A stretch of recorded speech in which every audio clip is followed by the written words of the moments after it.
21st century planet Earth era of dungeon monsters and adventurers, Donggan High School. The boys walk out of school, carefree, chatting, and talking about how slow time goes when classes are in session. Their musings are interrupted by a passing convoy of military vehicles. In the back of these trucks were young boys with 4 men in each.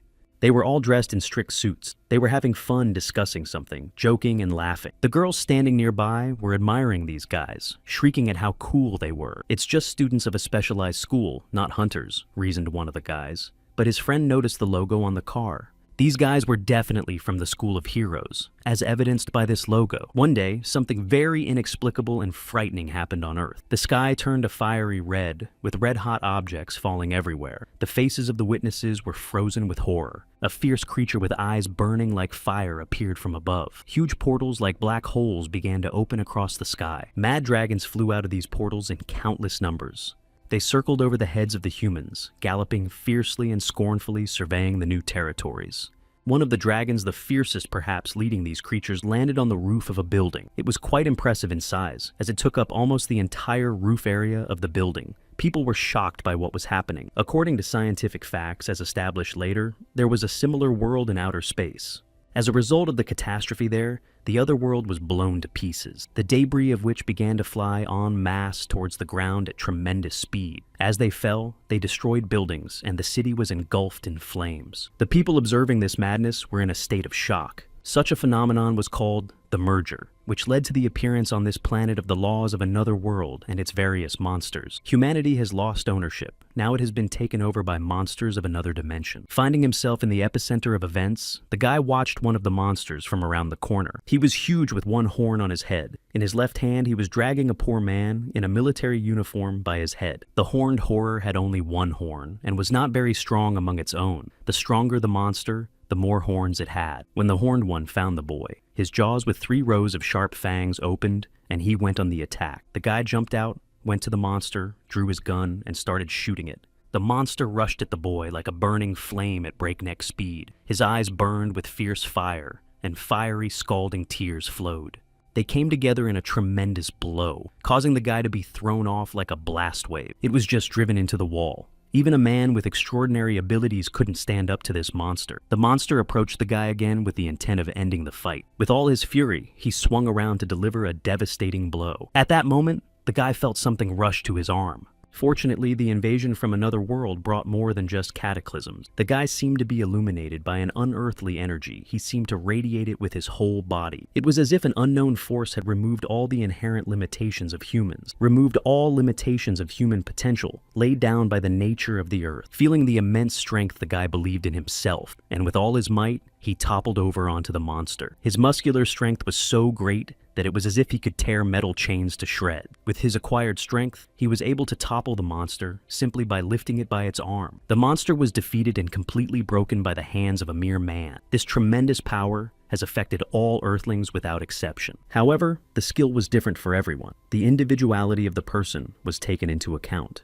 Through training and hardening, people mastered their new abilities and utilized their full potential. At the same time, countless monsters began to rise up from the rifts of the earth. To confront them, people began to organize elite troops to return the dungeon area to the people. These elite troops became known as hunters because they discovered hunting. Violent confrontations have begun in the struggle for survival on the planet. There was a new era of dungeons and hunters in which no one could feel safe anymore. The whole world shuddered at the chaos and violent confrontation taking place.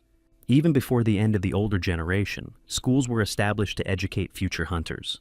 The epicenter of the events was visible even from space in the form of a huge glowing spot. The best institution for teenagers was considered the school that had been producing hunters for 25 years and was the world's most famous old school of heroes. So the guys nearby who had spotted the hunters' vehicles kept talking and discussing them while the cars were at the stoplight. The boys reasoned that hunters take exams in the dungeon because they are confident in their abilities if they got into such a school. Near them stood a crowd of girls they admired, one of the young men sitting in the cab of the truck. The young man was quite attractive, as he was half-elf in origin. One of the guys didn't understand why there was such excitement and who this young man was. The friend explained that he was a famous person and was often shown on TV. His father was a renowned hunter, and his mother was an elf. In his 17 years, he had 14 dungeon raids. He's a freshman in high school. They say he's a genius and predict a career as a top 5 trunker hunter 5 years after graduation. It's not like he's some idol they admire so much. One of the guys was outraged. The friend replied that they were much less crazy than his temper. The guy resented his friend for calling him testy. The friend decided to change his attention and told another friend that Lee Yoon had called him and his friends to karaoke. Yu Chai-rin was excited about something and was looking intently at his phone. He answered that he couldn't and that his friends should go have fun without him. My friends indignantly replied that exams were over and today would be a good day to rest. Yu Chai-rin didn't appreciate the pressure and shoved his classmate sharply with his rather powerful arm. Preoccupied with his own business, he bid them farewell until next week. The blow was pretty strong. You should think before you speak so you don't get in trouble, grinned the friend. He's in a difficult situation right now. Cha-rin was having financial problems and could not pay for his father's treatment. He urgently needed a large sum of money. Just got a message on his phone that there was a job for him. As he walked away, he passed by the high school students and Chu-wei Dia felt something coming from him, but thought it was just a passing thought. Chae-rin really didn't want to go to work and was depressed about the situation with his father. He went down to the underpass where his employers were already waiting for him, so to speak. 37-year-old Im Ju Huang was a broker. He waited for Chae-rin in the company of 2 strangers and introduced one of them as the customer. The client was furious when he saw the guy. He yelled at the broker for promising to show him the most capable one. The broker claimed that Yu Chae-rin was the most capable. The customer yelled that he didn't come here to do charity work. He demanded to remove this little brat and bring a normal man. Started threatening that the broad-shouldered uncle standing next to them would cripple them. Yu Cha-ren asked this uncle if he was a hunter or an ex-hunter, since he was working for this underhanded customer. This broad-shouldered guard was Li Pil Gyu, a former silver-ranked hunter. 81 dungeon raids. He offered to punish the guy. Yu Chae-ryong reacted sharply negative to the threats he received. The broker advised the guy to apologize if he cared about his life. Rolling up his sleeves, the guy said he didn't know how to do that. He was a freshman in high school, had 371 dungeon raids, illegally. The essence of the proposed work for hunters was as follows. Dungeon smuggling. Hunters to this day work very hard to clear the dungeons of the monsters that swarm there. Provided they successfully mop up and destroy the monsters, they receive a large reward. But before bringing these treasures outside, they need to be tested, because some of them have tremendous power to do great harm. If they are left outside without proper authorization, they can be used for dangerous purposes. Such treasures must undergo a certain amount of vetting and registration with the Hunters Association, and also, the appropriate tax will have to be paid for them. There are some craftsmen who try to violate these requirements. They're trying to coax hunters who don't want to pay higher taxes, and smuggle treasure out of the dungeons in violation of strict laws. If such skillful people are not caught in time, there can be chaos in the society. Therefore, everyone is asked to call the association as soon as possible when encountering such people. Continuing their tense conversation in the passage, Li Pil, Gyu, and Yu Cha-ren prepared to fight. The customer no longer thought it was a good idea and wondered if the broker wanted to intervene. From their conversation, Chai-rin realized that Li Pil-gyu was the real culprit. He got rid of his colleague. The ex-hunter was a real piece of work. He treated people like garbage, which he disposed of calmly. Chae-ren was quite discouraged by his attitude and remarks. Apparently, he thought he was garbage himself, so he made a lot of trouble and lost his license for it. Without long thinking, the former hunter joined the battle and struck the first blow. Chae-rin deftly dodged and said with a smirk that he was not only a bad man, but also attacked in any way he could. These words made his opponent very angry. His rage knew no bound. Without thinking long, Cha-ren decided to strike lightly as well. The impact was quite impressive, and certainly not in any way expected by the opponent. The customer watched the fight in surprise, and could not believe his eyes. The broker was very pleased with his guy, and marveled that he'd found the most capable one who could easily knock out an opponent. Chae-rin calmly repelled his opponent's attacks, and wondered that someone so powerful in appearance should be harder. Li Pil-gyu was only getting hit before he could retaliate. He looked like just a little kid in front of him. But this kid's reflexes were surprisingly very suggestive, and the force of the blow to the chin that Pil-gyu missed indicated that he was facing a true professional. Quite pleased with himself, the broker told the customer that he was mistaken and Cha-ren is not the kind of person who can be so easily defeated in battle. The customer, who was surprised, said that the kid was really a good fighter, but that he could not take down an opponent with a single kick. There was a time when Pil-gyu was at its best. The broker had a rough idea of what had happened before, and the power he had. He was probably a tank with such impressive physical attributes. The customer was surprised by this view of PLGYU, to which the broker said it was just a gut feeling. PLGYU realized that the boy had skills, but he was just a smuggler and didn't know what the hunters were experiencing. He decided to tell Cha Ren about it. After the merge, people had acquired skills beyond the boundaries. All of them had different figures and abilities, so their skills were also different. The same goes for hunters. They each train according to their skills and abilities. Each of them had a different role. There was a different mission and assignment. Some were good at archery, some were great with blades. Cha Ren was quite amazed and interested in what PLGYU was telling him. Among them were the so-called tanks with giant strength and steel skin. Their specialty was to protect team members from the dangers of the dungeon. They walked ahead of everyone else, personally clashing with the monsters and taking the full brunt of the impact. Their bodies were so trained that they weren't even afraid of bullets. There were also top tanks that could even become a shield and withstand missiles of any power. So that's what a real hunter meant, Cha Ren pondered without breaking away from reality. PLGYU, not giving up hope for his victory, continued his attack. Cha Ren kept the fight back and didn't let his opponent relax. Their confrontation was so powerful that the customer could barely stay on his feet. He feared he might get hurt himself in such a mess. The broker smirked and asked if the customer was okay, and if he liked what he was watching. Lamenting that PLGYU trashed the workroom with his crushing energy, Cha Ren again and again skillfully dodged his opponent's blows. The hunter wondered why the guy didn't show all his abilities, but rather dodged attacks. Cha Ren had his own plan and didn't want to fall into the hunter's trap. The broker thought that the hunter has a pretty good level. Its physical force of destruction is similar to a medium-sized truck. If you take a hit like that, it could shatter every bone in your body. The customer started shouting for Cha Ren to finish it quickly, because if the hunter defeats something else, he will deduct from his salary. The hunter wondered why the customer did not understand how this fight would end, because he was very confident in himself, claiming that you can't beat a pro with skills like Chang Ren. Cha Ren had a different opinion on the matter, and took the object in his hands and said it would be enough to end the fight. After all, because of the excellent resistance and endurance, people think that tanks are invincible, but they are not, so they all have their weaknesses and enemies. The customer was relieved to realize that now it was finally over. Cha Ren knew one secret, that it was possible to concentrate a huge destructive force in one point. As an example, a DM dealer whose skill set surpasses a tank by several levels. You can crush your opponent with one blow so that he can't even get up and will be defeated. The customer, of course, knew the outcome of this fight and calmly watched, unlike the customer who was extremely impressed by the outcome. The completely defeated hunter mumbled frustratedly and asked the guy where he had learned the twisting technique. Cha Ren didn't understand what exactly the hunter was talking about, which technique he was referring to. The hunter might have seen his father before, but he said he thought he had imagined it. Cha Ren's father was also a great hunter in the past, and maybe they crossed paths.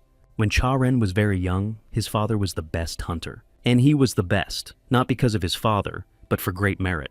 His name was Yu Sung. He was from the first generation of heroes who fought desperately. The same young man who was able to defeat the Horned Terror as one of the first. These established units were the first hunters. They became legends to those who had not experienced the horror of history. In fact, those times can safely be called Hunter's Hell. First of all, there wasn't enough information about what dungeons are and what kind of monsters are there. They felt fear of the unknown and had no idea how to face it. Gecko Mullis is an immature individual, one-of-a-kind monster that today seems not particularly dangerous.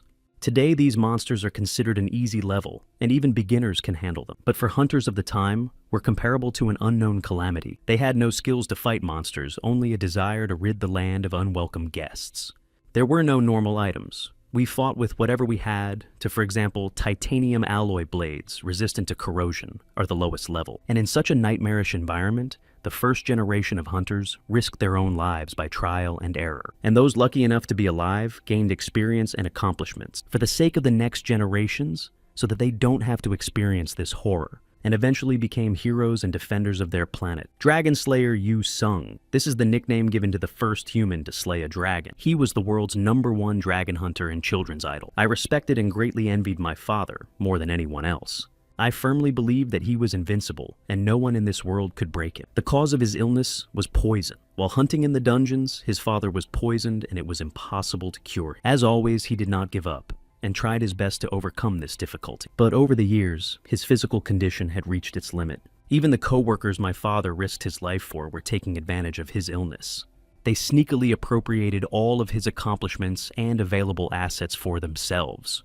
Thus my father's physical and mental suffering continued for several years. When some time passed, the world began to forget the name of the dragon slayer, Yu Song. In him it was already difficult to see that image of the hero that everyone admired. He lost everything he had, tormented by an incurable disease, became just a hero, forgotten by everyone. As for Pilgyu, he was not a worthy opponent for Rena. The broker, looking at the depressed state of the customer, said it was not difficult for his protege. The customer couldn't believe how his hunter could lose to some green youth. At that moment, the broker's thoughts were on something else entirely. He had run out of cigarettes and replied casually that apparently Pilgyu was not as good a hunter as he had always thought. Rin, seeing the hunter bragging about beating up his own colleague, thought that you could immediately guess his low level. There are only two instances in which good hunters are retired. Either they are no longer physically able to do the job due to injuries, or they died during the raid. It doesn't appear how much he can be paid, but if it's more than the lowest rate, I'd recommend firing him. If he's only after weight, anyone can do it. Ren is a bit over the top, said the broker, addressing the customer, and asked for understanding from the dear customer. Also asked to keep in mind that the fees for their services will now be twice as high. Such statements made the customer very angry. Why on earth should he pay more? The broker explained that there was no need to bully them and that they don't do anything for free. The customer had no choice but to agree to his terms. The broker called out to Ren and asked if he had heard of the Sky Wasp. Would he have to fight the Sky Wasp? Ren couldn't believe it. The Sky Wasp is a monster that is known as the most dangerous monster, not only on the Korean peninsula, but also in the whole world. The area of Old Yoido, where the nest of heavenly ones is located, has become the area with the highest level of difficulty in Korea. Ranchers can't easily deal with even one individual, and there's a whole army out there, so for a smuggler, it's a long shot. It's different if it's a top white-ranked hunter. According to the customer, a major raid took place yesterday, which was not covered in the media. A team of 7 White Ranch hunters was assembled by the military with the support of the state. Ren was greatly surprised that the squad consisted of as many as 7 hunters. So to speak, all the Korean stars were gathered, although only a couple of them came, as it is already shouted in all the newspapers. They managed to organize a hunt for the mate. The goal of this team was to destroy the wasp, but unfortunately, it didn't work out. One of those 7 had appropriated the Heaven Wasp royal jelly for himself. He bribed one of his men in the special unit and smuggled the item out. Ren didn't understand what jelly we were talking about. It was the nutrient the wasps used to feed the new mate, the broker explained. Did a white rank hunter decide to smuggle in some nutrient? Royal jelly has made several appearances before. According to the broker, the man who ate it was able to literally escape the death grip and come back to life. Ren first heard of such a substance and was amazed at its effects. All nooks and crannies leading to the dungeons must be under strict control. This is the official position of the Hunters Association and the government. The broker knew that wasn't really the case. In his opinion, one must always be careful not to get killed. Ren began to realize what a daunting task he was facing. You always have to be on your guard, and this time, you have to be especially careful. Rin looked very confused and seemed to be thinking about something. He thought about his father's illness. The broker decided to bring him to his senses. He thought the guy was thinking about something else, so he kept silent and didn't answer anything. Broker decided that the words about the revitalizing potion would not let him rest. Ren replied that it makes no difference whether he cares or not. It's probably just an exaggeration. Even if a cure like no other exists, it still can't cure his father, because if there was any way, my father would never have lost the thread of hope. After the fusion, different kinds of dungeons appeared all over the land. Among them, a few of the largest in Korea stood out particularly clearly. The first place was where Jeju Island merged with the Hot Rock, and the second place was where the confluence of the Igora jungle took place. From one part of a neighborhood in Seoul, Old Borame neighborhood with a danger level of D+.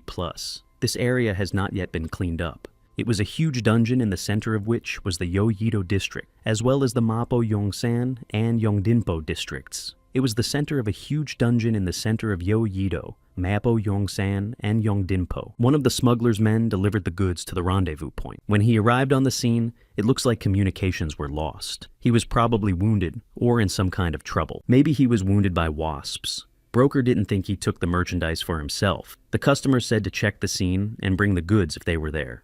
Ren thought again about that magic substance and its possibilities. The broker called out to the guy again and told him to concentrate on his work. Ren realized that the broker was worried about him appropriating the goods for himself and escaping. But at the same time, he realized that the guy wasn't so stupid to take such a step and asked him to be more careful. He reminded that the substance is quite expensive and it is not only people who are after it. Chie-Ren descended into this dungeon on a long rope without letting go of the thought of the substance. It is quite possible that the entire forest is now filled with the odor of this nutrient, at the smell of which all sorts of monsters will gather to eat. And he was right. Chin Saram from the High School of Heroes from freshman year. She was in the worst situation that could happen in her entire life. I thought the second semester midterms would be easy, but something appeared in front of her. A monster that shouldn't be in this place. She squeezed her eyes shut as if imagining that this nightmare was just a dream. I couldn't understand how this could happen, because the exam should be quite simple. It was necessary to collect as many coins as possible that were hidden in different corners of the dungeon. It was a practice exam, and the difficulty level in the exam area was at the lowest level. It's not that big. You could say it's a beginner's hunting ground, and the monsters that dwelled here were weak and had little to no intelligence. However, now other very dangerous monsters had appeared here. She had no choice but to run. If there was any chance of success, it would be a miracle. Despite the danger, Jin Saram thought that she should not give up and fight. The monster she caught was a Titan monkey, an immature specimen with a 3-star danger level. Ram attacked him with archery, but the arrows were quite tiny for him. And the durability of his hide is greater than that of an armored car, which greatly discouraged the girl. No matter how many shots she fired, she couldn't penetrate his powerful defenses. The attacks had no effect on him whatsoever, and he didn't even need to dodge and block the blows. She decided to get a little closer to make him less defensive. Chin Siram can apply magic to the tip of his arrows.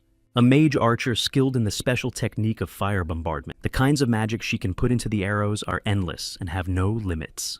And for the ultimate victory, she chose to explode, putting all her strength and power into it. She felt that such a blow would work quite well on a monster with a 3-star danger level. This only applied to the situation where it was necessary to hit the target accurately, not expecting him to react. She was surprised that he managed to duck before the shot and jump up as if he knew. She doubted if she could do it again. Finding no other way out, she was forced to flee from the monster. She ran away, even though it was not an easy task. Luckily for her, Cha-Ren was nearby and noticed that the girl was in danger and struck the monster from the back. The blow hit the monster right in the chin. It was Cha-Ren's signature punch, but apparently that wasn't enough for such a monster. Then he took out some unknown object and attacked again. Jin Saram was amazed as he went to attack the monster face to face. He could be killed. Chie-Ren shouted to her to close her eyes, warning her of the next step. The fearless guy threw himself right into the monster's face, holding some sort of plan in his head, for the realization of which this unknown object was required. Some super powerful radiance illuminated the surroundings and seemed to blind the monster. This radiance was so powerful that Jin Si-Ram, being down on the ground,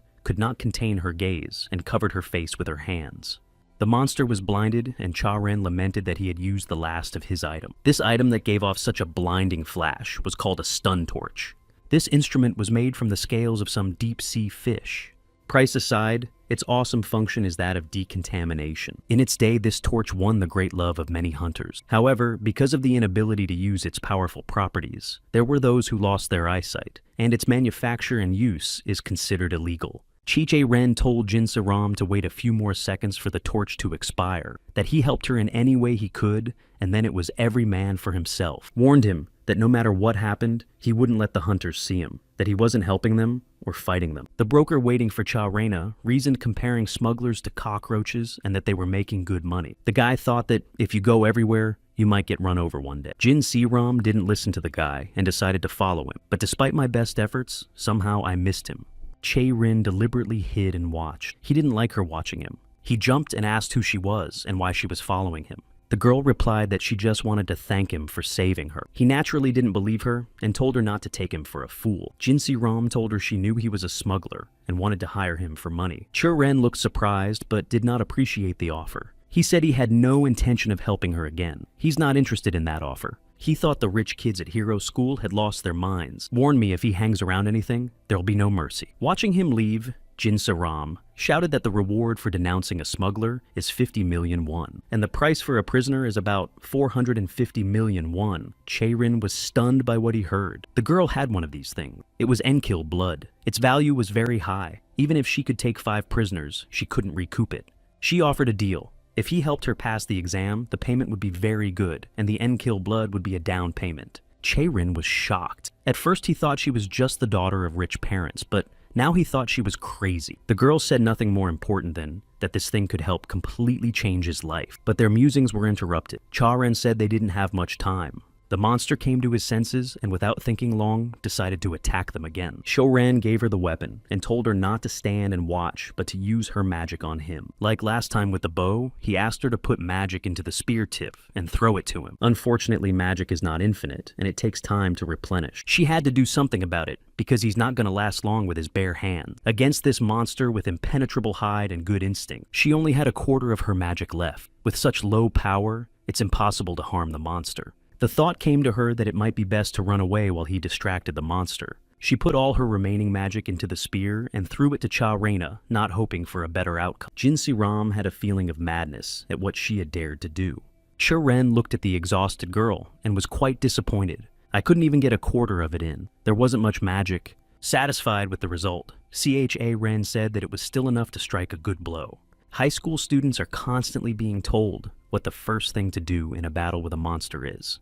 It's not just a destructive force sweeping away everything in its path, and the right moment and feeling to hit the exact target. In other words, sensation and ability together in one combination, which is a must-have for all hunters without exception. Silver class. Gained after completing dungeons more than 50 times and having the ability to fight monsters of the rank of 3 stars.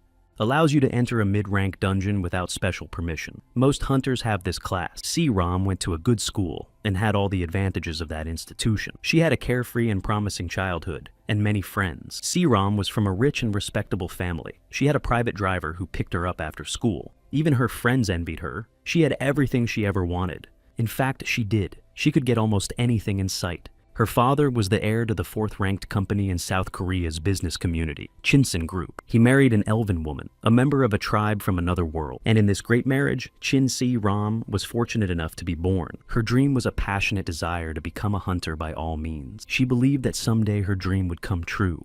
When Se-ram became a teenager, she and her father came to the elf, who was her own uncle, to enroll her in school. He didn't think it would work. Allegedly, she had too little elven blood in her. I mean, she's practically the same as a normal human.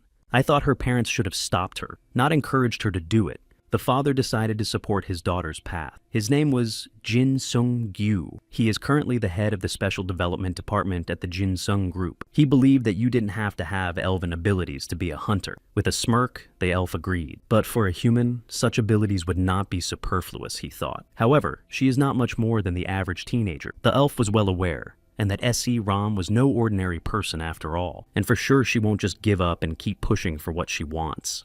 With her stubbornness and persistence, she strongly resembled his sister.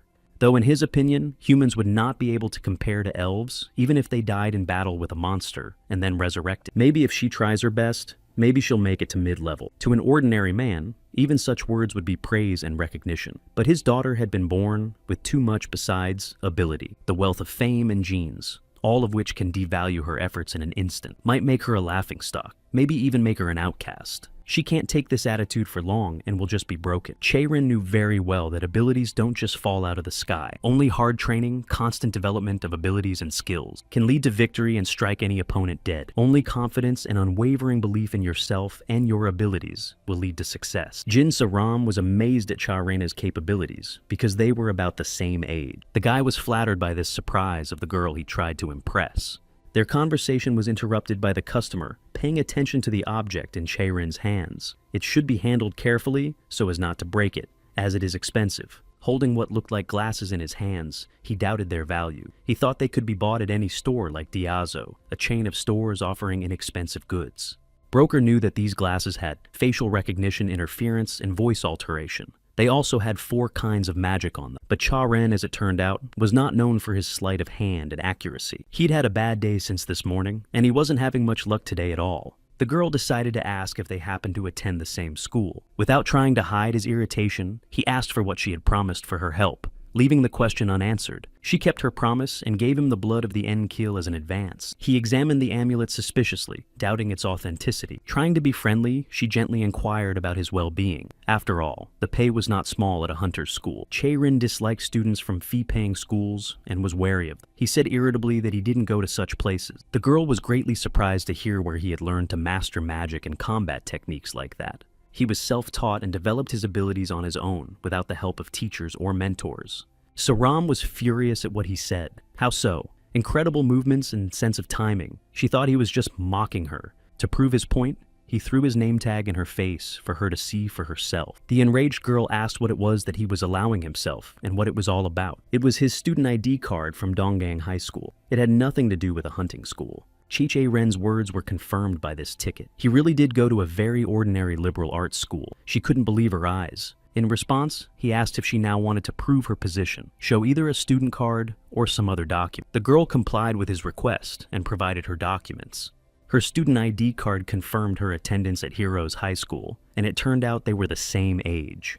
For the time being, he decided to clean up her paperwork, thus signaling that the deal was done. Surprised by that, the girl indignantly asked why the mind would want her apprentice.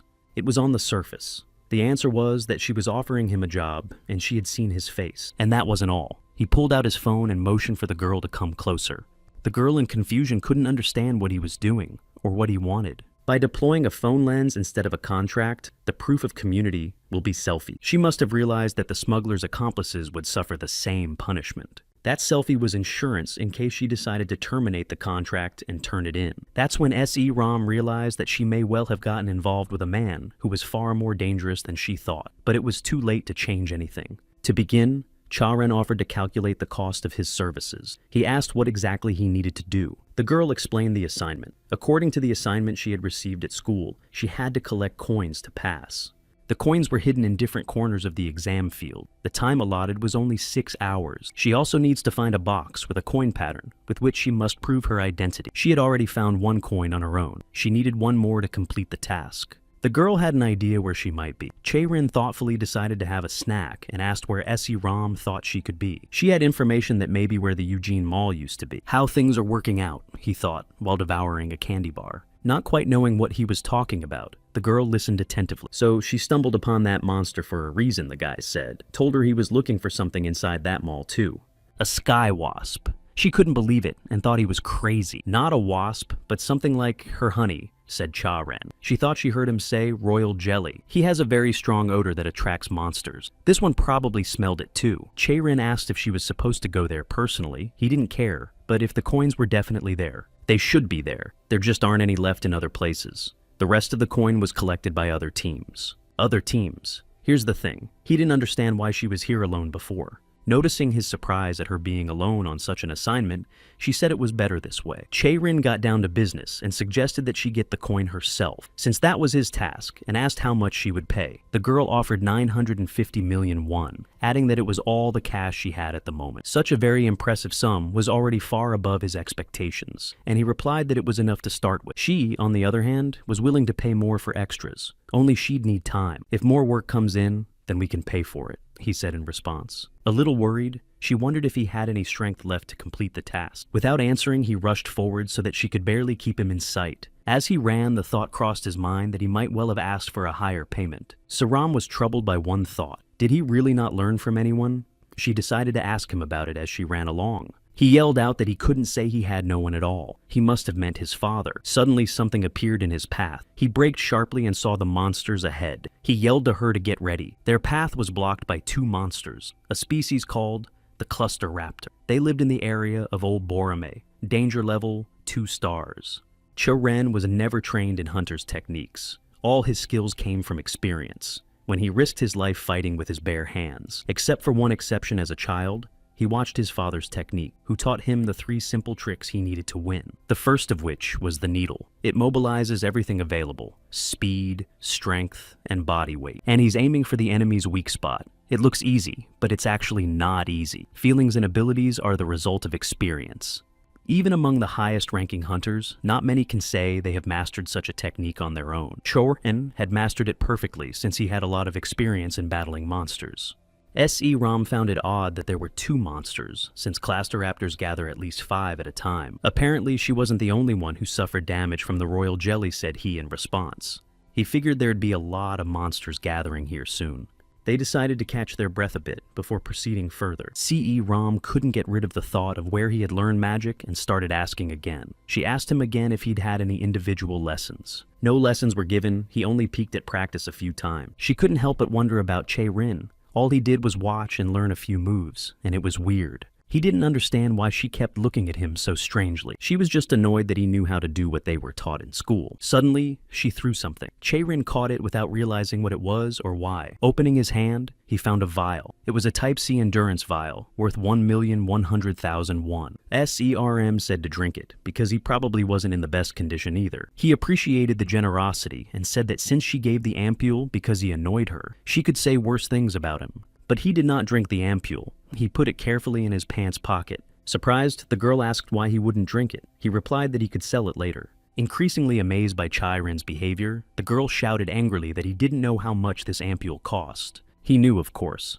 so he decided to save the ampule for a better time. You can get about 1,000,000 won for one on the black market. What a strange fellow this guy was, more and more convinced the girl. The guy started moving and said, since she had had a drink, we could move on. He was becoming more and more convinced of how weird rich parents' kids were. At last they came to the former shopping center, not daring to enter at once, and sat down to look around. Chae-rin decided to clarify the purpose of their arrival there. Their purpose was not to hunt, but to safely get what each of them needed and get out of there.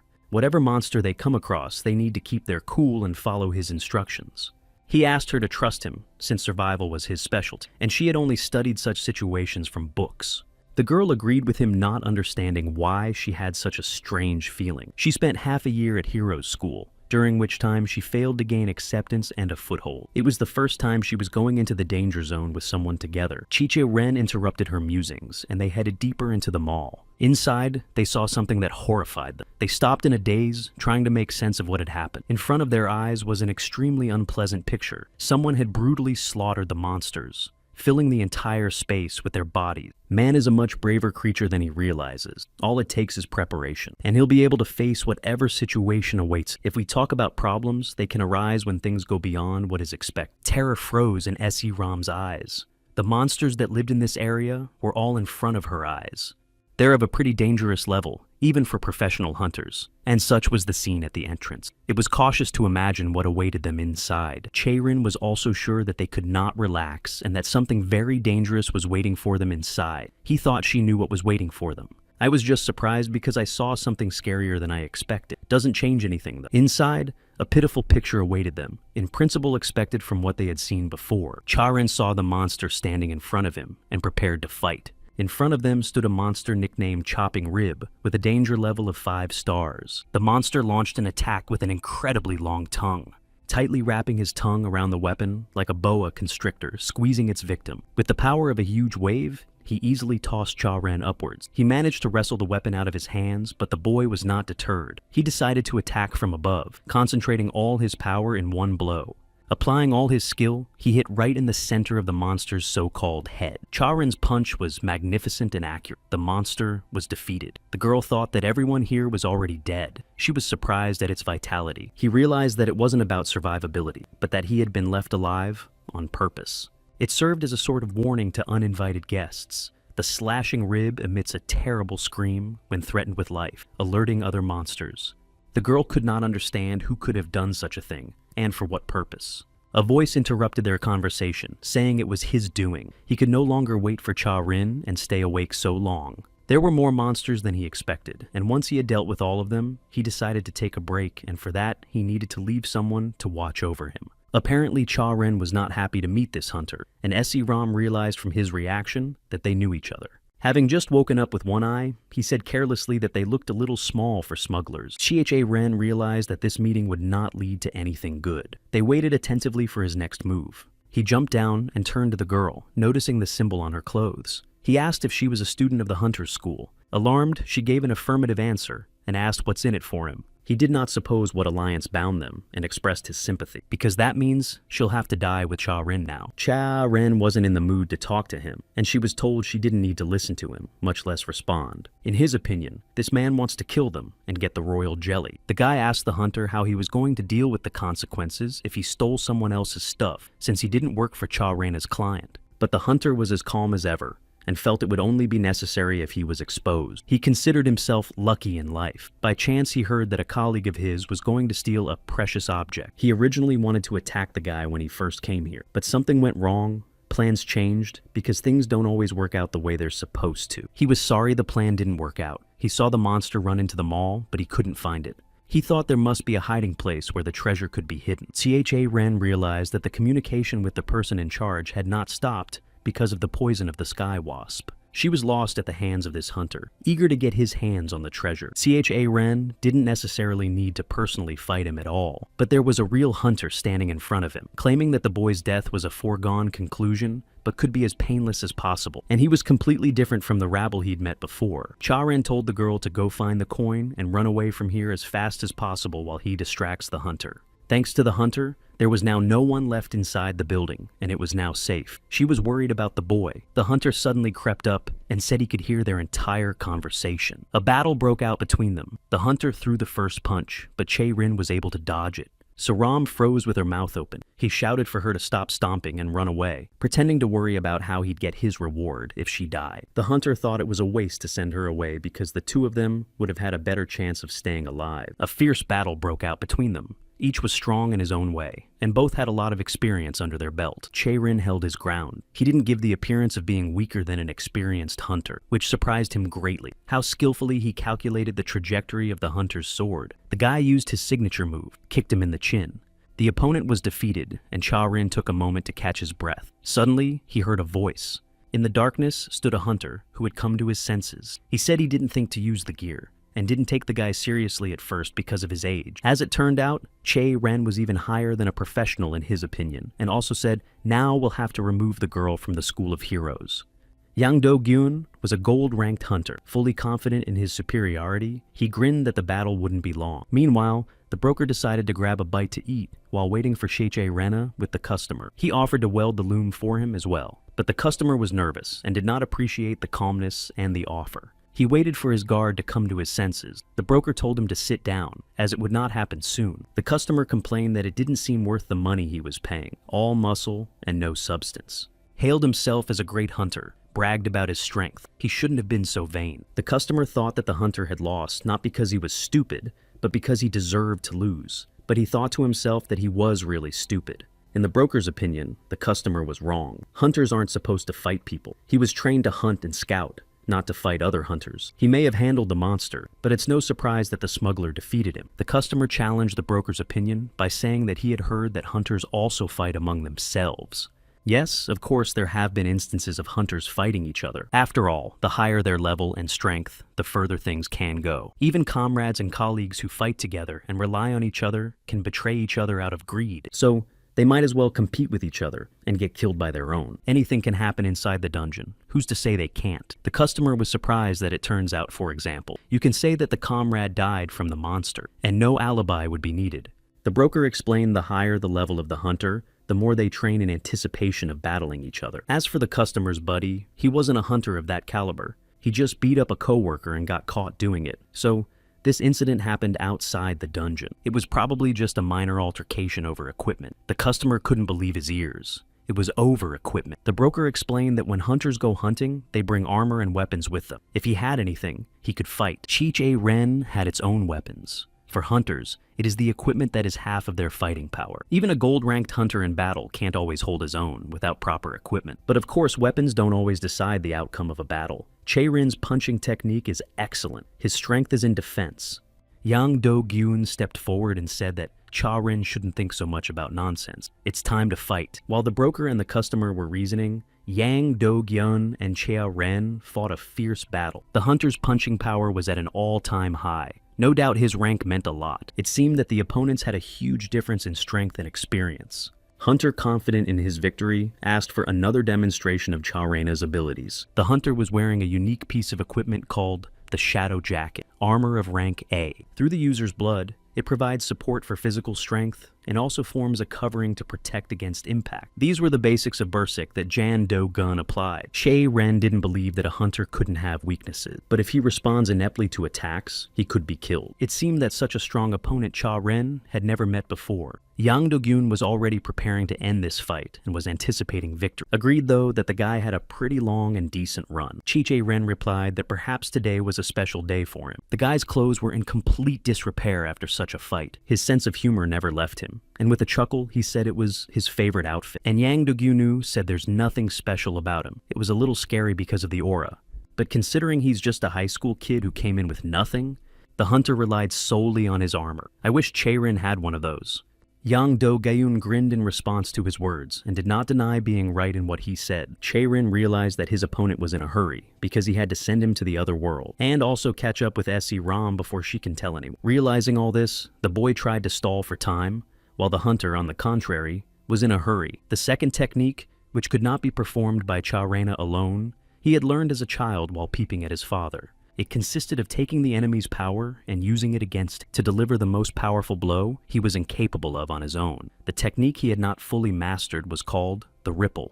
Before, he never thought to even imagine using this technique against a human. I didn't realize there would be a professional hunter who would be so crazy. Chae-rin suggested that Yang Do-geun surrender, because no matter what he does, he can't win. Considering himself a great hunter, he couldn't imagine surrendering to some youngster. And no matter how it ended, he thought he'd wipe the guy off the face of the earth anyway. On the 5th floor of the mall, S.E. Ram found the right box. She put her hand in for identification. The box voiced her identification number, 27037 Chin S.E. Ram. Logan complied. Satisfied with her lucky find, she decided to head back, but she remembered Chae-rin's words to run away when she finds something she needs. After a little thought, I decided it wouldn't make a difference if she went back there. After picking up everything she needed, she could safely return to school, convincing himself that he probably wouldn't have fought without an escape plan. On each decision made by our heroes depended their future life. Yang Do-geun was confident in himself and his abilities. He was a school bully. The strongest opponents fell before his unrivaled power. He considered himself an extraordinary genius, convinced of his own superiority. Since he was a child, everything had been too easy and simple for him. He knew it. Aptitude and studies reached the maximum values, highest grades for any work. The adults praised him and supported him in every way possible in all his endeavors. His peers listened to his opinions and bowed down to him. But there was one thing he couldn't do. He couldn't pass the Hero High School entrance test. They said that the only way to get in was through connection, that they only looked at money, not ability. And of course he believed those rumors to be true. After all, if this was a contest of skill and ability, he would never lose and would surely achieve the best results. In his mind was a picture of him taking a test of overcoming adversity, breaking all records and taking first place. Unlike mere worthless students, he wasn't afraid to compete with him. His megalomania had completely taken over his will, and he saw himself as the chosen genius. He did graduate from high school with very impressive results. It seemed that nothing could stop him now. He was the most talked about senior in the class. It was whispered that he was going to be a ranker. Soon there was a congratulatory ceremony, awarding and graduation of students. The professor personally congratulated Yang Do-geun on his brilliant graduation. He said that he would definitely become a first-class hunter. As an admonition, he bequeathed to never turn up his nose and move only forward. Black thoughts swarmed in his head, thinking the professor was a loser who was retired from teaching kids, dreaming of looking down on him from where ordinary people can't reach. But fate was not as favorable to him as he wished it to be. Reality turned out to be not so colorful, and the role of the hunter is so great that being in a real battle with a monster. He felt not omnipotent like in school,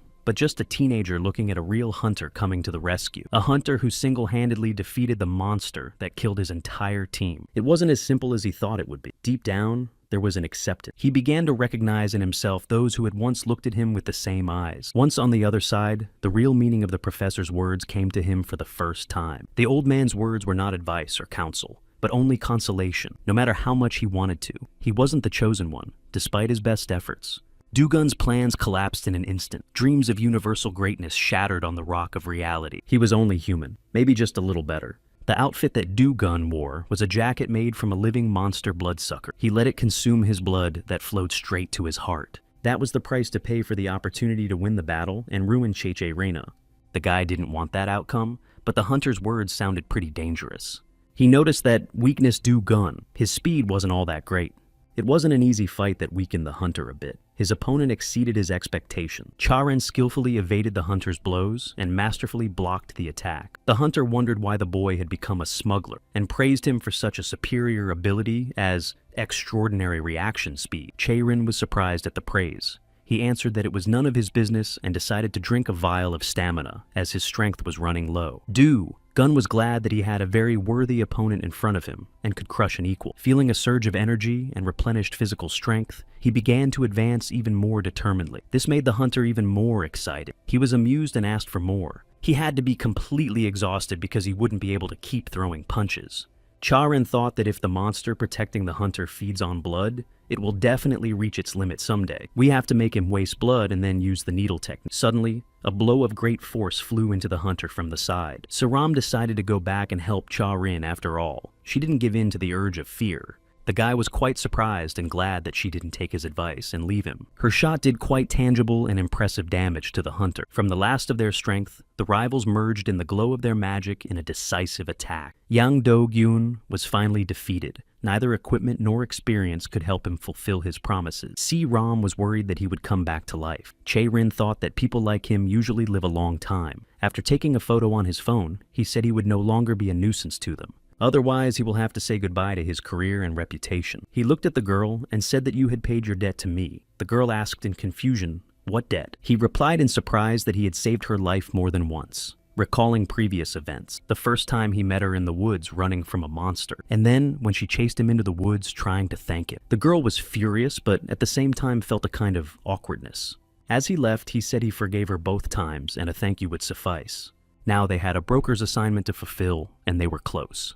The closer they were, the more they smelled the sweetish flavor of jelly. As they got closer, they saw a man sitting on the floor firmly holding a suitcase of jelly beans. The girl shrieked at what she saw, but Che-Rin said sadly that there was nothing to be surprised about. He had warned her that there was nothing good to see here. The goods needed to be checked, and they decided to open the suitcase. Blinding light and acrid odor enveloped the room. They had never seen such a thing with their own eyes. The jelly was in a lamp-like object. It gave off a light, sweet scent that made me forget all thoughts. Intoxicated by the aroma of Che-Ren, realized that it was impossible not to come to this smell. In the suitcase, apart from the jelly, there were some bags with unknown content. They wondered if there was jelly in there too. After examining the goods, Charon said they'd better get out of there as soon as possible. There's no telling who might show up again. Going downstairs to the first floor of the mall, they were horrified to find that Do-gyun had disappeared. Suddenly, they noticed some movement behind them. There was a man standing in the distance. It was Do-gun. He was furious and running away threatened them that he had memorized them and would take their lives at the first opportunity, that they'd regret what they'd done here and what they'd done to him. But alas, while running away, he ran into an old acquaintance of the boys whom they met entering the forest. Seeing this picture, they breathed a sigh of relief and decided to go out the emergency exit. Once out of the mall and into the safe zone, Cha-Ren was able to relax. He asked Ram if she had enough time for the exam. "There is still plenty of time," the girl replied. All tasks were fully completed, and it was time for them to say goodbye. Cha-Ren admitted that it was a pleasure to meet him, and he was glad they were able to finish their business safely. Having endured and experienced a lot, they said goodbye and shook hands. Leaving, Cha-Ren shouted for her to remember privacy and bank transfer if she didn't want to meet him again. "See!" Ram shouted after him to see if he wanted to meet her again. Having completed the task, he returned to the broker to drop off the goods for the customer. The broker saw the exhausted state of the guy and realized that he had a very difficult time. The broker looked at the goods and reasoned that if they were sold on the black market, there would be a fuss, and it's worth an incredible amount of money. He praised the guy and said he would transfer the money tomorrow, but Che-Rin was hovering somewhere and was very pensive. The broker, seeing the guy's denial, even got worried and asked if he was all right. There was nothing wrong with him, but something was going through his head. The broker wondered if the hunter was worried about the hunter who had died in the fight with him. Cha-Ren replied that he didn't die because of the fight with him, and he doesn't have to feel guilty. The broker sensed something was wrong. Maybe something else happened. "There was nothing else," he said in reply, and asked if he could take what was in the bag. The broker said yes. Smugglers could take anything that wasn't part of the order. That was the rule. The broker was curious what kind of kid would eat that jelly. After all, it could bring even a dying man back to life, but it had a more appealing property. They say it can expand the abilities of whoever eats it, though not many people know this. Jelly is more effective when eaten as a child, so such a thing will not be fed to someone who has no hope. It must be at least a student of the JR school. Che-Rin said goodbye, and the broker said hello to his father. The guy answered well if he could, because lately his condition had worsened. As he walked out of transition, he suddenly remembered what S.E. Ram had told him about Hero High School. She jokingly suggested he go to school with. She said exams are held in the winter to transfer to their school. Every year they recruit a minimum of 1 to 2. She thought he would definitely do well. She held out her hand to meet him, and once again repeated the invitation to attend their hero school, the symbolism of Heroes High School, where the best of the best were trained. No hunter can mop up a huge dungeon alone, whatever superior qualities and talents he may possess. It is almost impossible to cope with the endless waves of attacking monsters alone. That's why it takes a team, while one reflects the other. Each hunter applies a different skill. In this way, Team members make up for each other's shortcomings and overcome obstacles. With proper team preparation and teamwork, the monster is killed. Teamwork and having each other's backs is what dungeon sweeping is all about. Heroes School creates factions every year, CHA Ren clarified. It's when you pick one side and fight the other. C. Rom replied that she wouldn't talk about such childish jokes. There are 2 factions in her course. They are led by 2 students who are in the top 3 on the course. CHA Ren got the point and said that teams are recruited from these factions, so she couldn't get into any of them. The girl bashfully confirmed that he was right, and the teachers weren't doing anything about it. Finding a team most likely depends on the ability of the participant, clarified CHA Ren. C. Rom thought he was trying to tell her that she lacked ability. She knew she couldn't be an excellent student.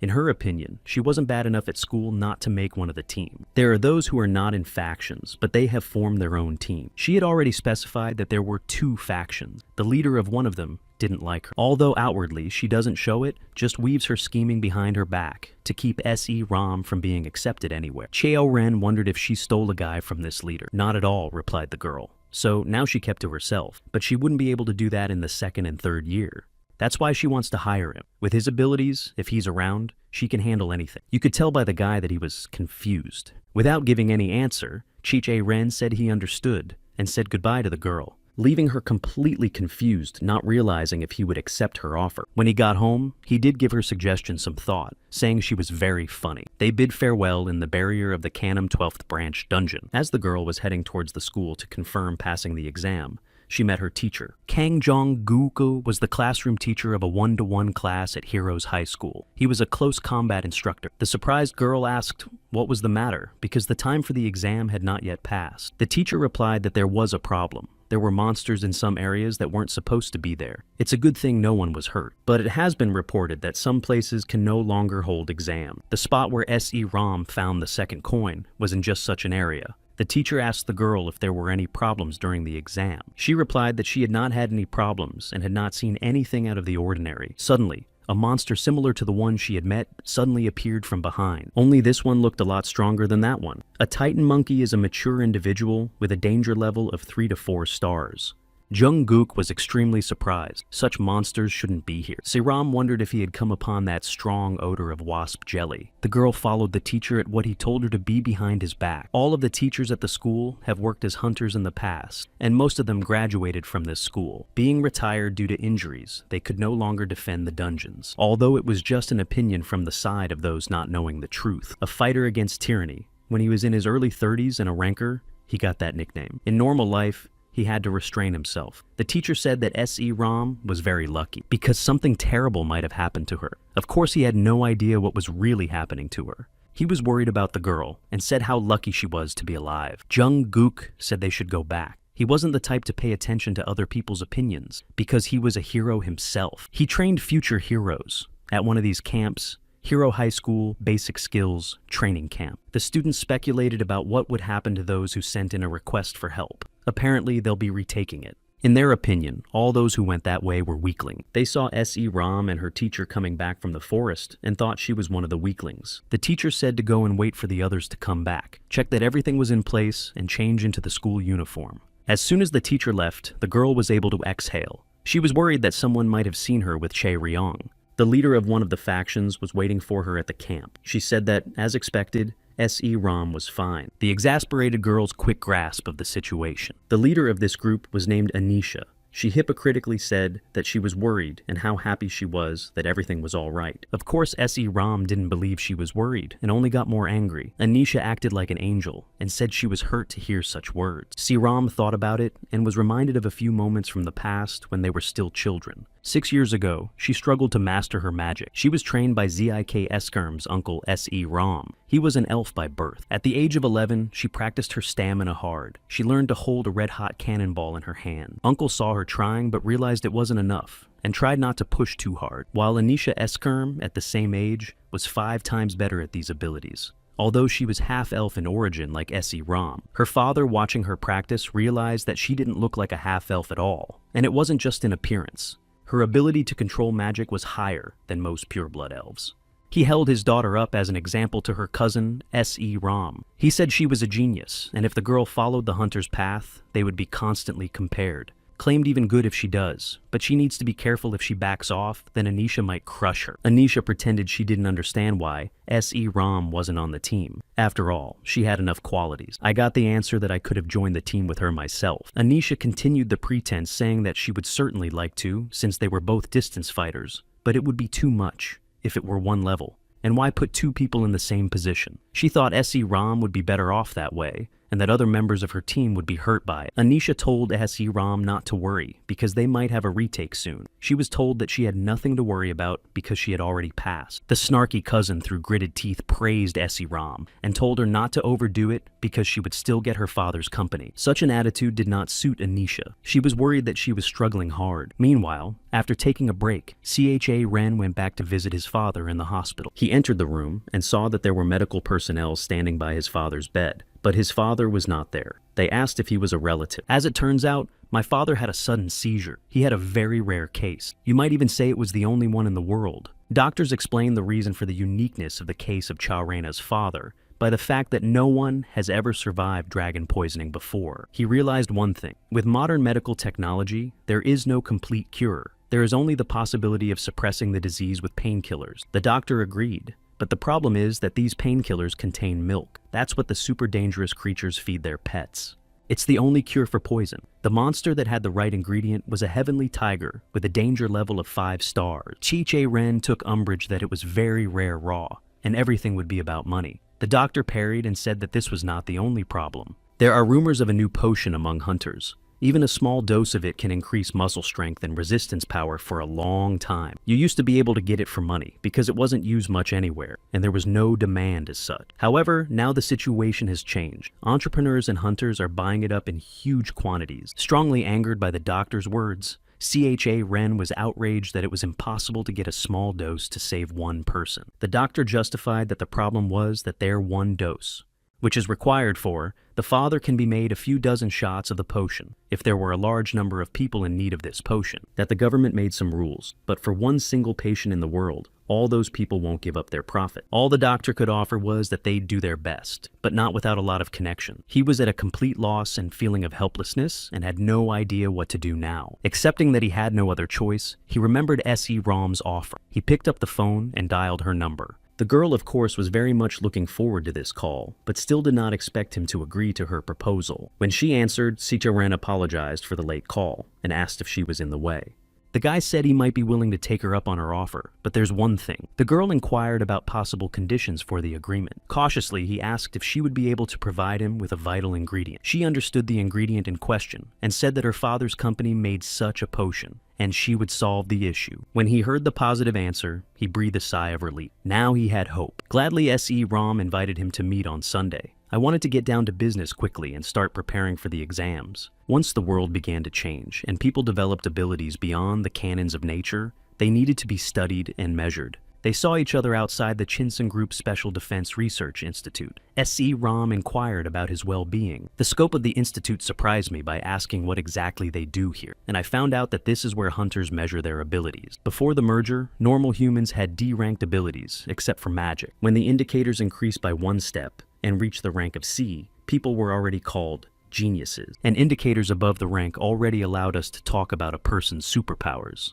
In addition to magic power, a minimum of 5 stats had to be level C. Then they were allowed to become hunters. If 3 of the indicators reached rank B, 1 could apply to the hero school. CHA Ren suggested that he would have to undergo some sort of physical. The SE Ram responded that these are only done in childhood, and for adolescents the measurements are a little more complicated. Choren was intrigued and anticipated exactly what was going to be done to him. After putting on the suit, he realized the point and resented why he hadn't guessed it earlier when SE Ram asked him how he was feeling. For the test, he had to fight the training Golem GIO Kron Pro version 9.22.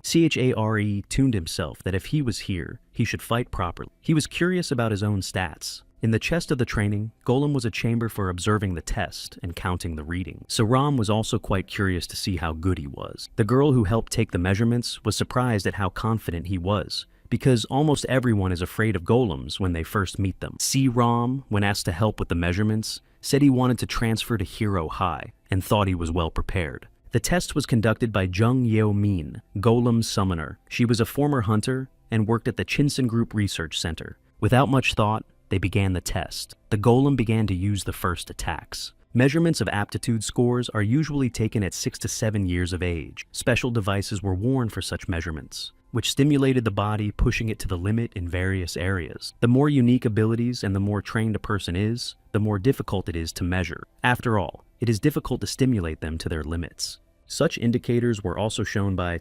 CHA-REN. SE-ROM realized that it would be difficult to measure them. Although his physical strength from the recent incidents must have been at its limit, the girl thought. Even the experienced staff member was astonished. She could not believe that he could fail the exam and not get into a specialized school. The result spoke for itself. He dealt with the golem in no time. She had originally lowered the difficulty level because she was worried about the guy. But even with that fact, she could see that he looked like he'd had special training. At first, he dodged a few times, managing to make Golem's tactics count, and then waited for the right moment to strike a very precise blow. He was amazing, better than any professional in terms of feeling. C-ROM was burning with curiosity, wanting to know the results of the measurements as soon as possible. Jun-min found it difficult to give an answer. She did not know how to take measurements from him. After completely defeating the golem, he had yet to reach his limit. The difficulty level might have to be raised. She had no other suggestion. Saram felt that there was no result from this action unlikely to make a difference. However, Ye-ming believed that one could get normal results if one removed the safe mode and ran the golem at full power. The SE-ROM knew that it was illegal for the average person who was not a professional hunter to remove the safe mode. Nothing occurred to the girls except the use of the forbidden technique. Ye-ming, meeting such a case for the first time, couldn't think of anything. Quite suddenly, their reasoning was interrupted, and they became very frightened. Saram's uncle decided to visit the laboratory. He was indignant and asked why Eamon was using the premises without authorization. He had every right to reprimand his subordinate because he was the director of the Research and Development Department of the Chinsen Group. Being disappointed in the employee, he reminded of the punishment they would suffer for their action. Ignoring his niece's explanation, he waited for a response and an explanation. Saram tried her best to defend her and explained that it wasn't Ye-ming's fault that she was the one who asked her to help. Pulling my niece aside, I told her not to forget, reminding her that this was her father's company, not hers. She's not responsible for anything here. He sternly reprimanded her, which confirmed the rumors that had been circulating among his subordinates that he had treated SE-ROM very coldly since childhood. Even though she had done nothing wrong and hadn't done anything wrong in front of him, Eamon sympathized with her. She thought that she had not done anything wrong, as there was no one around on weekends anyway, and other hunters also used the premises. As he continued to reprimand the girls, he heard someone's voice coming from the testing room. Chae-rin, who was waiting for the next step, decided to find out what he should do next. He asked if anything was wrong. On the monitor screen, he suddenly saw a guy thinking it was just a classmate of SE-ROM. The confused girl tried to explain, but she couldn't find the right words. Ye-ming dared to explain that that guy really wants to become a hunter, but last year he failed his exams and lost his measurement reading. These measurements are quite expensive. How could you lose them? He agreed to help. Extremely amazed at this decision, the girls froze with surprise. He knew that measurements could not be made while Golem was in safe mode. Incredibly, his solution was to go down in person and fight Cha-ren. Events of this kind are rare, but when it becomes difficult to measure the limits, there are competitions between hunters. Naturally, in such a case, the opponent must have skills exceeding the abilities of the one who measures the stats by several levels. Zig Escarum entered the room. Rolling up his sleeves, he said that he understood the unexpectedness of the situation, but did not want to introduce himself due to lack of time. For Chae-rin, his arrival came as a complete surprise. He had no idea that he would have to fight a live opponent. He didn't know who his opponent was, but he clearly sensed the danger. Zig Escarum saw the guys got a rough idea of what's going on. He said he'd try to replace Golem. Chae-rin thought to himself that he was much stronger than that hunter, and this was the first time he had seen such a thing in his life. The deepest feeling told the boy that he was unlikely to survive this fight. Zig Escarum asked to attack and not to worry about his safety. Trying to tune in, Chae-rin paused for a moment, thinking through the options. Their fight was quite spectacular and promising. The department director was unfazed. Zig Escarum would not only be a director, but also a white hunter, ranked 7th in the South Korean ranking. A hunter entering the 100 becomes a ranker and is assigned a color. It depends on the place. Downgrading or upgrading occurs when the ranking is updated. Cha-ren was trying to see the right moment to strike. His strategy was quite simple, a punch with all his strength, from which the only thing left to do was to dodge. And when the opponent ducked, he used the momentum of the hiccup. But not with this opponent. Zig Eskerm held an unflappable confidence. He fought off Chae-Rin's attacks with his bare hands, not taking him as a serious opponent. Such an unrivaled opponent in terms of strength, the guy had never met before. Zig Eskerm, catching and firmly gripping his opponent's weapon, said he was extremely inattentive. Grabbing his weapon and tossing it aside with a powerful kick, Chae-Rin repeated over and over in his moves.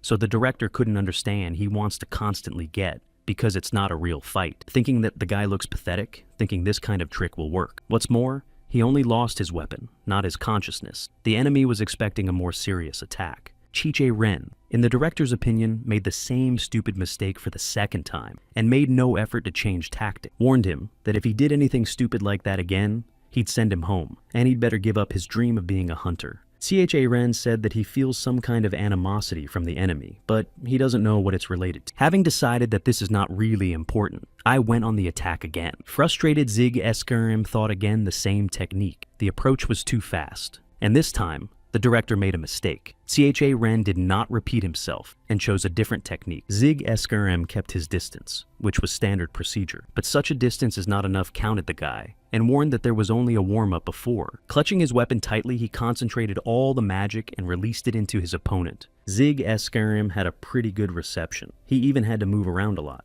The girls watched what was happening from the monitor screen, and noticed that the sensors seemed to go crazy. It was impossible to read what they were showing. Ye-Ming was thrilled to watch the two pros battle, and Chae-Rin was crazy about it, not understanding how he couldn't get in anywhere. However, Ye-Ming was an expert and noted that she found not only pros, but also cons. Siram couldn't believe her ears. What disadvantages could he have with such indicators? As it turned out, the disadvantage in the opinion of the former huntress was quite crushing. On that part, S.E. Ram was far superior to him. She couldn't believe it, that a man fighting on equal footing with her uncle could be inferior to her. What faults there were to be found, he was quite adept at mastering the situation. Finally, Chae-Rin was able to retake the lead and inflict damage on the enemy. Zig Eskerm again praised the guy for being able to hold his weapon this time, and apparently he needed to do just that so he couldn't deflect the attack. Ye-Ming wondered about the guy's safety and worried whether the boss was controlling his power. The boss looked dejectedly at Chae-Rin and said that he would not comment on his defeat, since it had been predetermined from the beginning. He thought the whole process leading up to the guy's defeat was pathetic. Zig Eskerm couldn't understand why he didn't have the basics.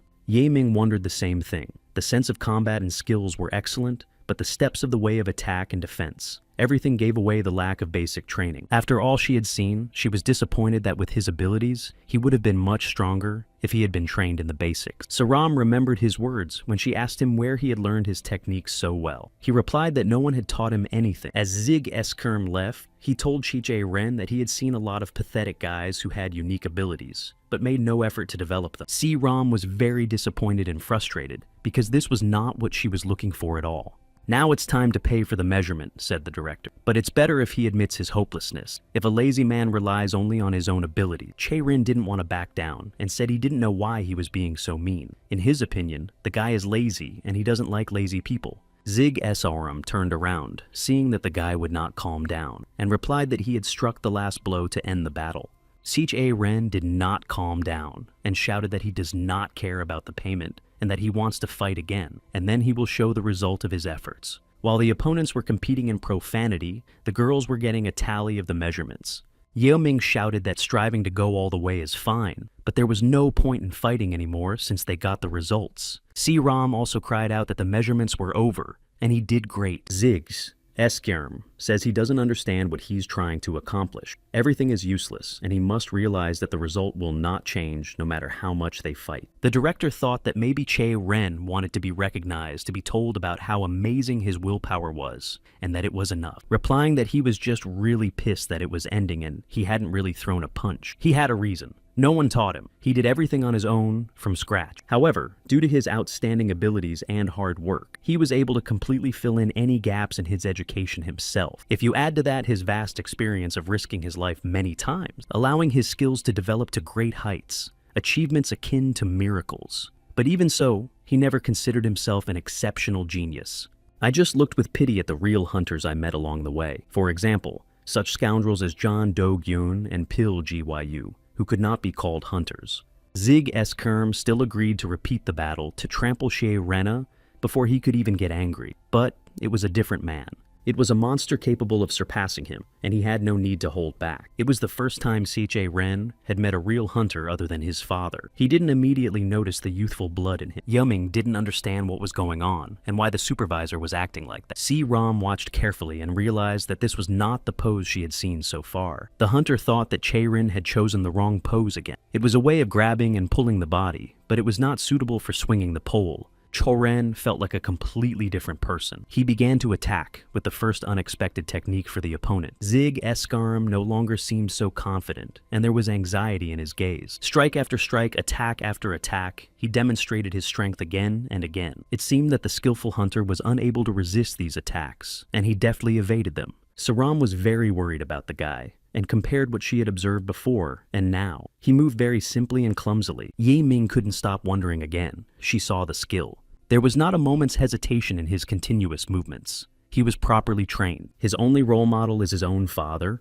He was his idol. Che-Rin followed his every move, trying to copy it exactly. During the fight, he thought back to those lessons. With what persistence and desire, he strived to become a hero like his father. One day, his father noticed him watching him and tried to perform something similar. His father's face stood before his eyes. He was as if he were one with him. The same temper and tenacity was in his eyes. Power, an indomitable temper. Che-Rin was thinking that there would be a hitch when the hunter landed. Although dodging his attacks is not possible at the moment, Che-Rin decided to do as the hunter planned, to meet him face to face. The girls watched with bated breath as the two incredibly strong and experienced warriors battled. In the end, the fight was again not decided in favor of Cha-Reina. Zig Escarm recognized that he should have kept going and could have won if he hadn't started using those inept pole techniques again. The warden wondered why he did it. Maybe he wanted to boost his self-esteem. In response, Cha-Rin said with a smile that he had just reached the very limit. In the end, he did get the worst of it. He thought it was a good thing, though. Zig Escarm had a bad reputation amongst the rankers because of his difficult character. S.E. Ram was worried about C.H. Ren and came running to them, but no one dared to cross him because of his superior skills. He told her to stop and be quiet. As it turned out, he had the gift of healing. He used his magic to heal the guy. There wasn't even a scratch on him. Her uncle reassured her and told her not to worry. His uncle said he'd be fine. 100 healed him, and there would be no consequences. As he was leaving, he asked S.E. Ram what she called him, like Yu Chai Ren. The girl replied that yes, that was his name. Zig Escarm was the holder of the white wound, of which there are only 10 in the whole country, and also the best healer in Korea. The name Che-Rin appeared to be familiar to him. He never thought he'd find his son here. Zig Escarm went outside, where his driver was already waiting for him, and was nervous about why it was taking so long, and why you can't text if you're running late. He could leave the car and go get something to eat. They were late for the briefing, and every time they're late, he's the one they blame for what happened. In response, throwing off his tattered jacket, he said he had business to attend to, and it was taking longer than he thought. The driver saw the jacket in such a state, and realized that he was fighting with someone, and most likely the enemy was not alone. And also the driver noticed an abrasion with surprise, asking what it is. On his face, Zig Escarm confirmed that yes, it is a scratch, and there is nothing surprising in it. He just couldn't believe he was seeing this. And if a kid who was studying to be a freshman could do this to him, he must be about 16 years old. He's 17 and wants to transfer to Hero High this spring. The driver pondered and remembered that it was possible to transfer there, but he couldn't recall a single case in 3 years when someone had been able to pass the exam. The driver was convinced that this kid could definitely get in because he didn't have a passport yet, and he had already managed to scratch the face of Gozek Eskerma himself. He believed that young people in the current times are just scary, and one should always be on guard. The driver made him laugh, and he said that even though this guy wasn't his level, but compared to the driver, there was almost no difference. Unsatisfied with the words of the boss, replied that naturally his level was higher. Kang Gong-ho was the 19th ranked hunter in South Korea. He was the leader of the Knicks, Korea's first mop-up squad, both in age and ability. At the age of 21, graduated from Heroes High School 1 year and 7 months ago. After continuing to chat, they discussed the new car worth 3.5 billion won and hit the road. Meanwhile, at the group's Chinson Institute, CHA Ren regained consciousness after a hard fight. Looking at his hands, he didn't realize what was happening. The wounds were completely gone, and he felt no pain at all. An overjoyed S.E. Ram brought them coffee and asked what he hoped for by offering to continue the fight. Was it to win? He didn't really answer. I just got angry and flared up because he started to bully him. She didn't believe it and said there's no way his uncle started bullying him. Chicha Ren seemed to start to realize what was going on when he found out who he was. He thought they had a good relationship, judging by how much he cared for her. She was confused and didn't immediately understand what he was talking about and asked what exactly he meant. It looked like some guy showed up and tried to trick his niece. You can understand his concern. The girl tried to explain that he wasn't like that at all, just very strict. Ming also stopped by to see how he was feeling and if he was in pain. She laughed and explained that even if it hurt, it was probably healed because her boss was the world's best healer. Chae-rin was very surprised. He was extremely strong in battle, and it wasn't even his specialty. Anyway, said EMAN is good that he's fine and his vitals came out clear too. She showed him the data, and in her opinion, it was just fine. He was taking measurements for the first time in his life and didn't understand what the numbers and letters meant, asking if it was really considered good. Laughing, she said to moderate, thinking that he's definitely an applicant since he doesn't understand anything. The prerequisite for becoming a hunter is a score of B or higher, but there must be harmony in the readings to maintain balance. Even if dexterity is at a high level, but it doesn't match health, it will all be useless.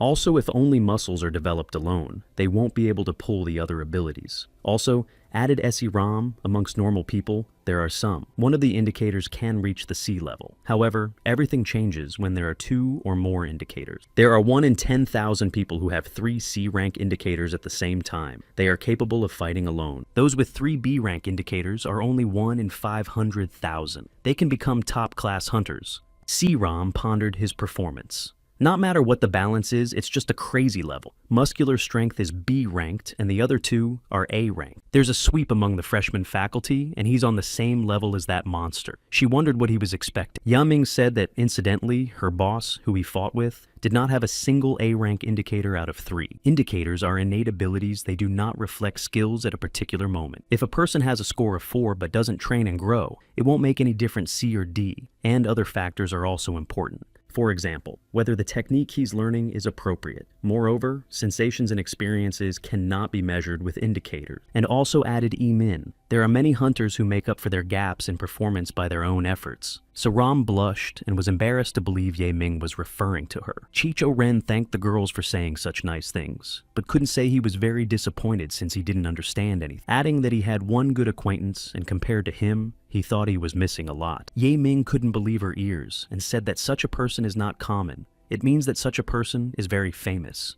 Chae-rin was referring to his father, of course. His idol and example in everything. SERM summarized. Measurements are complete and he did well. Suggested we meet next weekend. Ye Ming suggested that she and Cha-rin visit the production department. She didn't know what to say. She didn't have any close friends there, and she thought her uncle wouldn't allow it. Ye Ming clarified that she was probably just very nervous and didn't remember what her uncle had authorized when he left. How could she have missed that moment? C-Rom was just shocked. He said to take him to the production office when he wakes up. Tell the manager that the guy's his guest. On his behalf, he told me to ask him to pick up a weapon, and no matter the cost. Having highly effective weapons and armor was every hunter's dream. It is necessary even if the hunters have outstanding abilities, because a low-quality armament will not provide any support to its owner. So, as a hunter's skills improve, you need a good weapon to apply those skills. He understood all this himself, but he didn't know if he really needed it. Saram indignantly replied that, of course he needed it, because it was for school. He figured that's where he'd get it. Why pick up anything now?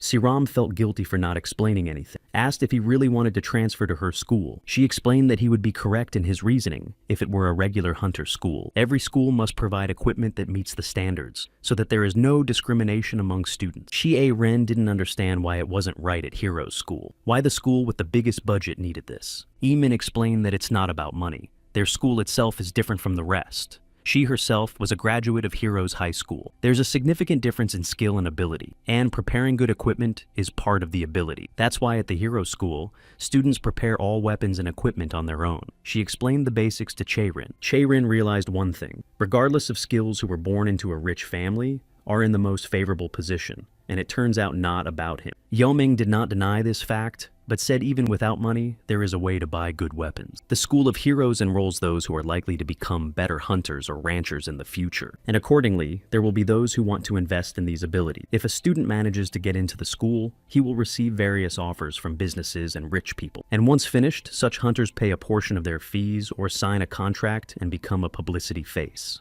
In general, they sponsor them on different terms. For everyone, it's individualized. Ye Ming decided to brag about her achievements as well. She received a scholarship from the Chinsen Group and is guaranteed a research position even after retirement. Chae-rin had heard enough and asked me to end it. He realized that going to hero school was a lucrative opportunity. Immediately, there are many opportunities to assess one's ability, but it takes a lot of sweat to get into such an institution to begin with. The degree of difficulty of the transfer test is much higher than the regular entrance exam, including preparation of equipment. Eamon recalled that the supervisor said he would help him with this training. He's already made all the arrangements. All we have to do is go down to the underground workshop. Yiming said she would be rooting for him and that she hoped he would get in. She said goodbye and left. They went to the elevator to go down to the workshop, and then Cha-ren said that something terrible had almost happened. S.E. Ram turned around not knowing what he was talking about. He meant that she said she didn't know about her uncle's help. As far as he was concerned, anyone who wanted to transfer to this school would come super prepared. She said this naturally, so she wanted to help and pay for the guns for him herself. Not understanding his reaction, I said the most important thing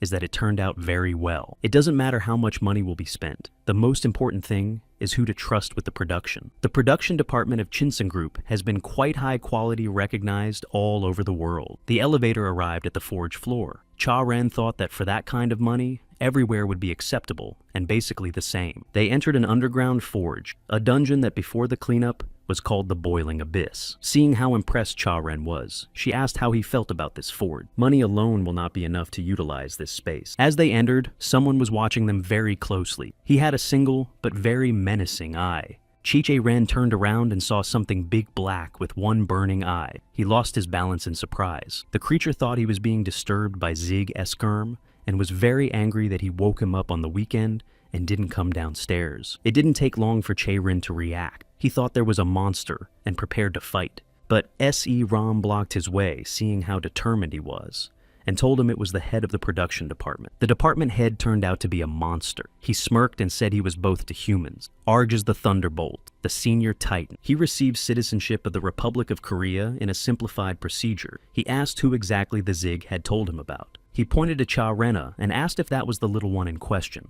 or his niece. Adding that they hadn't seen each other in a while, she replied that they were supposed to send the measurements from upstairs. With a tired look, he said he didn't know anything about these human toys or the video data. It's all being handled by his employees, and they had the day off today. The frustrated girl sighed what to do and how to be now. Argis calmed the girl down and said it didn't matter. Since Zig told him to do it in person, he could check it out himself. Seeing the weapon in the sheath that hung on Cha-rena's shoulder, he asked if it was the main weapon. On receiving an affirmative answer, he said fine, and that he would try to catch it. They were at a complete loss as to what exactly he meant. He didn't know how it was considered by humans, but in his tribe, it was a common procedure. And for the sake of a warrior, he won't check personally. He won't work hard and make weapons. He remembered his first impression when he first saw him. He thought that Cha-rin was a little different from the usual underage boys. Argy saw that look that was familiar from hunting. It felt like it was already trained. He asked Chi-Chae-ren to demonstrate his skills to him. Chi-Chae-ren replied that it was time for Argus to learn that he doesn't turn down such offers. The girl watched the scene with bated breath, hoping for a better outcome. When Cha-ren pressed the monster's throat with his pole, Argus was very surprised and asked where he got the weapon. Of course, the guy didn't expect this turn of events and thought about it. He did, after all, strike accurately, and it was a pure needle technique strike. Of course, there were many monsters that he couldn't take down with a single blow. But just then, he felt like he literally felt a wall. He didn't realize what was wrong with his stamina, but it felt like the creature wasn't alive. Looking at the monster, he tried to figure out what kind of monster it was. C-Rom was also at a loss, but for a completely different reason. She knew that the danger level of monsters was indicated by stars.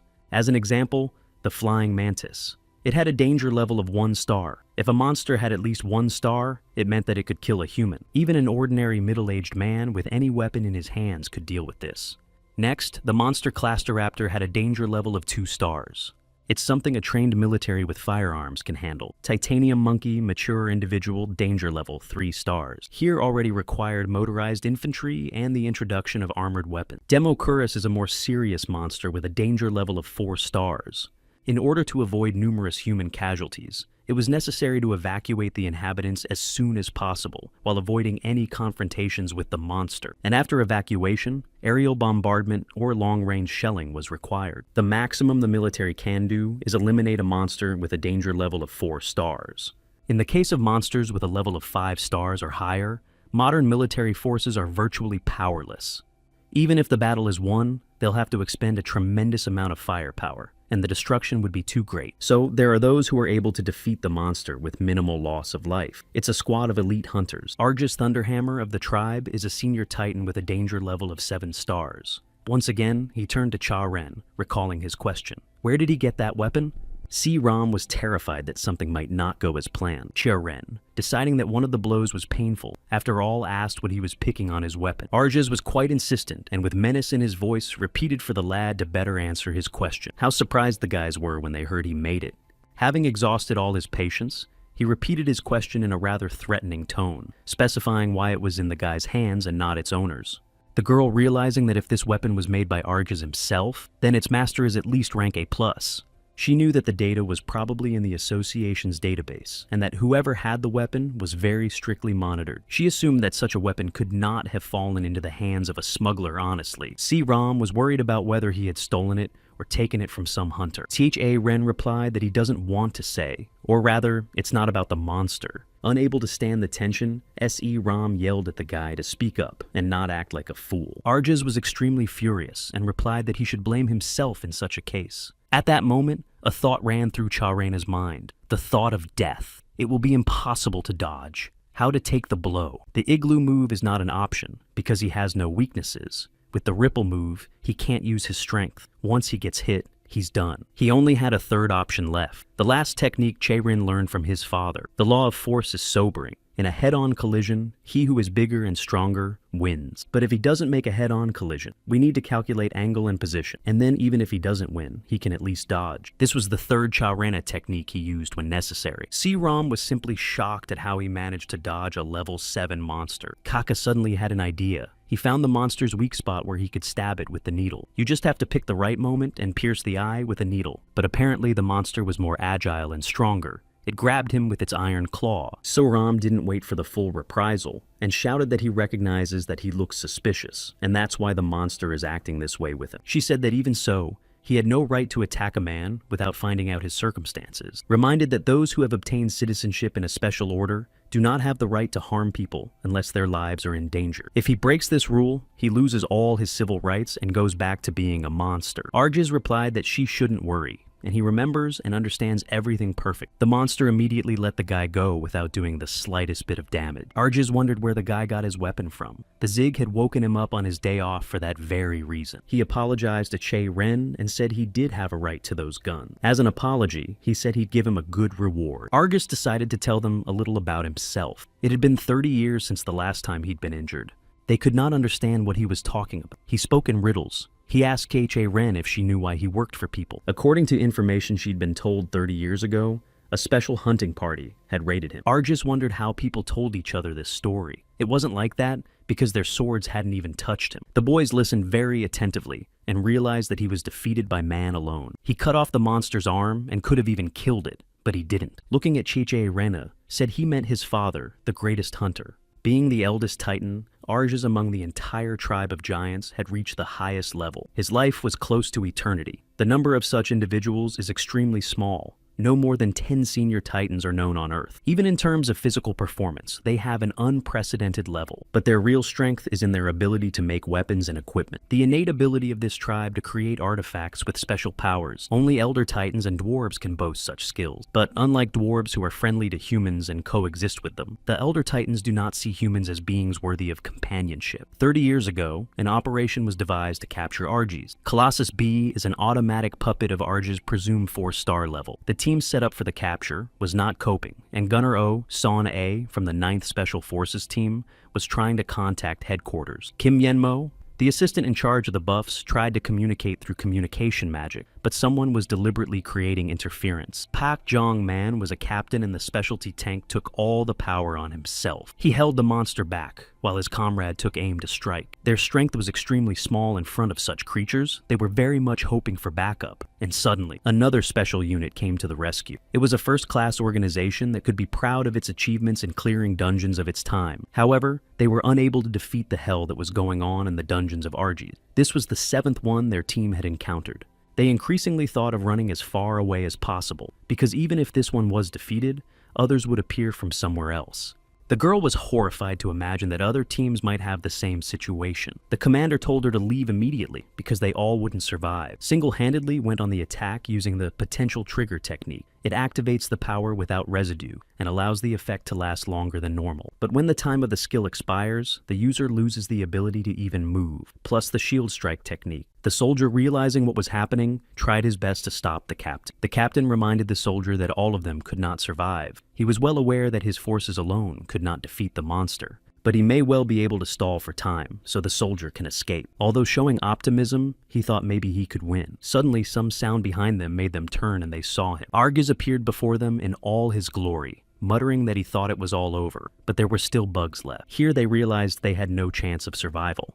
The captain shouted to the soldier to urgently run away and went to attack the monster. At that moment, there was only one thought in his mind. If he used all his strength, he could buy some time. Despite the captain's strength, the monster easily repelled his attack. When the captain fell, Argus said in surprise that they have completely worthless weapons that look like garbage and extremely weak bodies. In his opinion, all of the lowest quality. Wondered how creatures like humans could proclaim themselves masters of the world and called planet Earth a very miserable place. As the captain fell unmoving, the unfortunate soldier stood in front of him and, struggling to hold himself up, pointed his weapon at Argus. Argus was impressed with the lad's loyalty and moral duty, though not for long. The soldier was full of doubts and repeated that he couldn't, because even the commander couldn't cope with this monster, and his magic wouldn't be enough. Suddenly, some young man appeared and said they shouldn't have come here. He continued that it was much safer to gather information a little at a time and then go in with a combined force. And what's the point of them attacking the monster first?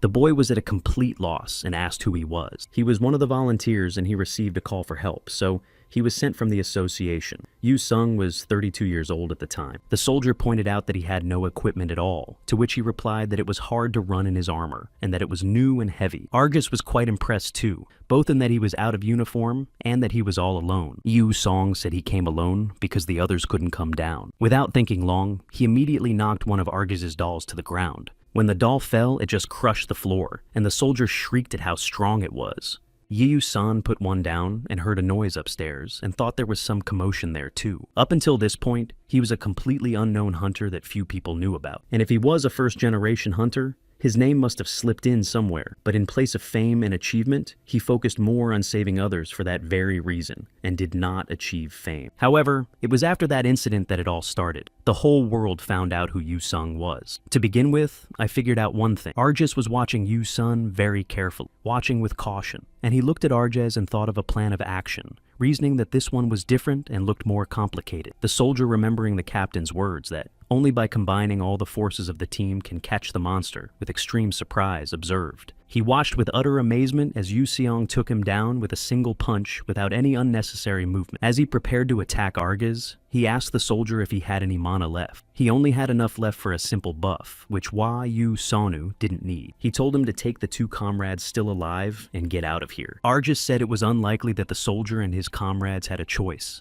Yu Song didn't share his opinion, and replied that he wouldn't touch a hair on their heads without his permission. The soldier had magic that lifted objects into the air and made them liverize. He took his own and looked at Yu Song and thought about the armor. It was 10 years after the merger. In that time, the hunters faced one problem: the released power and the increase in their physical abilities allowed them to approach the level of superhumans and also to master the technique of making equipment with the help of materials mined in the dungeons, which helped them develop their skills very quickly. But unlike the high-performance equipment, the weapons they used were not as skillful as they needed to be to survive. The answer that could break through that wall was human technology, a whole new combat system beyond what was accepted. In those days, few hunters felt the need for it, explored the area, and practiced. Yu Song was one of those hunters. The soldier turned around and froze in place. Could he really have won? Argus admitted that, compared to the others, Yu Sona had a completely different level and knew how to use his power, adding that if his weapon had been even half able to keep up with his abilities, the situation would have ended in a completely different way. Since Yu Song was a completely unknown hunter at that time,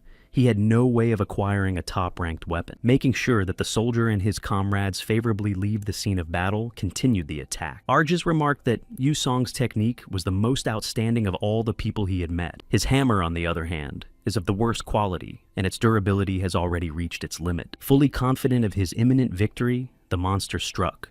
But contrary to his expectations, the weapon did not split, but took the blow. It was a technique that Chae-rin later picked up on, a technique called ripples.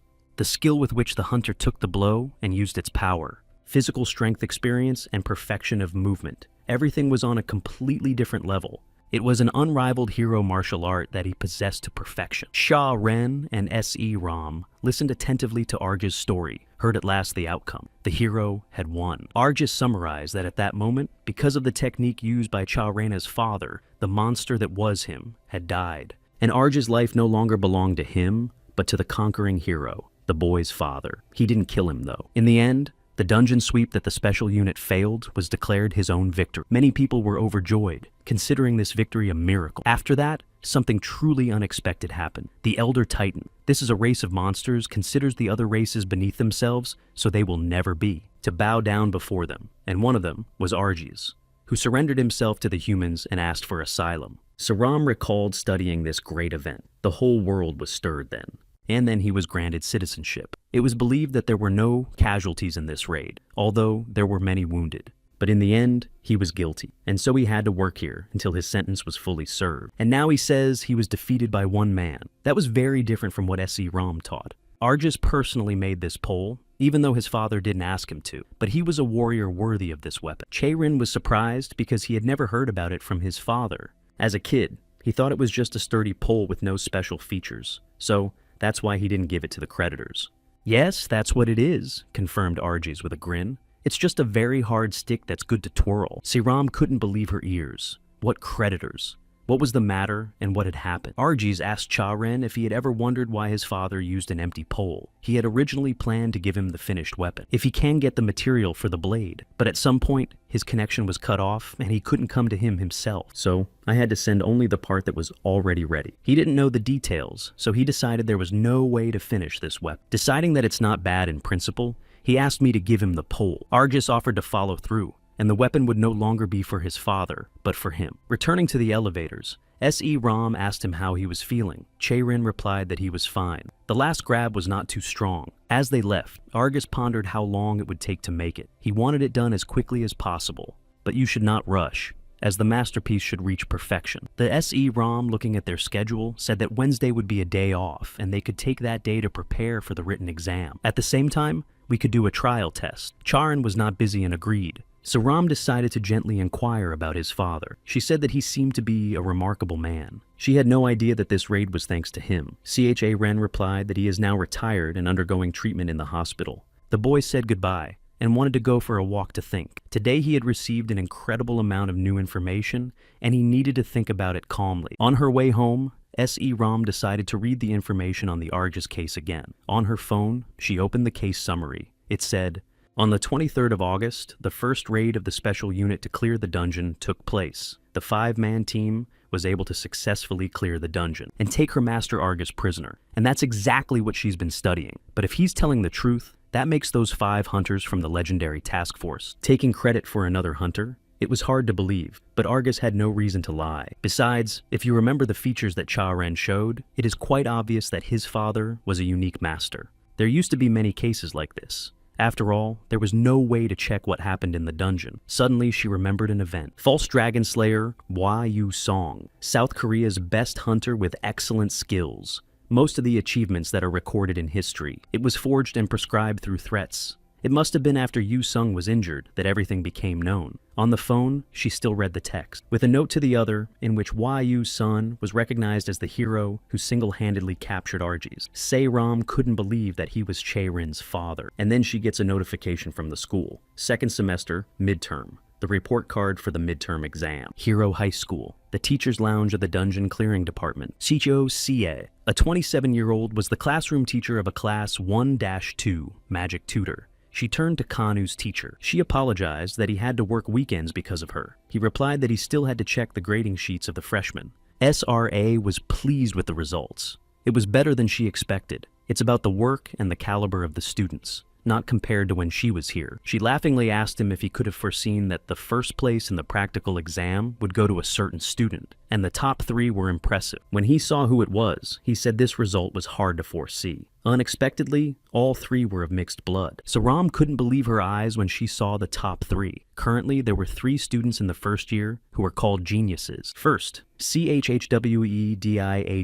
possesses swordsmanship skills inherited from his white-ranked hunter father, as well as the magical powers inherited from the elf's mother. The second apprentice, Anisha Eskersham, has magical skills that even a pure-blood elf might envy. In the future, she will surely achieve great results and reach a high level. And the third genius student who won first place in the midterm exams, born from the union of a human and a dwarf. From the latter, he inherited strength and durability, and from man, flexibility and agility. He absorbed the strongest qualities of both races. Tyre Belkasin, Korean name, Sok Chul Gang, a rising star with the best physical data not only in the school, but also in the world. It's not that the SEA doubted Chal Gaga's skills, but he is in no way inferior to the 2 Steel. Usually, the first places in the exams are taken by the leaders.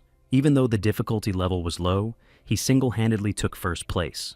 Teacher ASD believed that loners have their own advantages, and physical strength is not all of his strengths. The teacher said, to be honest, that's why she's worried. He's got what it takes to be a leader. However, he is not at all interested in any interaction with the other guys.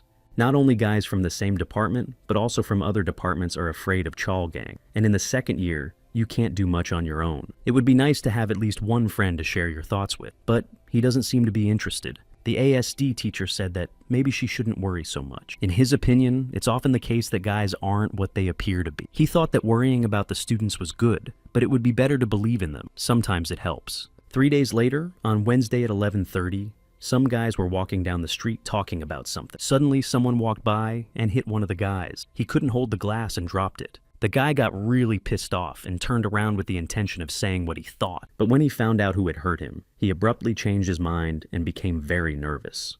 It was Chul Gong. He apologized and said he accidentally hit it, but he was just walking and thinking. It seemed that the guys didn't even hear his words out of fright. Fearing for his life, he began to apologize himself. Finding him doused in his drink, the guys quickly fled the scene. Chul Gang was upset and wondered why he was so unlucky. As it turned out, he was formidable on the outside and very sensitive on the inside. He missed his mom very much. As a child, he was a normal, cheerful boy and enjoyed any interaction with his mom. So Yu Bin was a Korean hunter working mainly in Europe and had an excellent reputation. She often told her son about her homeland, which she missed dearly. Therefore, Cholgun felt sympathy for Korea from an early age. It's the atmosphere he grew up in, plus his personal outstanding qualities, allowed him to enter the School of Heroes on special grounds. If we're talking about the problems he had in school, it's that he's withdrawn. He was excited to talk to his classmates, but worried that he wasn't quite fluent in Korean and worried that others would make fun of him for his pronunciation. The peculiarity of introvert. Even if he knows a foreign language, it is still difficult for him to talk to foreigners. He blamed himself for his temper and indecision. It made him very anxious. That's how the first trimester went. Without expecting it, Chulgang had acquired the image of a majestic wolf. His hobby was walking alone on the street on his day off. One day he decided to go to a computer club to play, but he was worried that all the seats were already taken. Remembering my mom's words about going to karaoke or computer club with her friends. When you play games, it is delicious to order and eat something. He went in and tried to register, but not knowing how the machine works, it took him a long time. He looked around, watching the whispers behind him, that he had no concept of time at all. He decided he couldn't make it, so he decided to go home, but he was just in the way. But as he was leaving, he heard someone talking to him. It was CHA Ren. He said that this machine can only be charged, and the registration is done in another. He offered to show me how to do it. They approached the right machine. CHA Ren explained what to do. You don't have to fill in all the fields, just the ones with an asterisk and press ready. If the registration is finished, you can go back to the machine and get infected. Select the location again, log in, and that's it.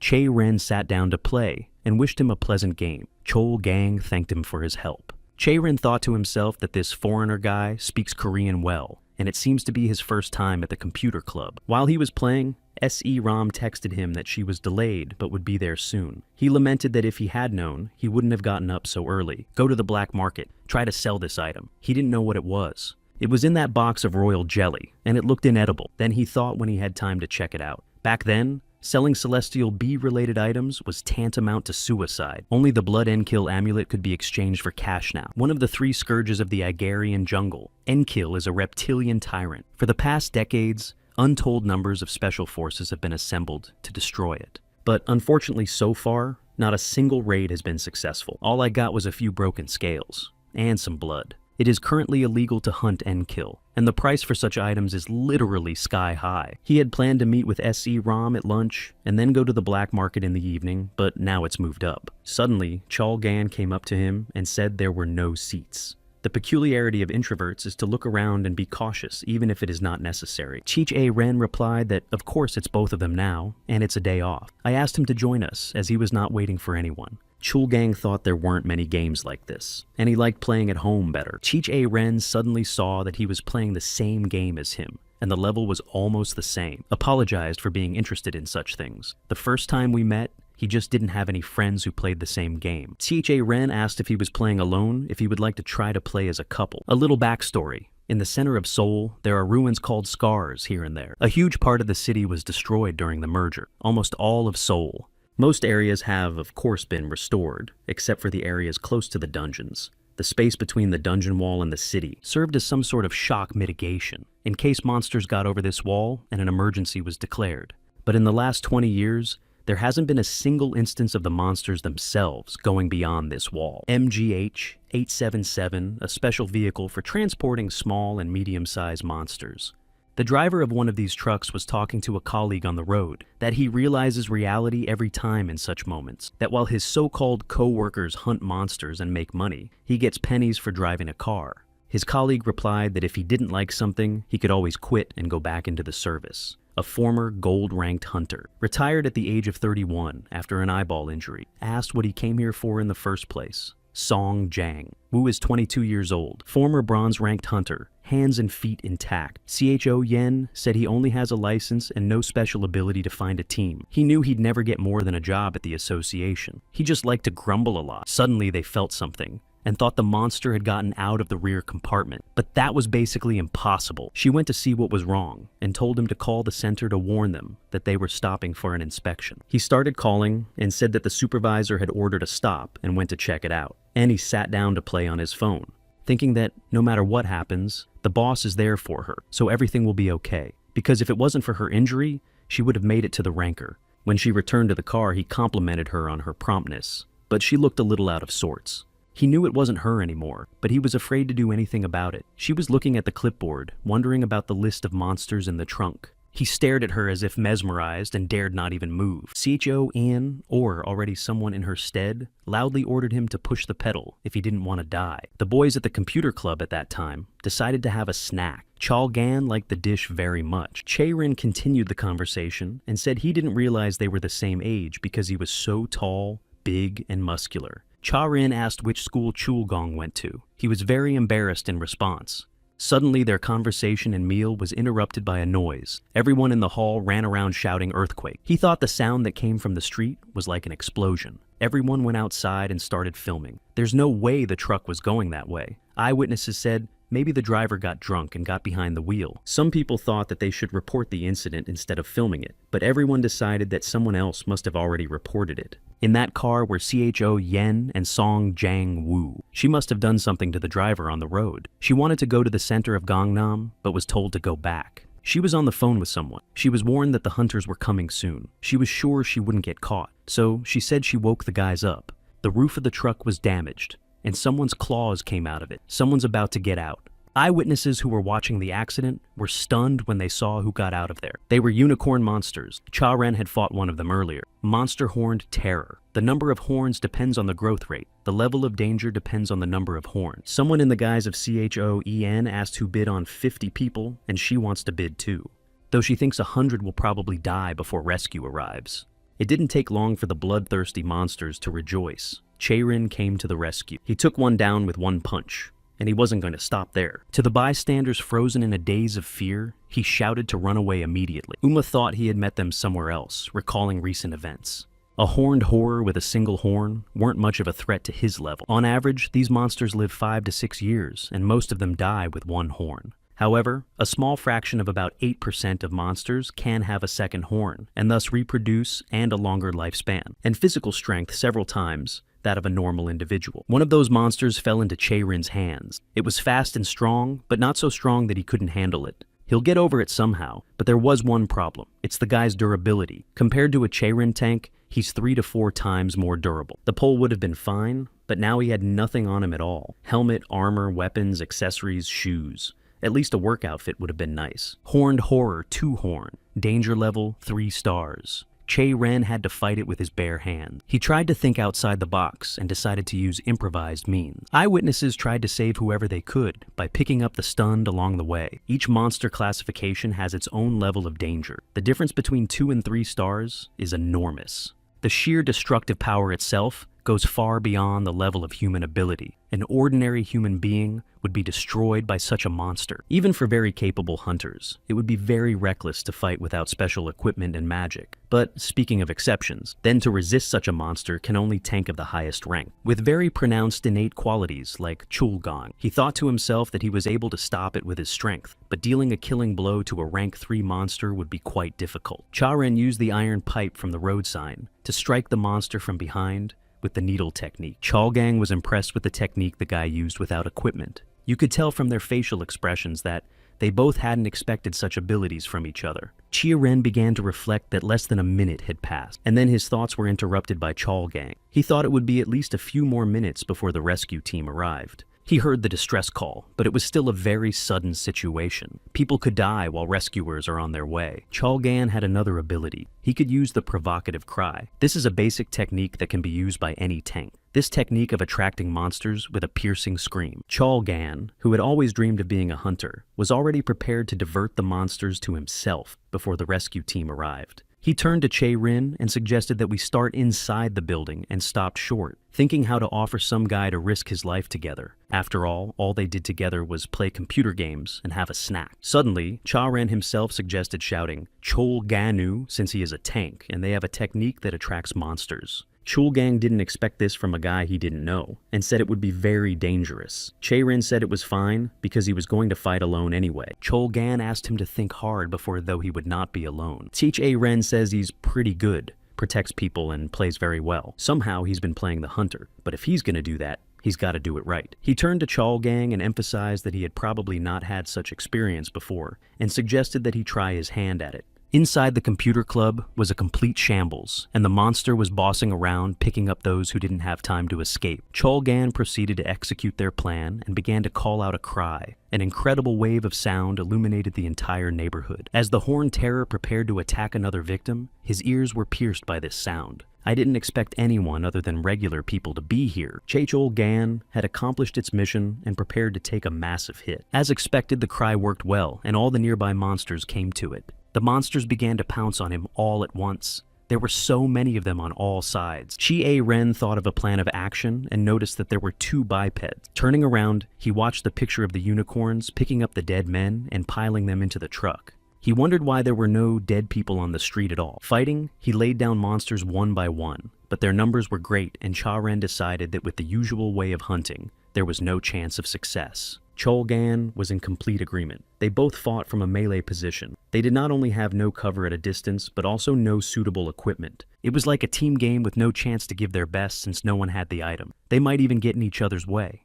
They had to divide the tasks. Chulgong decided to take on those who were weaker but outnumbered as a tank, and Cheirin took on those who were stronger but in smaller numbers. This weapon was a bit difficult for him to fight with. Compared to the needle, it lacked power. Argis's pole could have been handled in a few strokes. It wasn't known exactly what material it was made of. He couldn't fight with such an improvised material, i.e., a pipe from a road sign consisting of aluminum plus zinc coating. It was clear that it would not work exactly the same way, but he knew how to act. He remembered that Zig Eskern had also fought him only with his bare hands. And unless you counted 1-2 punches. They're mostly not that fast, but he's got some light damage that stifles movement like rain-soaked clothes. They fought in terrible conditions where a moment's mistake could cost a life. But as has been the case so far, Cheirin has skillfully exploited these conditions to take your skill and experience up another notch. With each bout, he emphasized to himself flaws and new opportunities. As he fought, he recalled bouts with previous opponents both worthy and very strong. The 4th technique he was able to master and apply when necessary. It was called Downpour. It was as if he was on all sides of the monster at once and was striking again and again. But the monster managed to catch him by the leg and hurl him against the floor with tremendous force.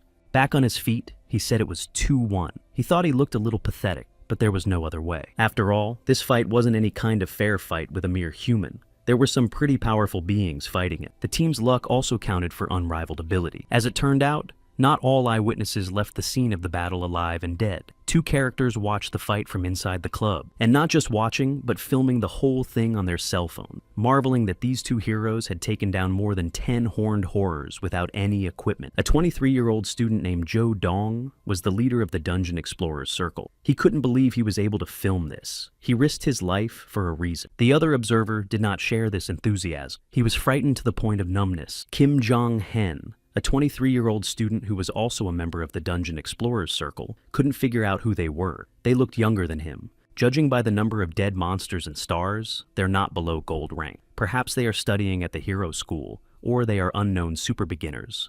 And it wasn't really that important. Don Unan asked his comrade if he could edit a little video. He couldn't wait to share it with everyone. If you do it after the news is out, it's too late. He expected to get at least 1 million or even 10 million views. Chulgang was surprised at Cha-Ren's action. He thought they were just stalling until the rescue team arrived. He never imagined the 2 of them could handle the monsters together. Che-Ren humorously remarked that he was standing so well that it was even embarrassing to say, but could he please give his hand? Chulgang helped him up, and seeing his condition asked how he was feeling. Cha-Ren's condition was naturally not the best. It hurt here and there. Although compared to what he expected, it was good that he was in one piece. Chulgang began to praise the guy in surprise, saying how good he was at taking down 2 monsters single-handedly. He answered that he had killed 9 of them himself, and that he had helped him kill the last one as well. The answer was that they were only 2nd level. Chulgang was curious about what school Cha-Ren goes to and gently said the rumors don't seem to match up, since it's rumored that students from other schools are much weaker than students from Hero High School. Thought I said something I shouldn't have. He apologized and said he didn't mean to offend him. Che-Ren immediately realized that Chulgang was also a student at the Hero School, which is not surprising considering his abilities. Che-Ren asked where he stood and how many other guys among his peers were stronger than him. Chulgang naturally found it difficult to answer, explaining that he was not close to the boys from the school. Clarified that he has tried his hand at exams a few times, but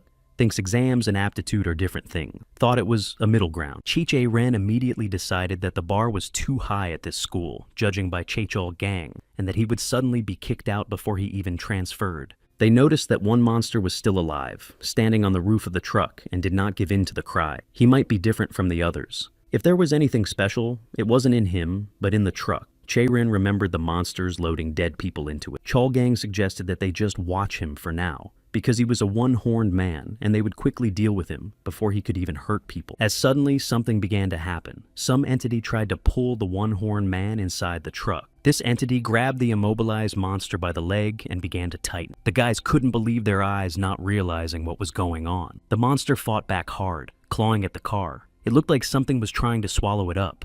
Chulgang said that the Horned Terror are tribal-type monsters. 2 horned individuals were considered parents and heads of the tribe, leading small tribes of 10 individuals. When several tribes united, they became stronger and multiplied faster. However, this had its limitations. In the harsh world of dungeons, the Horned Horror was a below-average class, since the number of individuals was always regulated, at the expense of the top predators. However, at some point, this order was broken by the appearance of a mutant with 3 horns. He had already become more than just the leader of a small tribe of one-horned men, but king of an army of thousands that terrified everyone and everything. That leader was the Horned Terror Rex. The danger level is supposed to be 5 stars. What was their surprise when they were horrified to find that they had emerged before them? This particular monster. He used a bright scarlet-colored flow technique on the boys. Rex easily shattered Cha-Ren's so-called metal weapon. From the way Rex easily deflected attacks and massively struck, it was clear that the guys just didn't have the slightest chance of winning. Chulgang tried to crush him with his strength by applying a full girth, but that too was useless. Rex picked him up with ease and turned him over. They were running out of time. 2 young guys with outstanding abilities. They're bound to reach the highest level someday. But that moment will definitely not come today. Today they are facing the strongest opponent of the monster race. Determination, courage, perseverance, and sense. Even if they use everything they currently possess, they can't make up the difference with his absolute numbers. And Rex wasn't going to stop until he finished his dirty mission. There's some suggestion that Rex had something to do with Che-Ren's father's illness. Currently, there was no one who knew exactly what kind of person Yu Song was before he lost his power and came down with a terminal illness. There was no one in this world who could tell exactly what he had left behind. At that moment, something began to happen to Cha Ran. 11 years ago, a confession made to journalists by one man shocked the world. He wanted to admit the mistakes he'd made and apologize. 12 hours before the decisive battle between Cole Gan and Che Ren with the Horned Terror, Sarome was in a real state of confusion. The truth that she had learned last Sunday was still in her mind. For 2 days, these recordings of past events tormented her. If Che Ren's father had really been wrongfully convicted, she could understand why. Because he had lost his power. Surely there was no one else who would take his place. But there was one thing she didn't understand. When he was falsely accused, it started with victim blaming, submissions, and witness statement, probably falsified. At the same time, there were contradictions in the media. Even with the fake evidence, Yu Xiong's image wasn't so bad. Siram couldn't understand why he didn't fight to the end. But not only did he do nothing, on the contrary, he admitted everything and did not say a word against these accusations. After the press conference, the media calmed down, and Yu Sung remained a fraud in people's minds. She kept thinking,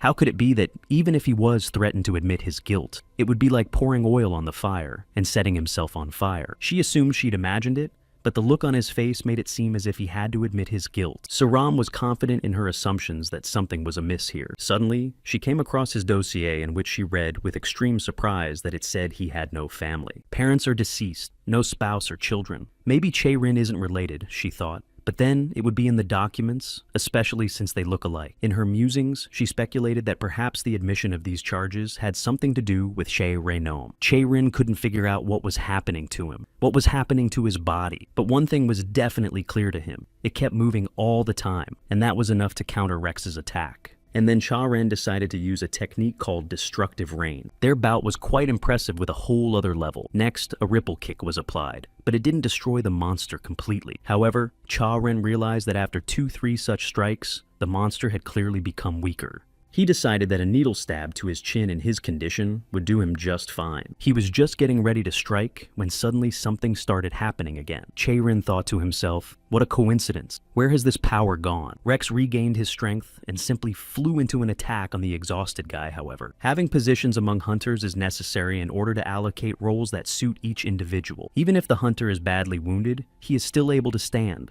This is the role and duty of the tank. So also sacrifice helps to gather all the forces and strike the strongest blow to the enemy. Che Rin used the needle technique. It's a close-range fighter's job. The result of their amazing team was a complete defeat for Rex. The seizure of a vehicle carrying a captive monster, resulting in dozens of casualties among ordinary citizens. It wasn't even an hour before this shocking news broke everywhere. The guys were barely standing on their feet, backing each other up, and when they saw the help, they laughed at their timing. The broker was shocked by what was being said on the news. 2 guys, 2 heroes, had a huge impact on the world. One of them was Cha Rin. As a kid, he never worried about little abrasions either, and was against treating them.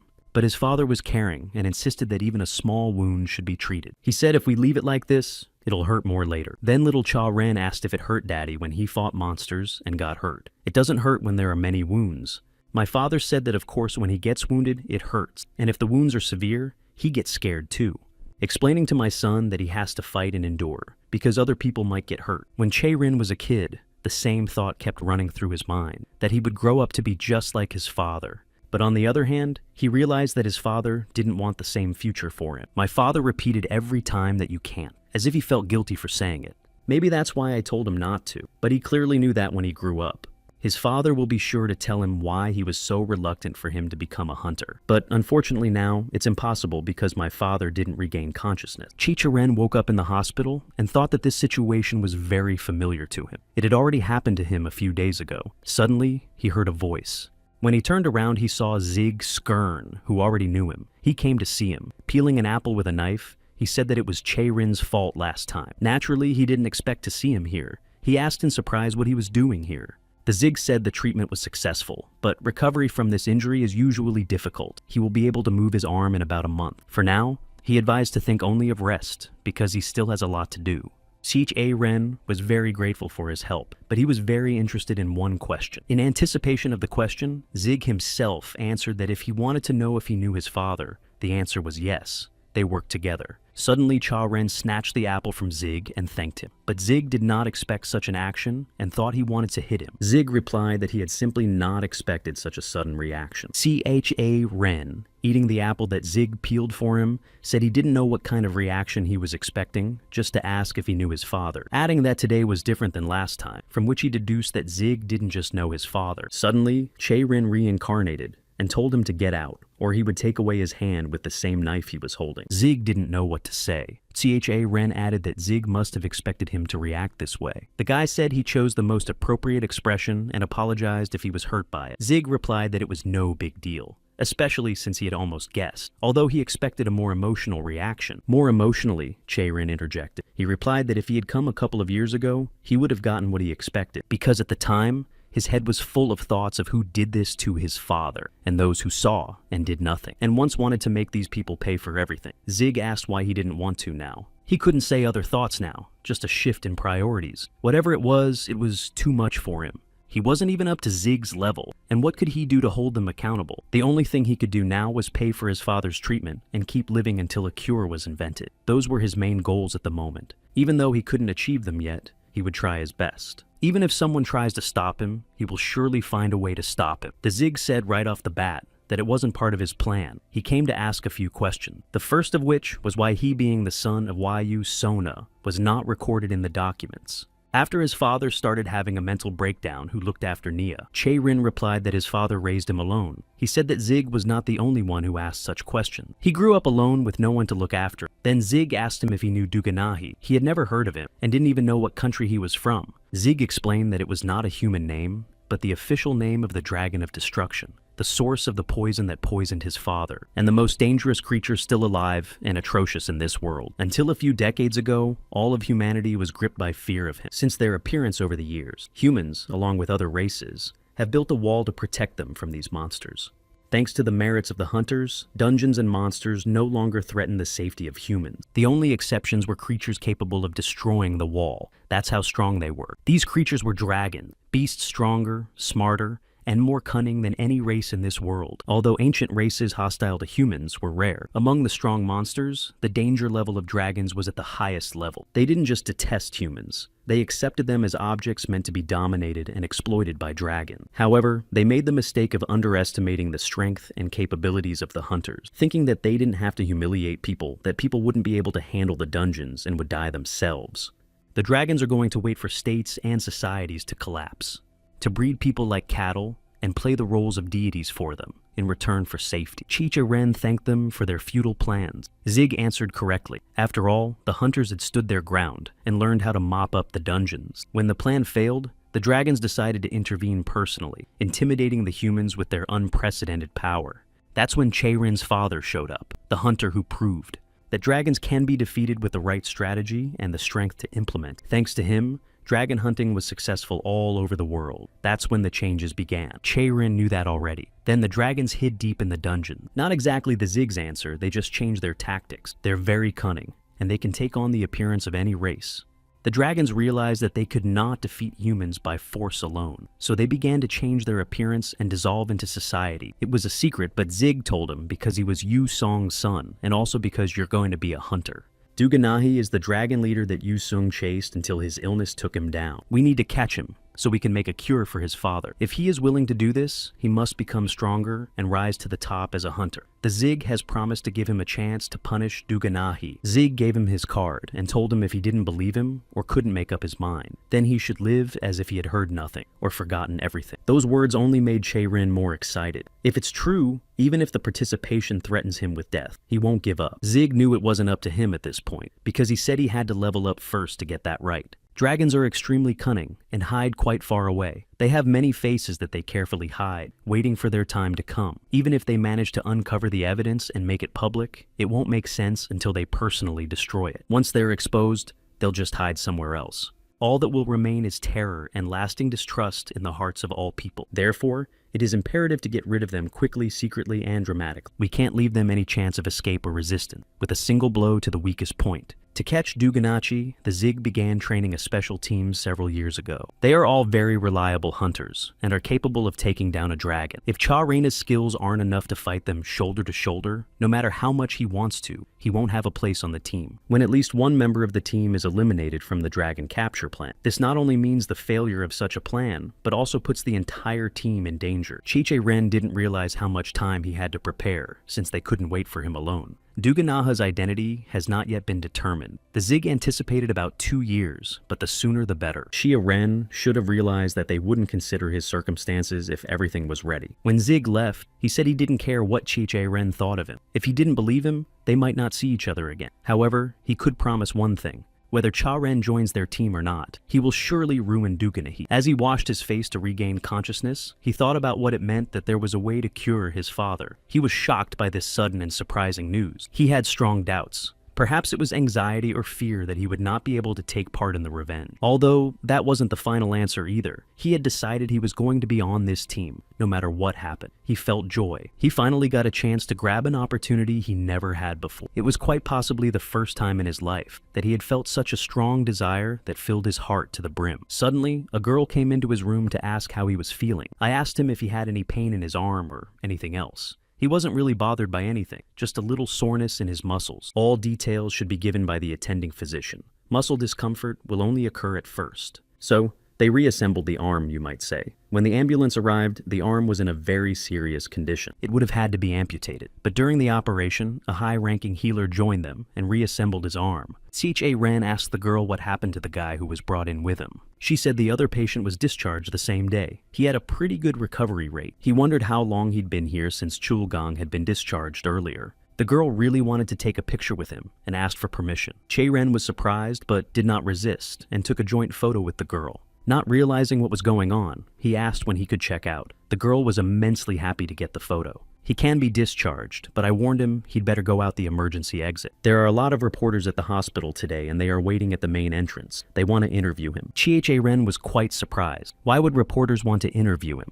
The girl realized he didn't know anything yet. She showed him the video from her phone. The boys who watched the fight still posted the video on the internet. The girl believed that if it weren't for the two of them, there would have been several 100,000 victims. Everyone was just going crazy trying to find out who they were and where they came from. She was holding a small bag that had been given to him by a friend, with the words, "If he doesn't want to glow, use this and go out the back of the building." He naturally thought of Chin Se Ram. Maybe it's an outfit with invisibility magic. After all, rich people have very different capabilities. But the contents were pretty basic. When he saw the contents of the bag, he was a little shocked. Climbing rope is cheap and strong. He turned his gaze to the open window. RN threw off the rope and climbed down the rope with some difficulty. The girl shouted that he didn't have to worry about the photos. They were for her personal archive, but still asked when he becomes a famous hunter to post it on Instagram. Chi-Che-Ren gave the girl a friendly wave and thanked her for her help. By then, a car was coming to take him away. It was C.E. Ram's car. She decided to help him hide from prying eyes. Che-Ren wasn't happy with the escape plan she came up with. Couldn't think of anything other than rope. She was outraged at the guy's ungrateful behavior and asked if it might have been better to reveal his identity. There was another bag in the car. There were clothes and shoes for him. She didn't know the size, so she took it by eye. She also bought a smartphone for him, as his smartphone was probably broken. Such concern on the part of S.E. Ram quite moved him to tears. While they were driving, she decided to inquire, but she had so many questions she didn't even know where to start. She was quite surprised that these events had happened right where he was, and that it was the same monster that was there. Che-Ren realized that by that monster, she meant the Horned Terror. Answering that life is a chain of events, asked where they were going. He'd really like to get some rest, but S.E. Ram said it would be nice, of course, but they only have time today. She had made arrangements, and today was the day to take measurements for the tailoring of the hunter's suit. The world's best top-tier atelier had decided to make him a suit of armor. There are 3 types of suits depending on the qualities of the hunter. The first one is fabric, i.e. sewn from material, the physical defensive ability of which is at its lowest level, but with the help of various techniques, it is easiest to endow the cloth with magical protective properties. Most often such are used by healers and magicians. The second kind is metal. These suits are pretty tough to say the least, but the problem is their heaviness. It is difficult to handle strong and high-quality metal unless you have outstanding physical and health capabilities. And somewhere in the middle is the skin, she noticed. Not too heavy and strong enough. For a long-distance fighter like you, it's a good fit. When considering a new smartphone, he agreed with S.E.Rom, as he was already convinced that fighting with bare hands is not very pleasant. C-Rom was very interested in how they managed to deal with the horned horror. Cha-Ren replied that someone had filmed the whole thing, and she could look it up on the internet. The video only got to the halfway point. All it shows is how they destroyed the one-horned and two-horned monsters. And there's no fight scene with a 5-star. He was surprised as a 5-star. He didn't know it at the time. He only felt that he was unusually strong. Even if he or Chol-Gan were fully prepared to battle him, they still wouldn't be able to defeat him. Thinking back on recent events, he wondered where he had gotten this new power from. Rom didn't understand why he didn't tell her how they caught him. Chirin himself didn't fully understand everything, and said it just happened. She didn't believe him. Such a dangerous monster could only be taken down by professional hunters, with full training, as part of an entire squad. He didn't look like he was lying, though. Still, there were doubts that the two of them could handle it together. Che-Rin, meanwhile, was admiring the gift. Anyway, he's got to be careful now. Reporters won't let him live his life in peace. She made a point, and not just the reporters. I guess he didn't realize that he and Chol-Gan were both in trouble. And by the way, the other guy has already been fully revealed. In the last 3 days, he has already been offered more than one interview and even participation in the program. He didn't say a word about Cha-Rin, by the way. The reporters asked him to give at least his name, but he said he couldn't say anything without consent. Cha-Rin remembered what he asked Chul-Gang to do when it was over. He asked not to say what happened and what he did. He didn't want others to recognize his face and his name. Chul-Gang made a promise, burning with jealousy. S.E.Rom really didn't like the boys being friends. He couldn't let anything happen until he passed the school exam. Che-Rin wondered why it was before the exam. S.E.Rom inquired about the exam and found out that it would be harder than she thought. If you look at the level of competition over the last 5 years, the odds are 100 to 1, and that's only when there are enrollees. It's customary to be intimidated by numbers on admission. In any case, they were weaker than he was. I mean, somehow she got in. So Rom calmed down and agreed that he didn't say anything new, and he's the best no argument. But if you look at it differently, will those who have no ability pass such a difficult exam by their own efforts alone? Of course it was Cha-Rin. Or did she mean that they would be grouped together for the exam? That's exactly what she meant. Over the past few years, most of the people who had entered their school had come from a family of hunters. Naturally, their parents knew each other, so they agree in advance which team their offspring will be on. Members of such groups among enrollees, especially in the last 5 years, are 100%. If you tell everyone he's the guy on the news, he'll be a target and a major competitor. Their school doesn't provide such a thing, but it would be better to enter on special grounds for merit in destroying monsters. Cha-Ren believed that if this is the way most people do things and not all, then there is someone who did it himself. He believed that he would definitely break through and get in. Siram was glad that he was so determined, but she felt that something had changed in him. Che-Rin, meanwhile, was looking for a place to change. C-Rom said she'd go first and wait for him after she changed. There was a girl receptionist sitting at the front desk, and S.E.Rom went to inform them of their arrival. Something went wrong, and the meeting did not take place. The president of the company was absent and could not receive them. C-Rom was furious because the meeting was canceled and not even rescheduled, because it is very hard to get to them, and there was no other time. The secretary explained that she would be compensated, but S.E.Rom was not interested, because in 2 months, she would be taking the exams for the School of Heroes. All the commotion and loud outrages were taking place not far from the principal's office. Someone behind the door was listening and peeking through the glass in the door. He remembered that he had seen this person somewhere, but he could not remember the name. Recently, hunters say that young people have become very different lately, even if not exactly now, but the hunters who came later, always in better conditions than their predecessors. They had tactics for attacking monsters that the first wave hunters had developed at their own peril, as well as more advanced equipment and technology. However, the youth of today were those who were born in good condition. The surviving pioneer hunters started families and gave their children everything they had. It was not only about ability, but also about the education they received from childhood. If anyone asks about the top of such a blessed generation, S.E.Rom suddenly saw the one who was in the director's office. The girl came out saying that the name isn't important. The most important thing is to be a first-year student in this school. Han-Ga Yuen is 18 years old. She was president of the student council at Heroes High School. Asked S.E.Rom if she knew her. Ram obviously recognized her and was speechless. Ga-Yuen said that the director of the firm was her uncle. She had an emergency, so she asked him for help and he had to leave. But she could understand S.E.Rom's frustration over the canceled meeting, so she came up with a brilliant idea. She suggested that the meeting was canceled, not because of her, but that S.E.Rom simply gave up her time. Allegedly, she just relented, for which UNGA is very grateful to her. She didn't like that option, but on the other hand, she knew what it meant to be president of the student council of the School of Heroes.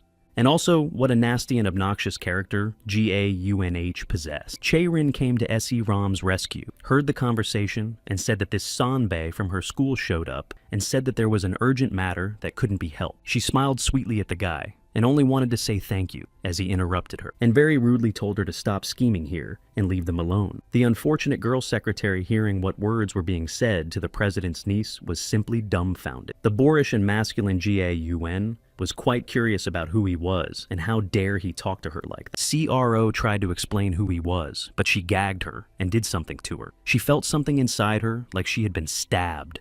There was no visible wound, but she could clearly feel the painful sensation. Gaunh spoke very arrogantly to Se Ram, explaining that she had not been asked. She was told to sit quietly and be silent. Chae-rin decided to introduce himself and said he was 17 years old with type A blood, resident Seoul, Gwanak District, Bongchan Street. Height 180, weight he doesn't know, hasn't weighed himself for a long time. Favorite food is fried rice with sausages. He clarified that that was it, but forgot to add that he was currently preparing to transfer to the Hero High School. He was a little disappointed that some high school trash ended up at this school, which is hazing like the army and behaving very inappropriately. Outraged by Chae-rin's insolence, she did the same trick she did to Se Ram. Gaunh said she's sorry she doesn't particularly dislike people throwing harsh words around, although it only applied to the one who was entitled to it, not everyone around him. She didn't understand how someone like him could be prepared for transfer. In her opinion, he was some defective product, completely substandard.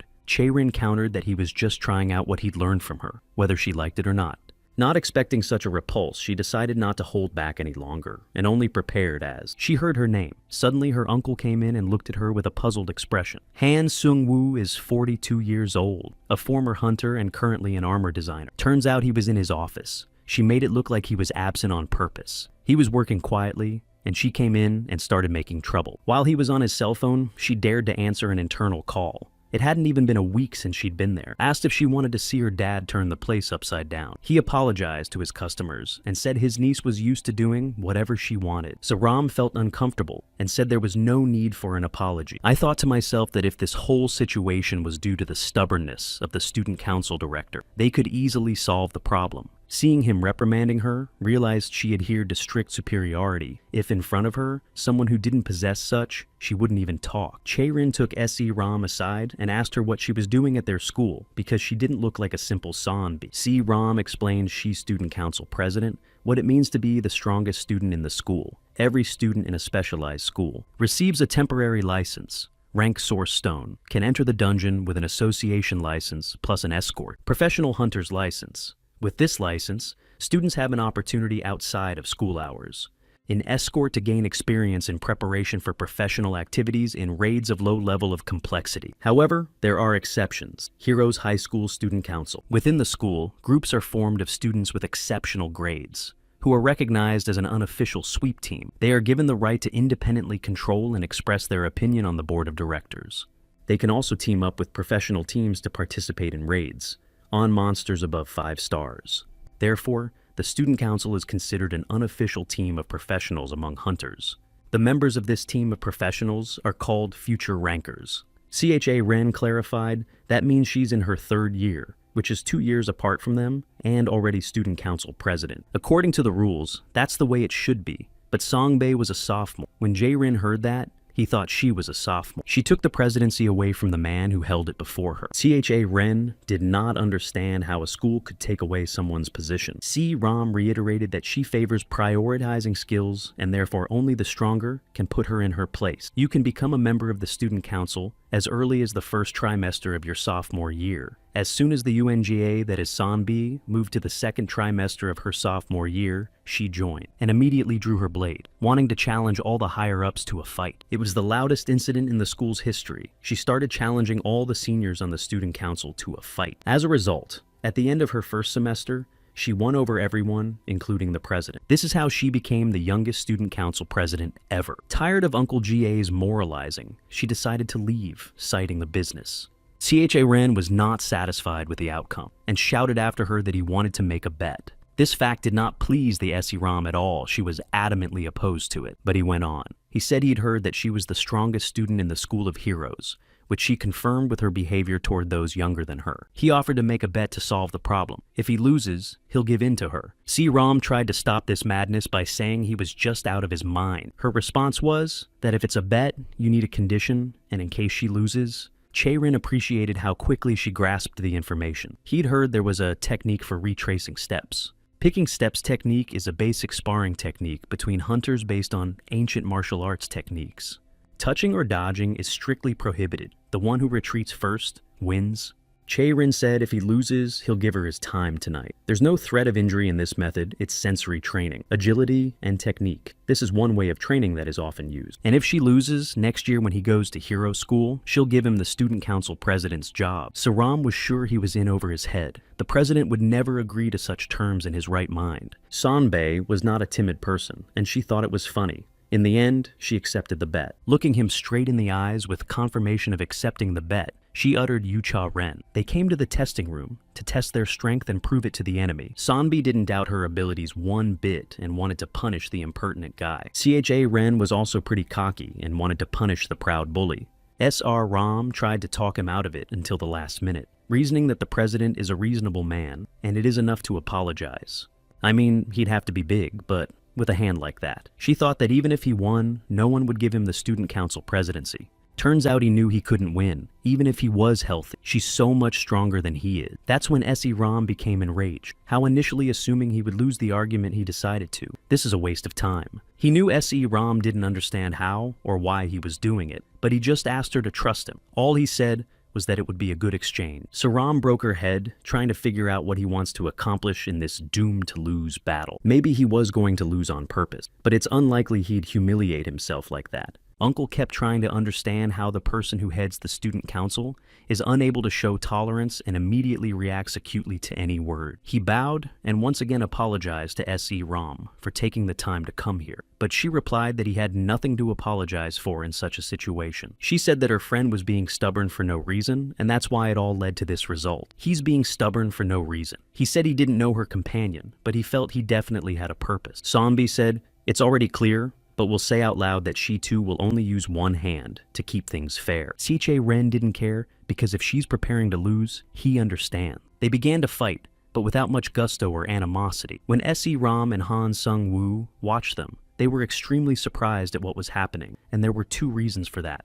They both didn't tense up a bit and move very fast. S-ram didn't even notice when Jae-yun launched a kick. The power of the attack and the speed were impressive. Picking steps is training for a defensive reaction. In order to touch your opponent, you must make sure that he does not touch you. There was no hesitation or fear in Han Gae-yuen's movements, only the urge to attack, and her excessive arrogance was accompanied by speed alone. How fast in such a posture of movement, as if between blows in Sharena's place. S-ram would not have been able to react even to the first blow. Han Gan-eun was a former hunter-rancher, green color 31st place. He asked the question he thought she was always being asked. This young man is definitely getting ready to transfer to the hero school. Judging from the data sent by S-ram, there was no doubt that the boy had outstanding abilities. But what he was witnessing now was far more than he could have imagined. He had been a brave hunter himself until 10 years ago. That's why he was able to grasp Cha-ren's purpose right away. He did not act in such a way because of his pride and temper, or to humiliate Jae-yun. He just wanted to check out since Eun-gye is no longer in the top 10 in terms of ability. Once he gained a little more experience,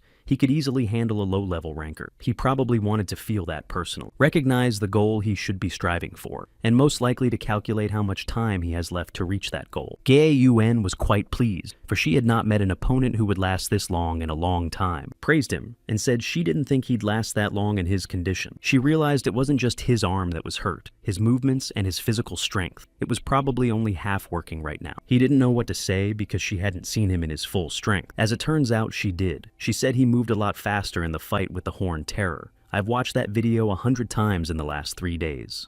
I'd even say I'm kind of a fan of the hero, the unknown Mr. A. Due to his condition, I suggested we call it a draw for today and postpone the fight until next time. Jae-yun offered to fight when he moved to their school and was in perfect condition. S-ram was nervous not hearing what they were talking about. She felt sorry for him to end it like that, said he could go deal with his uncle now. Cha-ren called her extraordinary and said she was unable to soberly assess the situation. He wasn't going to end in a tie, asked if she'd already forgotten about being student council president. He urged her to get back into the fight, noting that he wasn't going to give up on the idea. Han Gang looked at what was going on and thought hard. All three of them thought he was bluffing. Everyone was thinking that even if they continued to fight, he still wouldn't get away with it. This chance to finish the fight unscathed was the best Cha-Ren could get right now. Yuan felt sorry for her because she likes brave people. However, just now he had not been brave, but foolish. She was even disappointed in him. He started first and surprised everyone a lot with his kicking and Unga in particular. Inspired by Ram, excitedly realized that he had been saving his strength all along. Uncle was in doubt. He was wrong in his assumptions. Cha-Ren didn't just want to know the difference with Gaunh, which was a little over 30 strokes. And he completely adopted her moves, which means he didn't need the win. Being in amazement, his uncle thought he was a monster, because from the very beginning, his goal was to steal Wenga equipment. She realized what was going on too. She was surprised beyond belief. Of course she hadn't expected such a turn of events. He said with a smirk that he now understood how to dodge. Cha-Ren has been smuggling since he was a little boy, so whatever happened. He never made a bad deal for himself. Said she's frozen because he wants to see more. Technique isn't just a punch that has power put into it. It's a combination of many factors. In order to put all your strength and skill into this strike and hit the target, you need the most optimal posture and movements. You must also remember to watch your breathing and every even small step you take. It takes time to learn all of these elements. There are those who devote years to gaining experience by persevering towards their goal, going through different fortunes and defeats, learning from experience. This experience is passed on to the next generation, improving each time. And even the most talented genius can't do that alone in a few years. Thanks to his outstanding qualities, Cha-Ren, though he was able to achieve amazing growth. But at 17, when his physical development had stalled, he finally met a wall that was blocking his development. In order to move to the next stage, he had to break it down. He kept insisting on continuing. He asked her why she was hesitant, because she had heard that he would definitely go to hero school and they would meet again, adding that he would love to help the future Hube if he were her, which means junior. Though maybe she's just afraid in Cha-Rena's opinion, and he understood her. Gaunh turned to her uncle because he had a request for her. He asked to see those units once, who want to put her on a tentative contract even though she doesn't care at all. She will honor his request in return. He must not stop her. Cha-Ren, she told him. If he wanted to know how to duck, she'd make sure he only did it. Such an answer didn't exactly make him happy, and he tweaked something. Gaunh kept his promise, and all he could do was duck. She made him sweat and regret what he had said a little earlier. There are connecting elements in human movements. Every second our movements have a beginning and an end. Therefore, the beholder subconsciously assumes which movement will be next. Han Ga-eun used a technique that circumvented this very point. It skipped the intermediate stage, thereby deceiving the observer's vision. Not only did she move so that her next actions were impossible to predict, but also made the enemy feel her speed. It's the same technique he invented over 20 years ago, and it was his father who implemented it, and it's what made him famous. It's a technique called flash. Uncle Gaunh watched in amazement as Cha-Ren repeated the flash 2 times in a row. He also used the same method that Gaunh did not demonstrate. He began to think. If you assume that in such a short time he could understand the essence of the technique, but the flash cannot be repeated on just one understanding. You need flexibility and reaction, and most importantly, a sense of timing. If you lack any of these things, you will not succeed. He himself first adopted the flash from his brother when he was 20 years old. That's the age when all data is at its highest level. But even it took him then 3 months to just understand the technique. And Cha-Ren was able to adopt this technique during his bout with Gaunh and was able to master it in such a state, it was phenomenal. Han Sung-woo was right. Cha-Ren was in terrible shape. Considering all he had to endure, his strength was running out. But in spite of all this, he thought he could endure a little longer. As it turned out, his condition was better than ever. He knew he could be much stronger than he was now. He literally felt the joy of learning something new that he had never experienced before. Even though this training was not in the usual form, but he had a purpose and motivation to become stronger. And also came the realization of how it could be done quickly and correctly. He needed it as much as he exulted in the opportunity to fill in the gaps in himself. Now for the first time he felt the way of possibility and the joy of feeling it. He forgot about the pain and fatigue and moved straight towards his dream. At some point, the Daidas couldn't take it anymore and snapped to his niece's aid. Gaunh was extremely unhappy that he intervened, but was glad it was over. They both said in one voice that they had lost. A question hung in the air. She wouldn't admit victory because she couldn't help herself and used her hands, even though she promised not to use them, so they'd be on equal footing. He didn't expect her to do as she said, but she hit him anyway. Chae-rin realized that she should be ashamed of herself, because no one was pulling her tongue, but she shouldn't overplay her hand. Besides, he doesn't think she's that strong, and it's not a case of hiding someone's victory or defeat. Uncle decided to take responsibility because he is a grown man, did not stop the fight, considering the condition of Cha-rena, and it is difficult for him to win. He asked how they both felt about the fight being a draw, and the real fight should be held next time. He suggested a full-fledged fight when Chae-rin is fully recovered. Showing that he didn't really want to agree, he tried to be sarcastic and said that if Han Sung-woo said so, he could accept it. Gaun was very firm, and said they would see each other next time at school, and if he failed the exam, or lose to someone else before they meet her, that is, before their battle. She won't leave him alone. He can be sure of that. For Cha-ren, regardless of the outcome, today's battle was a very important and valuable experience. After all, he had met a female peer with unprecedented abilities. Sean turned to S.E. Ram and asked her what her name was. Realizing that she was helping him, he said he wanted to apologize to her. She didn't know if S.E. Ram had hunter abilities, but she didn't seem to be completely clueless, and not a bad judge of character. Today, it was not only Chae-ren who felt a sense of joy filling his heart for the first time. The guy complained to S.E. Ram about how bad he was feeling, to which she replied that no one forced him to do anything. I'm surprised they didn't take him to the hospital. Still, she found it all surprising. The result of the battle and the fact that he had admitted defeat. In her opinion, he had won. Even considering the rules he set up, the student council president used her hands. In his opinion, if you talk about the rules, he won, but if you consider that he took off the bondage and started fighting, it was clear that the two of them didn't intend to hurt each other a little. But he crossed the line. So, she didn't think he'd change at that moment. At the last moment, he put all his strength into it. If he had hit her, it would have been painful. Even he in such a situation would use his hands. It was inevitable and fair as he thought. Si-ram was curious what would happen if they were both in perfect condition. Chae-rin didn't understand her. At first she asked why he went into the fight. He was just inwardly fully immersed in the fight, and he even liked it. While they sat resting and chatting, Han Song-woo ordered them lunch. He ordered snacks and drinks for everyone, figured he'd make it up to them. He started apologizing again for his niece for causing them trouble, and so he decided to treat them to something tasty. Chae-ren said, "Thank you for buying at least something expensive food. He's not used to expensive food. He just wants a lot of it. The caloric expenditure of a hunter, and especially melee players, is at least 5 times higher than that of a normal person." Si-ram didn't even think about it, but in the 4 days he was unconscious, he didn't eat anything. Han Sung-woo decided to get down to business. Their workshop is not leather, but a fabric that is far superior to leather. They don't use plant fibers, they use strands from high-risk monsters, like the Spider Bandit, which has a 4-star rating. Jigamo's Kochi with a post-hatch danger level of 6 stars. These clothes are made with special technologies that they have a permit for, and mixed in different proportions, depending on the characteristics of the user. And when finished, the resulting fabric is much stronger and lighter than leather. In the case of Cha-rena, they had already made a plan of what clothes and with what proportions to make. Besides, all of his data is already in the Chinsung Group's lab. Most importantly, Han Sung-woo personally verified his data today. One detail, however, kept him on his toes.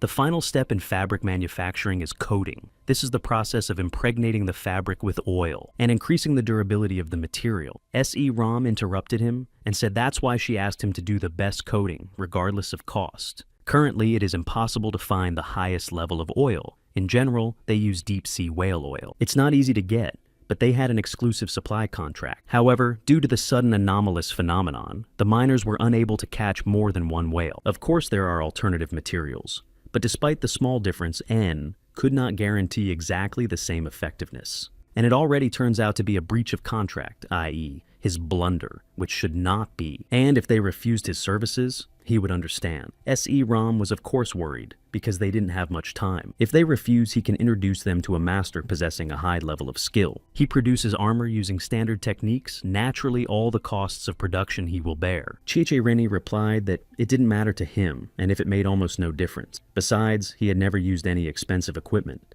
And most importantly, he wanted to wear the clothes that Han Sung-woo would make. Chae-ren speculated that he was the same teacher who taught Gaun the fighting techniques. Chae-ren didn't know anything about equipment, but wants to use what is made by the hands of a strong man. Si-ram, being a customer, decided that since he said so, she didn't really care who did the outfit. She thought it was a very strange day. Han Sung-woo bowed in response to the praise, and said that he had not been a hunter for over 10 years. He was embarrassed to hear such words. The director promised that he would produce a product of the highest quality and would definitely justify the trust. After that, Han Sungwoo began to regret more and more what had happened last week. It was the big hunt he had been waiting for. He was hoping to get some of the materials he'd been wanting to try for a long time. Suddenly, he asked if they had heard of sky wasps. S.E. Ram thought of the royal jelly. She had heard that it was a valuable trophy. The director said, "Right, it's the most famous. But there is another material that armor makers among themselves call fantastic. It's black beeswax. Beeswax is black in color, which is produced by the celestial wasps. If the royal jelly feeds the uterus, the black wax protects the adult queen. Even among wasps, there are a small number who are able to produce this material, which they use to lubricate the uterine body. If these waxes could be coated on the material, it would be a first-class product." Chi Che-ren had a picture, but his phone crashed and he sketched a picture on his new phone. Han Sung-woo even jumped up from his chair as he was surprised. Since Che-ren had a picture, he must have seen the sky wasp in person. Of course he couldn't say he stole it and smuggled it out. Then he came up with the idea of saying he saw the thing at S.E. Ram's house. Rich people are different from ordinary people and what they don't have. Che-ren decided to contact the broker and arrange a meeting with him. He was visiting his father. The broker didn't have much to do today, just wanted to check in before Cha-rin came. They agreed to meet in about an hour. The broker suggested a snack. Cha-ren replied that fed in if he wanted to, he could keep company. The broker saw the door to the ward open and told Cha-ren he had to go. The man with whom the broker had arranged the meeting entered the room. It was Zeke Ezerm. Zig said hello and said they hadn't seen each other in a while, and the broker offered to leave the chamber. There was no noise because Chi Che-ren's father had just taken a sedative and fell asleep. Zik Eskerm is currently ranked 7th in South Korea as a former Venus Squad healer. 11 years ago, the so-called legendary one-man cleanup squad was disbanded, and now the two who once called each other comrades have met again, and there was no joy in the meeting for either of them. The broker started sarcastic that he was so happy to see Zaek's face after 10 years. The broker's name was Im Jae-hwan, and he was a former hunter.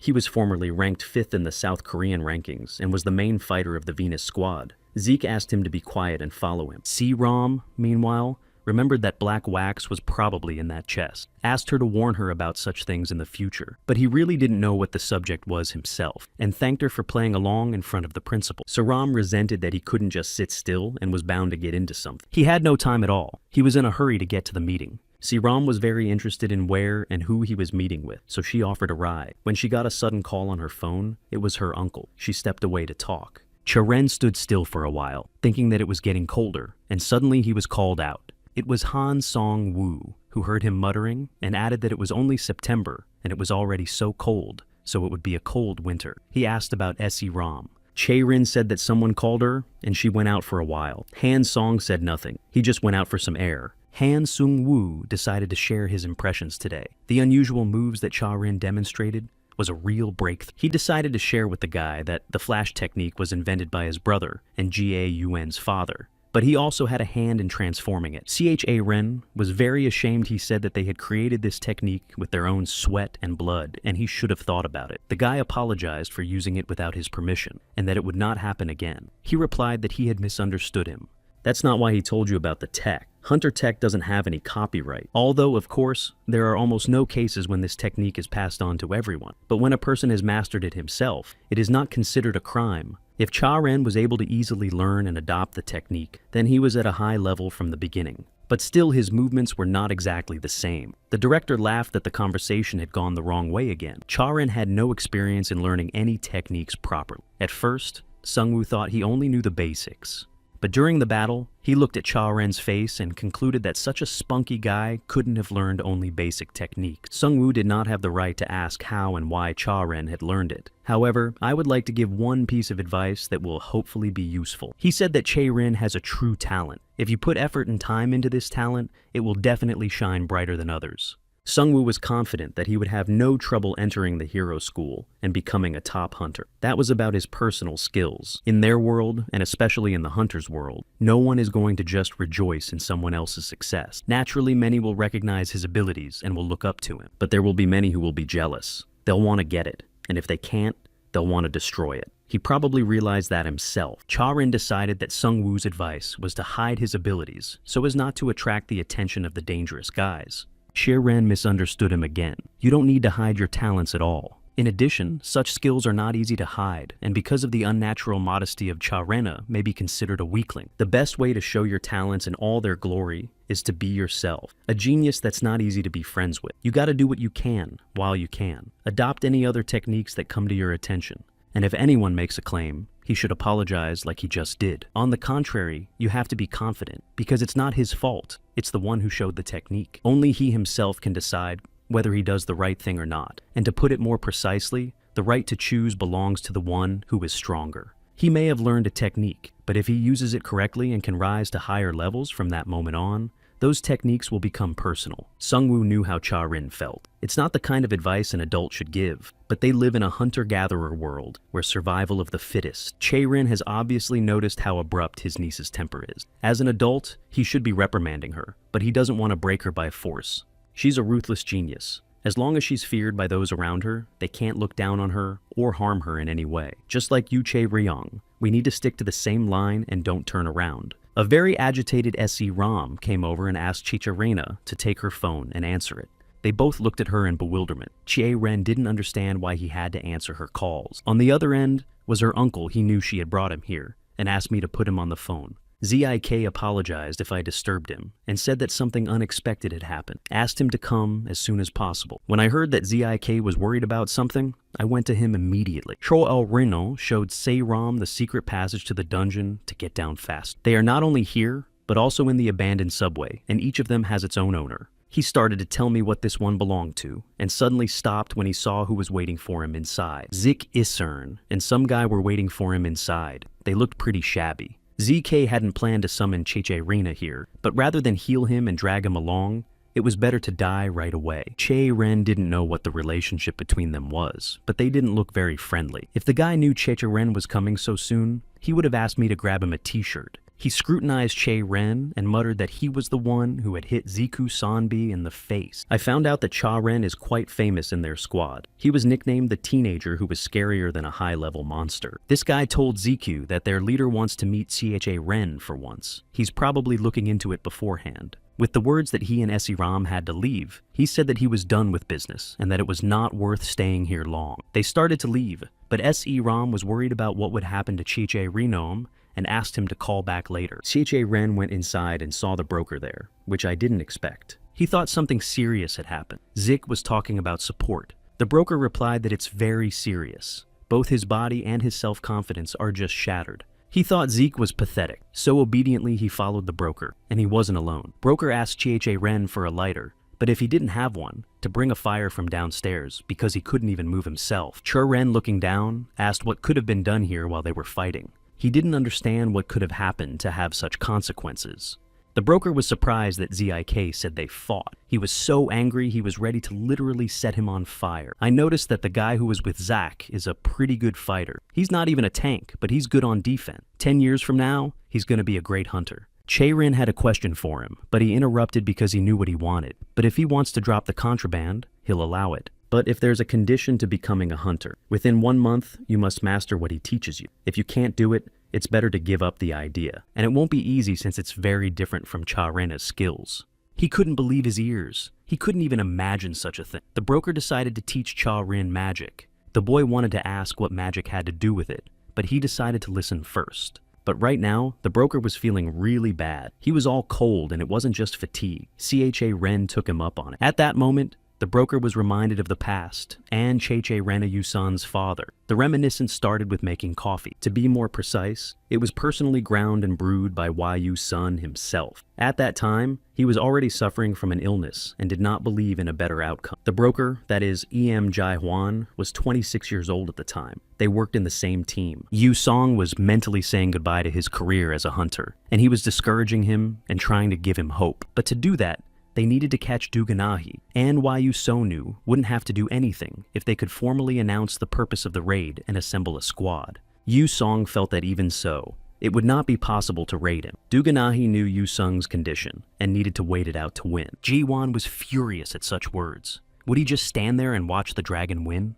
It wasn't just about Dukanahi. There were silly rumors, and if it wasn't for Yu Seong, they would have all died. Jae Hwan said he was willing to do it all by himself. If only Yu Seong would get well. He himself is ready to gather a squad and find the dragon and make all the ingrates kneel before him. Suddenly, a little boy entered the room where they were talking. It was Chae Rin. Yu Seong introduced him as his son. Jae Hwang did not know about his son and was very surprised. The father introduced the unfamiliar uncle to his son and told him that he had nothing to fear. The father asked his son to play while he and Uncle Jae-won talked, and said they would have dinner together tonight. Yu Song was sure he wouldn't last long. Even though ZIK had prepared a prescription for painkillers, he would soon become resistant to them as well. Pain was not the first priority. He realized that his ability to make decisions, memory, and perception would all gradually fade, 3 to 4 years at the most, and he won't be able to recognize people. Jae Hwang really wanted to stop this from happening, but Yu Sung interrupted him with a request. If anything happens to him, he asked to take the place of Cha-rena's father, to take care of the child in his place, not like himself, but so that Chae-rin can have a normal, happy life, so that he can become something other than a hunter. This may have happened for the first time in his life. Yu is a son who has never, under any circumstances, shown his weaknesses, made a request to another person. How could Jawan refuse his request? Of course he said yes. Back to the present time, Jae Hwang woke up at Jae Ren's house. The first thing he asked was what time it was. Chie Ren replied that it was not very late, about 11:30. He was surprised that it had only been 3 hours since he had been unconscious, thinking that Zai K had treated him, which he didn't want to do. At first he wanted to take him to the hospital, but thought there would be questions, so he brought him back to his house and gave him an injection. The memories came back again. Jae Hwan gave Jae Rin a syringe with some kind of serum inside, a gift for a part of the beginning of work. He was 14 years old at the time. Chae Rin thought that this syringe should be injected into the monster. But it was an emergency potion. It's not the best, but it helps in many situations. It can even remove poison or temporarily restore strength. It was a luxury for hunters whose lives are precious, but it could be used once. The next time Charena had to buy it herself. As he left, he said thank you, but Jae Hwan decided to clarify. If he's changed his mind but just can't say, he'll cancel right away. Besides, it was an inexpensive order. But once he starts, he can't stop when he wants to. Jae Hwang had the benefit, of course. He wouldn't have to pay for his father's treatment, but he was a little uneasy about making his son a smuggler, to which he replied that it didn't matter, and that his father hadn't even left any money to the broker, and no one could know what would happen in the future. Ji Hwang thought Cha-rin didn't trust him, but the thing was, he needed the ability, so that in the future he could protect his father in any situation. Thanked him for the potion. He'll use it where he really needs it. Ji Hwang knew that he would conserve the potion, but he couldn't even imagine that it would last so long that it would save his own life. He praised him for not putting the potion on the black market. Chae-rin was glad he understood that. Jae Hwang said that it may be hard to believe his words, but if he had quit smuggling halfway through, he would still be paying for his father's treatment. Cho-ren knew this, although he couldn't say he was 100% sure. But he realized that if something happened to him, Ji-hwan wouldn't abandon his father, and because of him, he was able to do this job. His conscience told him inside that since he had made a 14-year-old child, a smuggler, it already meant he had betrayed his father. Chi-Jae Ren asked not to blame himself, and said it was his choice, and if it wasn't, he would have found another way anyway. Still, he was curious why Jae-won had agreed to help him so easily. Yu Seong asked him not to make a hunter out of his son, but he didn't do it just because of his word. He had never listened to him, especially much. He couldn't see Yu Song's son's abilities disappear in ordinary life. He honestly admitted that he hates this stupid world he thinks he's in. Hates all those who drove his father to such a helpless state, and all those who unquestioningly believed them and forgot the hero, and even bystanders who knew everything but justified these low acts. I wanted them all to be held accountable for their actions. Chae-rin thought ZIK wanted to help, but Ji Hwang didn't think he could catch Dukanahi. Sincere intentions, but the methods are too naive. Not only hunters are suitable for catching a dragon, because dragons are not stupid. They knew the nature of dragons, but they just wouldn't let themselves be touched. The dragons had made it so that their absence from society would cause great loss. Naturally, Zika has his units, and both sides realize it, but all the others who betrayed YU Sona are scum. They have no idea that even if the world collapsed tomorrow, they wouldn't believe in facts they don't want to admit. As long as ZIK is bound by laws and society, they will only hinder him by helping the dragon. In the end, everyone will pay what they deserve. The same horror that destroyed your father 20 years ago will reappear, and all those pacifists who cheerfully acquiesce to it will disappear. This is the reason why Jae-won did not advise him to become a hunter. He handed him a number he had written on a piece of paper. It was his bank account number. Ji Huang had been putting away everything Jae-rin earned since day one. He decided right away that he would give him all that money so that Jae-rin could start his own business when he became an adult. Once he was going to teach him techniques and knowledge even more dangerous and practical than those learned by future hunters. When he left, he told me to call him when his cast came off. Said he'd teach him magic in a month. In the meantime, he'd get him ready for college. Didn't see the point though. Jae-rin decided to ask if he didn't think he should become a hunter, why he gave him another chance. Ji Huang replied that he was correct in what he said, but it was just his thoughts, which is not that important. That's what he said 3 years ago. He needs to decide for himself what he wants to do.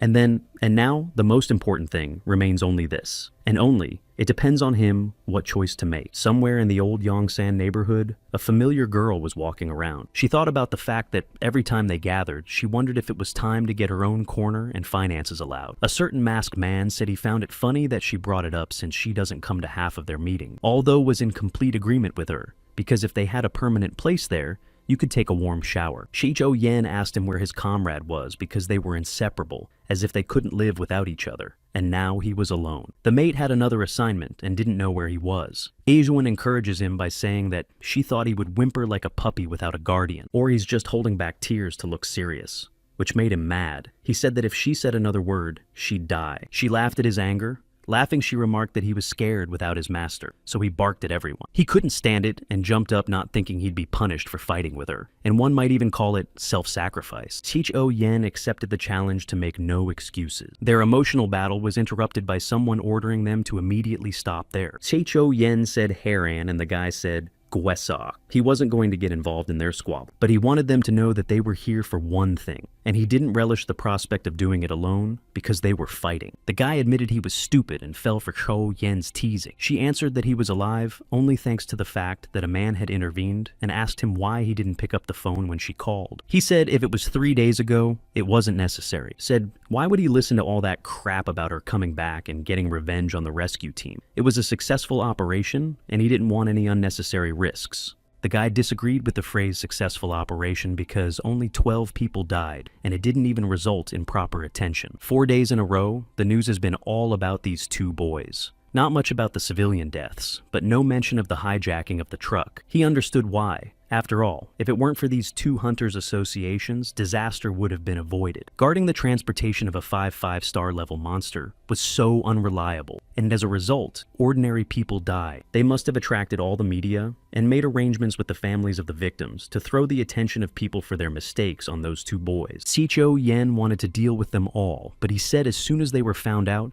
they'd be labeled terrorists. It's not the association's miscalculation that's going to worry everyone, it's the race to the bottom. The association won't collapse because of this one case, but if such blunders are repeated someday, it will lead to its downfall. So it's important to keep throwing in accidents. Suddenly, another one showed up at their meeting. Resenting the fact that he had not been warned, they asked how long he had been expected. Their leader knew he didn't like to be disturbed while practicing his hobby. Cho Yen shouted a greeting to him. Yoongyel said he didn't do his favorite hobby, but just work. But he really enjoyed it. He didn't know Yoongjel and was seeing him for the first time. He said he was a pretty well-trained guy and asked if he was a hunter. He was a hunter, though not a high-ranking hunter, but his name had been on the rankings lately. He was going to sneak the items from his comrades. Last night, disguised as a smuggler, wanted to sell trophies, and the main caught him. Oga Shis, 23 years old, main tank of J Team. The secret refuge of hunters inside the space where monsters cannot penetrate there is a place to rest medical center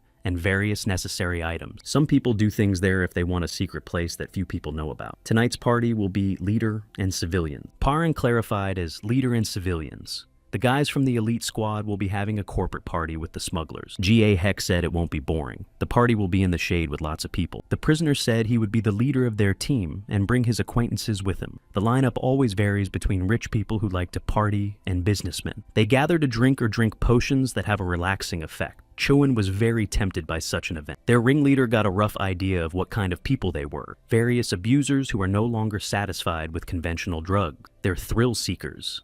Though there is no place safer for them than there, they are guarded by hunters and can enjoy themselves secretly from the outside world and prying eyes. The prisoner said that when he first got there, they said everyone was doing it and he had no choice but to join, and they're not the only one. Gie Heck tried to calm him down and praised him for telling everything. Their leader said it was time to release him and used magic on the prisoner, and he said There won't be a living soul left here tonight. Tomorrow, the whole world will know the news about hunters abusing illegal drugs and ordinary people being killed by monsters.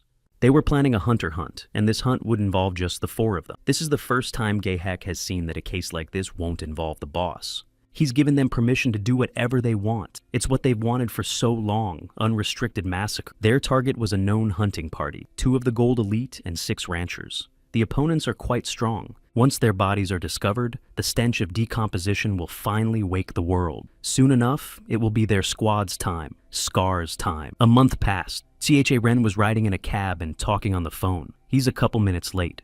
They took the cast off this morning, but his arm is still weak. They told him to go for treatments for a week or two. A week or two well, and soon the making of the outfit should be completed. Saram was already waiting for him, and greeted him cheerfully with a wave of her hand. He wondered why she'd made him ride in an expensive cab for an hour. Could it really be all they had at their disposal for 2 whole days? Saram reminded him that he only had this weekend to study for the exam. I thought he said he was going to train with the director, and she has to study for her credits too. Suddenly, their conversation was interrupted by someone. They met in the morning at the hospital, when Che-Rin was having her cast removed. CHA Ren explained that they talked about training, and he said he wanted to help. It would be good to share their knowledge with each other. And most importantly, he said they'd be in the same class, and he asked if she was okay with it. The main training area also includes a swimming pool, as well as a large spacious room for practicing and showing off your abilities. A lounge area where food and drinks are free to take. Although here the composition is more important than the taste. Gym, all exercise machines with special weights and designed for hunters.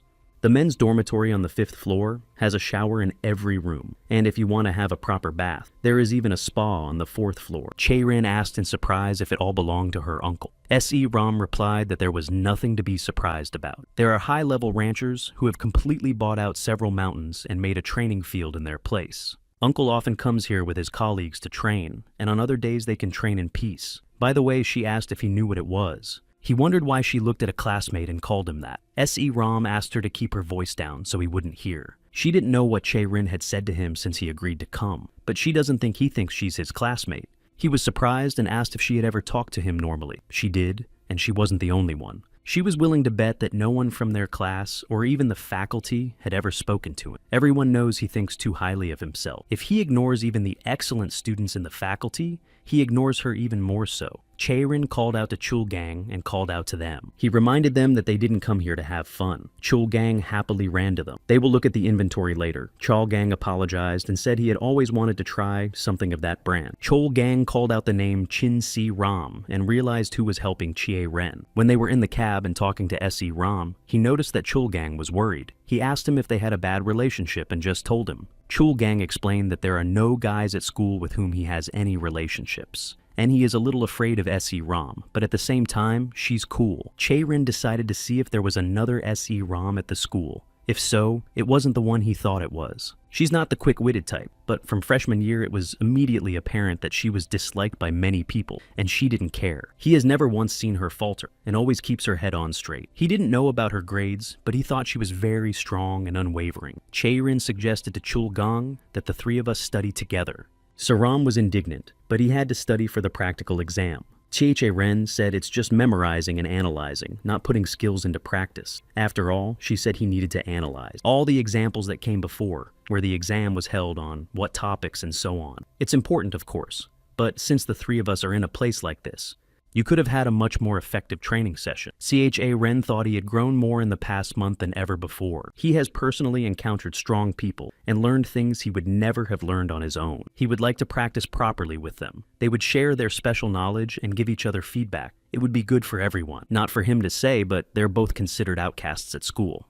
CHA Ren believed that if he entered the School of Heroes and found reliable friends, he would definitely share his knowledge with them. He didn't know how things worked there, but it seemed to him that the rest of the students did. S.E. Ram couldn't say she had never thought about it. And it wasn't just his exam that mattered now. It was her. It seemed to him that the School of Heroes was not an easy place. C. Ram herself said that you have to be specific about your final session. He thought he'd probably get in. She could be a sophomore. Or even expelled? She realized he was trying to say she wasn't the one to teach the two of them anything. Chae-rin argued that she could use magic, but Chul-gang had only listened to the theory in class so far. He noticed that she was excellent at using magic, though her ability to combine it with other actions was poor. Chul-gang said if so, he'd like to learn how to use it. He's going to do it someday anyway. 15 minutes later in the fight room, Chul-gang said he had to call his parents. Chae-ren was just breathtaking. There was just everything, even all sizes of clothes. He asked if he could take one home. Siram asked if Cha-rin was purposely patronizing them. She's the one about the three of them practicing. She thanked him and said she didn't think she'd ever be friends with anyone else but him. Chae-rin thought that Seirim had realized that Chulgun wasn't so scary and decided to tell her one more thing. But they were interrupted again. The one that Ram never expected to see today had arrived.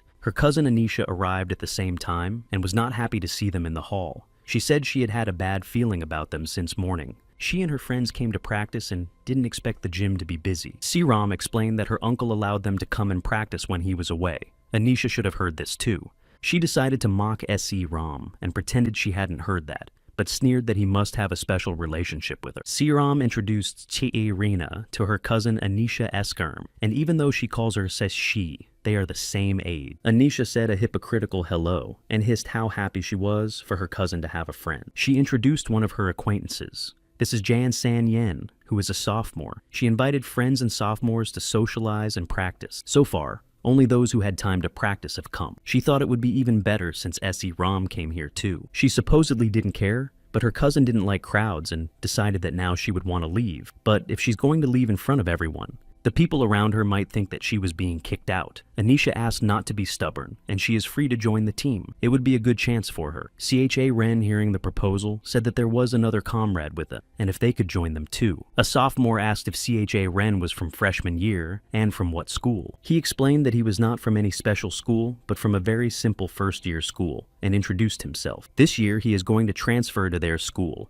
and Ram is helping him to prepare for exam. Anisha didn't appreciate her cousin doing that. Ren explained that he's been doing other things for a long time, so he doesn't know much. The guys thought he was crazy or just a naive dreamer. The sophomore threateningly advised Ren to get in his car and leave before it got dark. Anisha turned to her cousin with a sneer that she didn't realize he had lied about starting late or being embarrassed to go to a simple school and had made up an admission for that. They were all students of the School of Heroes, and a normal high school student isn't at a level where he can keep up with them. If he stays, he risks embarrassment and ultimate disappointment. He was advised to go back and look for a tutor of his own level. The sophomore snapped and punched Chae-rin in the face, but he didn't expect it. The sophomore snapped and punched Jae-rin in the face, but he didn't expect it to happen. Even those who weren't official hunters couldn't defend ordinary people outside the dungeon. Besides, it was considered a criminal offense. He just wanted to wave his fist in front of his nose with a menacing look and make Cha-ren feel the difference in levels. Not realizing how it happened, I began to think that I kept the distance, and with a normal reaction, he should have dodged. And he instead leaned forward on purpose. But to do so, he needed to calculate his intentions and calculate the movement. Chae-ren said grudgingly that he just wanted to practice with everyone, but it looks like he'll have to defend himself. Depending on the scale, cameras were usually installed in the hall for the hunters' competition. From different angles, they recorded everything that happened inside the halls, and then the hunters would go through those tapes and analyze their techniques.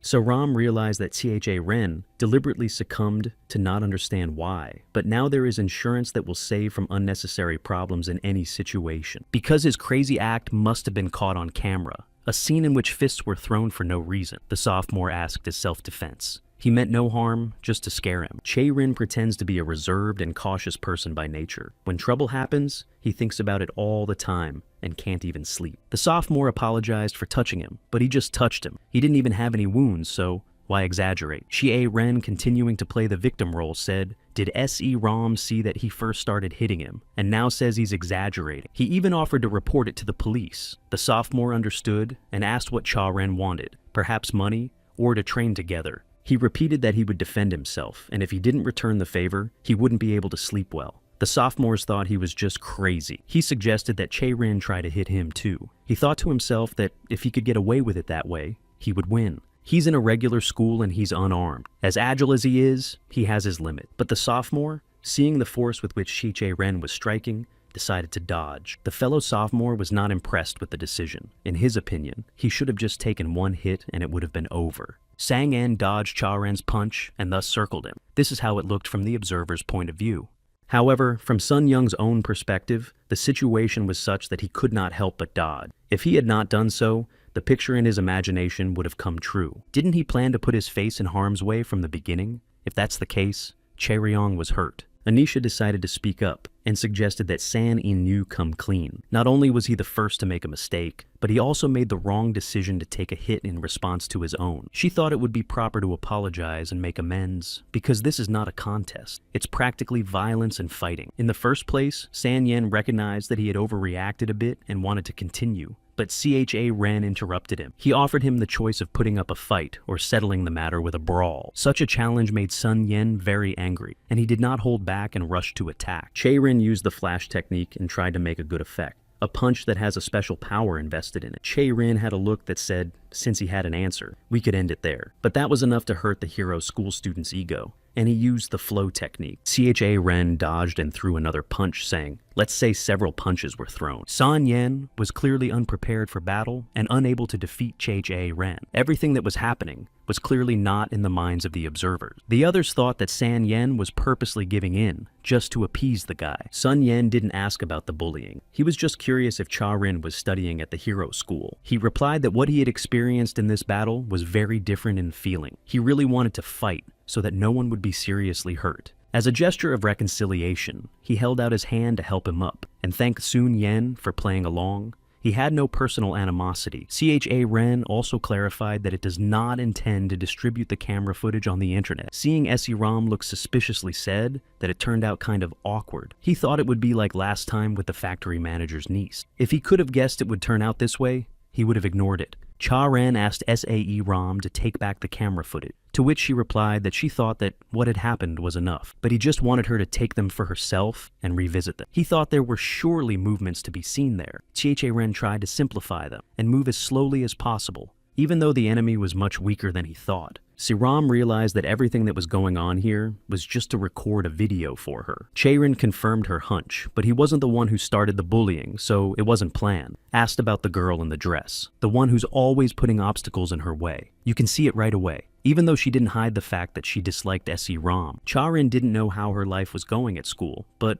from what Chulgang said, it doesn't seem like she's adjusting to everyone. But he decided to express his opinion, and he won't keep quiet and tolerate everything like she did. Not out of self-esteem, but he won't allow himself to be humiliated. Despite the fact that she had approached him with the request, these were valuable school years for him too. He didn't think it was good for their growth to be outcasts. Their conversation was interrupted by a humiliated and quite angry Sun Yen. He could not keep his temper. In a fit of rage, he wanted to pounce unexpectedly and swoop down from the back. Anisha was very disappointed by the act and warned that she could not watch it. She decided to intervene and applied her magic to San Yen. It was as if she clenched him in tight, fiery fists. When she asked him to come along, she didn't expect anything grand, but she thought he had the basic qualities an older man should have. Anisha thought he made her look second-rate. SE-ROM was far away, but she was breathtaking and worried that her cousin was not changing, and not worry about such a small thing as wasting magic power at all. At the same time, something amazing began to happen to Cha-ren again. Cha-ren began to remember unpacking the box of items left over from the fight with the Horned Terror 3 weeks ago. There were his tattered belongings, his broken cell phone, his papers,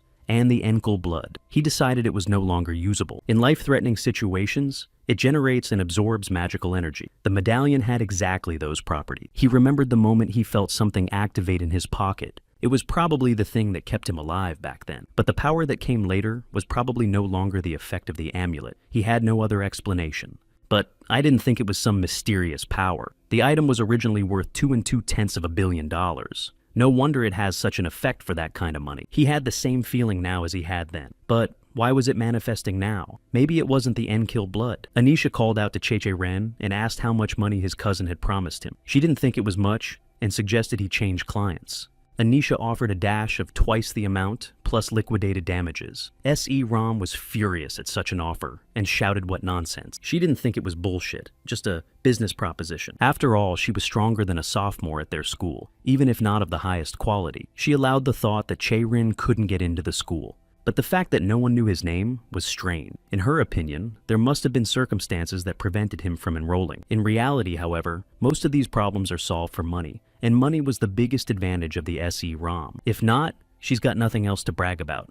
Maybe her abilities or her ability to make friends or her reputation. Anisha snapped at her. If that didn't fit either, she couldn't remember what else. Chae-rin couldn't take it anymore and stood up for Se-rim. He must have been patient. He hasn't personally observed it, but it seems she's got some weird thing going on that's ruining her best years at school. Figured Anisha wouldn't understand. She doesn't have the guts to say what she thinks to a man's face. Going behind her back was her specialty. Chae-rin used some kind of technique. He asked her if she was in pain and said there was nothing to be done and had to cancel the exchange this week. The girl who was there also resented what to do with the others. Okay with the classmates, but they had already invited the upperclassmen. Anisha called the girls simple-minded and went on about which high school students she was thinking of after such a spectacle. Just look at the level of their leader, which means the rest are no better. Anisha clarified that it was just a way for her to make connections with the student council. It was a shame about the time wasted, but there is always an alternative. Chae-rin suggested to Se-rim to just forget what happened today. They're not sisters who are the same age as each other. Anisha said that if his aim was not only his sister's money, he should be more discreet from now on.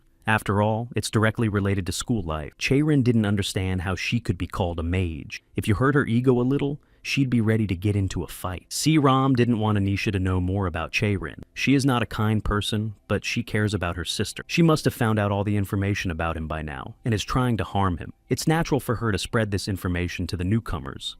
Chae-rin looked at his hand in surprise, realizing that he was not feeling anything right now, but stopped the moment the fire giant disappeared. That Anisha summoned. Accordingly, this power doesn't come from the blood of Enkil. It comes from magic, a power that comes in response to magic. Se-rim didn't understand why Chae-rin was so strange and what was going on with it. He realized it would take more effort than he thought, meaning magic. Anisha and her comrades defiantly dumped San Yen in the audience. Chol-gang approached him and waited for him to wake up. When he woke up, he was very surprised to see him, because he recognized him as the hero from the video on the internet. Sen Yen knew that Chol-gang was a freshman who had handled the three-horned horror. But how did he end up here? Chae-rin once again apologized and said that he just wanted to hit back once, but he got a lot more than that. San Yen admitted that he was at fault and that he behaved badly. The hero of the Kwanak tragedy. He admitted he didn't even know who he was dealing with, and behaved like a pig. He was glad he didn't fight with all his might, but Chae-rin wasn't sure if San Yen would have won in that case. There was no hiding the sophomore's surprise. Chae-rin continued that there was almost no difference in strength and speed, as well as in the basic stats. There was a strong feeling that he couldn't control his emotions, and his attacks were monotonous, and his fighting habits were showing. Sang-en was curious about his habits. Ce-ren said while he was unconscious, he analyzed the security camera footage. The first thing he noticed was the center of gravity. Before the arms could move, the support leg shook slightly. Cha-ren decided that he basically knew everything himself, but wrote it all down in his notes. Se-rim realized that San Yen himself was surprised at his own shortcomings in battle. Such an analysis of the battle cannot be bought for money. Although with Cha-rena's insight and observation, there is nothing strange here. San Yen wondered how he could notice all this and more. He was saddened by his behavior. It didn't matter to Chae-rin. He thought that Sun Yen had paid for his mistake and that he had no residue left in his soul. He came here to train, and with these notes, he shouldn't be too upset. Cha-ren asked to leave a phone number. After it is familiarized, or you can write down the number, and he will send all the information later. The boys were surprised at his comrades for leaving him and running away. He must have been very hurt. Se-rim, having summarized what has happened today, and so much has happened, I decided to first talk about the basic concept of magic. If to explain in simple words, magic power can be compared to fuel for magic, and the quality of this fuel depends on its indicators. Chae-rin has always believed that quantity is more important than quality. Chol-gan explained that if we look only at the amount of magic power between races, including human, and there's not much difference between the elves. Se-rim added that this comparison is just like a mountain of newspapers is no substitute for coal. The amount of magic power determines the amount of magic. Its scope is what they can use. She has a magic power of level C. This is the lowest level to become a mage. Starting at this level, they can use magic to attack the enemy, or put buff on the skills of your comrade. But for similar non-mages, it will also be useful to learn how to put buff on their own skills. Charin caught a buff that he could put on his skills. It could be applied as well as the blood Enkil. A question arose. Is it possible to learn it in a weekend? Se-rim was surprised that a novice wanted to learn magic in 3 days. In that case, she couldn't say he could do it. It usually took 1 to 2 weeks just for the customizations. Plus, she had only studied long-range buffs. San Yan offered his help because he was a professional. He was a close-range fighter specializing in hand-to-hand combat. He was the best in this area of self-buffs in his course. Rank F Fire spell mixes the user's magical power with air and causes a 400 and 500 degree fire. Use while camping or in emergency situations. CHA Ren was delighted. Sun Yen said not to exaggerate. It'd be weird if he couldn't do it, unless it's due to a complete lack of skill. Anyone can use it if they just know the way. Che-Rin wondered if there was more to come or if he could summon water. Sun Yen explained that he had to keep that light on and focus on himself. From the first meeting, telling him to feel magic was like trying to catch a cloud. You can't feel something you've never used. But this is a different situation. It's just a small spark, which is hard to call magic, but he still managed to use magical powers. In other words, he didn't even notice that magic had already activated inside him. This is the initial stage of sensing one's own abilities. He needs to make sure the spark doesn't go out and focus on his inner feelings. If he feels something, that's the first step. Sun Yen didn't think he had even such basic concepts. If all went well, he would spend the weekend doing it. He felt something tickling and tingling, as if a current were rising in his stomach and spreading throughout his body. That was it. San Yan was shocked. How could he grasp the feeling in less than a minute? Che-Rin realized it was amazing. It was like his whole body was filled with these wires. He tried to grasp how many 50 or even more than 100 of them there were. There are two parts of the human body that are responsible for magical power. The core, which is located just above the navel, produces mana. And the electrical circuitry coming out of the core spreads this force throughout the body. There are about 127 threads in the circuit. While Cha-Ren was practicing, Se-Ram decided to ask Chul-Gong if he could play any instruments. Until he was 10 years old, he studied piano, although he had no special talent for it. Then, according to Se-Ram, it will be easier for him to understand because it is like playing the piano. For example, the G-rank spell, Thunder Fist, creates a ball filled with lightning that can be launched at a speed of 200 kilometers per hour. The killing power is rather weak, but due to its wide range of action, it is suitable for disarming several opponents at the same time. Se-Ram made the orb without saying anything or moving in any particular way. Contrary to popular belief, magic is not such a noisy endeavor. Most magic techniques come from within without any special movements. It's like playing the piano by pressing certain keys, in a certain order and at a certain time. You have to imagine that the system inside your body is the piano keys that need to be pressed, and thereby produce a melody. Among these 127 strings, certain strings must be selected in a special order and at a special time. Chul-Gan wondered if time and order would be disrupted. There would be a risk of improper exposure. If the errors will be small, it will not affect the magic, although its effect will certainly be reduced.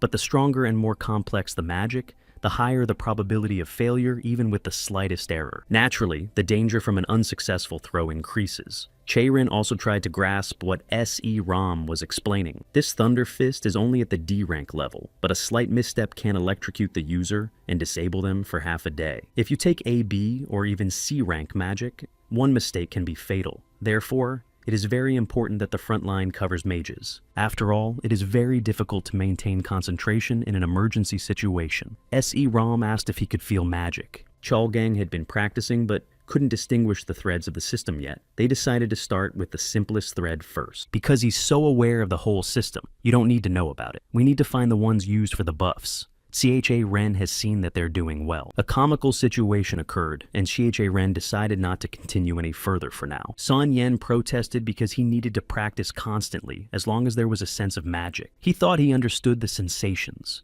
He could count the quantities and also realized where the system was. Sun Yen did not believe that it could be felt so quickly. Che-Rin began to describe what he felt. There are 2 threads in the right arm, 1 in the wrist and 3 in the elbow, making a total of 6. A little more in his left hand. He counted 8, and if you count from the shoulder all the way down, he counted 10. Sang-En resented Che-Rin for pretending to learn everything in 5 minutes. Se-Ram suspected that he was up to something again. CHA Ren asked to be shown the next move if he thought there was any pretense here, and turned to San Yen, nicknamed Hen. San Yen behaved rudely, and Sanbi can't be called as Chol. Ren has not yet joined their school. There is a slight difference among people, but usually the arrangement to the number of threads of the system is the same for everyone. Therefore, each thread has its own number from 1 to 127. San-En continued by saying that Cha-Ren has already realized what his fist is like without magic, and now he will put 1 basic buff in it. Aye, apply a spell of E-rank muscle tension, increase agility,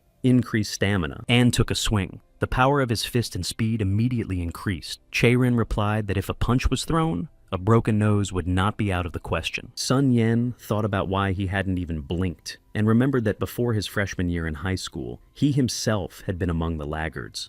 In his basic and physical data, he was confident, but lacked a sense of how to properly utilize that data. That's why he used buff. Instead of looking for something that wasn't there, San-en started to think about what way was left. Luckily, he had the ability to use magic and began to learn and practice the techniques he could. That's how he came up with this amazing method. Buffs have an amazing effect depending on how you apply them. If one made the impact much more powerful, what would happen if you applied more than one? The buffs were much bigger than Chae-rin thought. It was San-en's way, but those with enough ability aren't interested in self-buffs. They master a maximum of 2 or 3 types, but no one collects a few dozen like him. As a result, he was able to improve his grades in his sophomore year, and even became a team leader, although the high school kids still don't think he's using cheap tricks. Maybe that's why he reacted so violently today, when a freshman was the first to suggest a swap meet. In his opinion, sharing experiences is an attempt to network, but he is glad. He thought he would be recognized for sharing his experiences with the younger one. He behaved this way because he wanted to impress those he came with. They say that he who has been despised the most tries to prove himself. So, albeit belatedly, he offered his deepest apologies to Chae-rin. Chae-rin asked him to stop apologizing,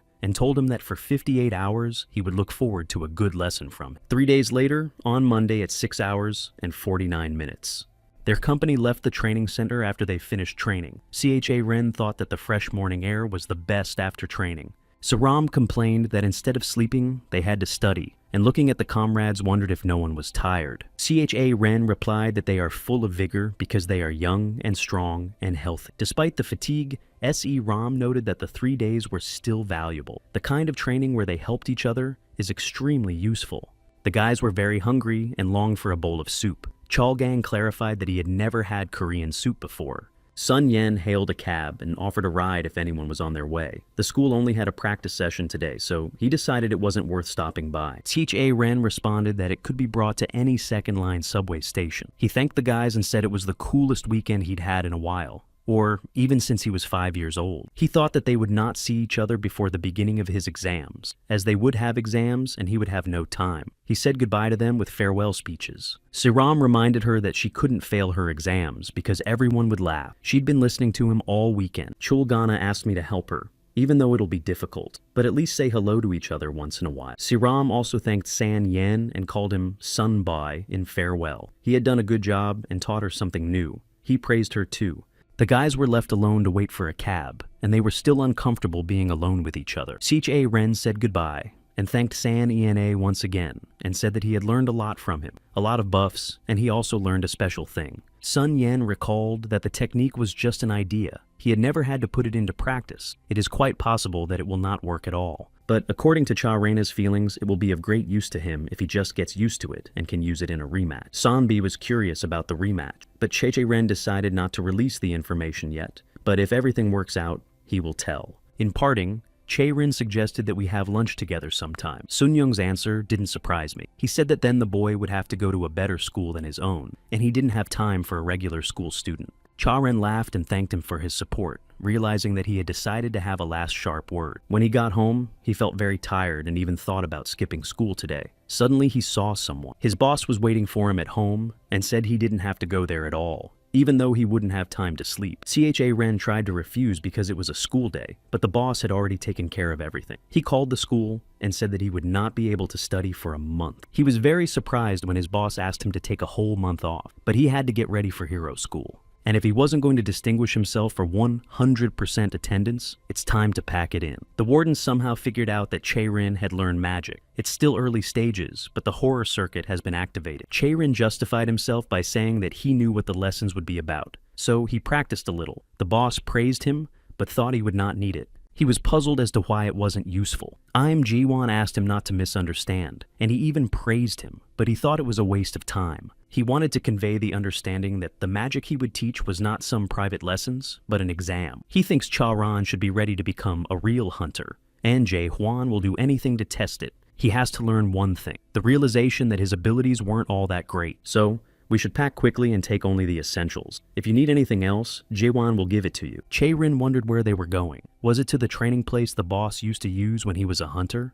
Unfortunately, this place has long since been sold. Now, Jae-hwan has decided to give him something. He was sent a weapon for Cha-rena. When he opened the case, he called him to look at it and check it out. If there is, he will sue the manufacturer. There was a weapon Cha-rena promised him to finish and a letter for him. He liked the improvements. The gun was lighter, and the grip was much better, but he had to try it out to see. Jae-hwang offered to try it out at once, and they set off. Cha-ren didn't know what kind of challenge it would be, and was quite surprised when he saw it. It was Carnivorous End with a danger level of 4 stars. If you encounter a 3-star monster, you should try to run away from it. And to avoid encountering a monster of the 4-star level, or higher, it was better not to create such situations. Chae-rin remembered at that moment what he had been taught. Jae-won pointed out that these are rules for smugglers, but not for hunters. And if he can't move, or appears to be about to die, to call for help. Jae-hwan first saw Cha-ran's abilities in person 6 months ago. If his skills remain at the same level, he'll probably die. Carnivorous End is especially dangerous in close-range combat. At the same time, if Cha-ran asks for help, it will be a total failure. He was as focused as he could be, but if he'd reacted a second later, his head would have fallen off his shoulders. This was Cha-ren's second battle with a 4-star level monster. There was a slight difference between them, but the main factors were the same. Neither offensively nor defensively was he allowed a hint of error. And now he had no comrade to cover him, so any hiccup meant death. He needs to fight as hard as he can and destroy the monster as quickly as possible. Cha-ren chose the needle technique. The biggest difference for hunters between 3 and 4 stars is intelligence. Individuals may vary, but most monsters are as good as humans in their ability to assess the situation. And especially gifted monsters can even attack the human psyche. The monster could have defended itself, but it created a delay to lure him in. You can't break through that with a needle. Jae-hwan thought so too and tried to help. Suddenly, something happened to the weapon. It misbehaved. While he was distracted, the monster disappeared. Jae-hwan assumed that Chae-rin had somehow activated it. He replied that he didn't even know how to use it yet. The warden didn't sense any magical powers in him. Most likely he was just using physical strength as a source of energy. There is nothing unusual in this mechanism. On the contrary, a slightly outdated method. After all, in the end, the use of such weapons is not given for nothing. In order to maintain the sword, one must expend one's own strength. In the past, it was difficult to find good materials. Now, it is more profitable to make a real sword. However, that punch that Jae-wang had just seen was quite powerful. And if it wasn't for this subject, he would have taught Cha-rin a lesson. The guy admitted that it could be considered a loss. The boss admitted that initially he didn't believe in winning, and he didn't mean his abilities, but even the exact opposite. If you look at it objectively, Cha-rena has pretty good qualities. Perhaps only one combat power reaches the gold level, but is the word not bad praise. If you count his father, Jae-hwan had only met a little more than 10 people stronger than Chae-rin, and among them, more than half died because of monsters weaker than themselves. Suddenly, their conversation was interrupted by a monster. Chae-rin thought it was another butt. This monster has the super regeneration ability. It regenerates most of the physical damage.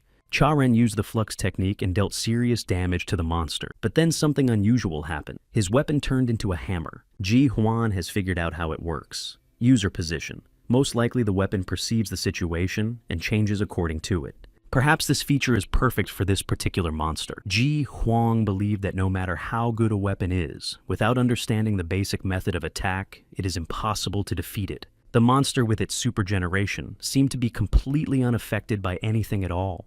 Jae-won was indignant at the fact that he couldn't even dodge or defend himself in his condition. Chae-rin thought he had broken all the monster's weaknesses, asked for advice on how to proceed. Ji-hwang thought that it was necessary to run away and lure the monster to a place where it couldn't regenerate. This is a plan of attack that can be used to win. There are 3 ways to attack the carnivorous end, the first and most effective. We need to lure the carnivorous enda into an environment where it can't absorb nutrients. As long as it is on the surface of the ground, it feeds off of it will regenerate without end. And if you lure him to the rocks or an abandoned building, you can destroy him at least 5 times. Unfortunately, Chae-rin didn't think of that. He was trying to find his weaknesses and find the right moment to crush him, since it was the only way he knew. Suddenly, Chae-rin saw the monster break Jae-hwan's protective barrier. The second way to attack carnivorous end is to cast a spell on it. Fire spell of at least rank C or higher, and burn it to the ground. It sounds pointless, but it's called futility. A mage who can control fire can effortlessly draw it in and destroy it. This is one of the reasons why this 4-star level monster's vulnerability from fire is too unreliable a weakness.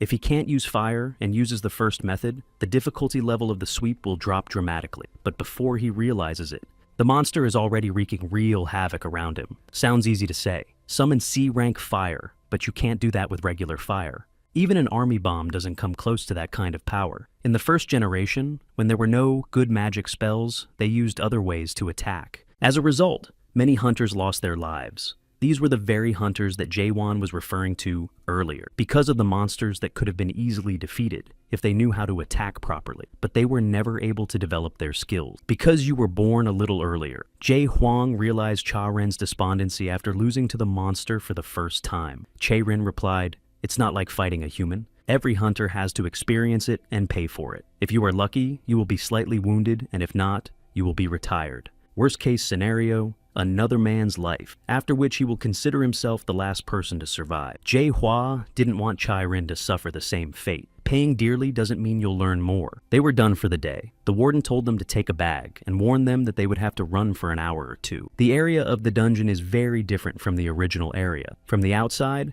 it looks appropriate to the area and feels small. But when you get inside, it can be several dozen times larger. What at first glance looked like roughly 4 Seoul neighborhoods, including Yoedo Island on the inside, could be compared to an entire Korean peninsula. After a couple hours, they reached the place. Jae Hwang said to admire the scenery, the first thing to look at is the amazing scenery. Dungeon Old Cinderim Danger Level A. It's actually a true 3-star level food chain, hell. The beauty and silence of the place was simply mesmerizing, but alone, you can last about 30 minutes there. For 2 weeks, Jae Hwang will train during the day and protect Chae-Renner at night, but after 2 weeks, the daytime classes will continue. For the remaining 2 weeks, he will have to try to survive on his own at night. If he survives a month using the knowledge he has gained, he will pass the exam. Jae Hwang decided to clarify, once again, if he had changed his mind, he could cancel right away. Chae-Rin replied, only regretting that he would only have a month. 1 month later, November is the day to take the exams to move on to hero school. Si-Ram was worried because Cha-Rin hadn't answered his phone all month. The exam starts at 9 o'clock, and he didn't remember. Suddenly, Chae-Rin appeared in a completely inappropriate manner, barefoot and in tattered pants.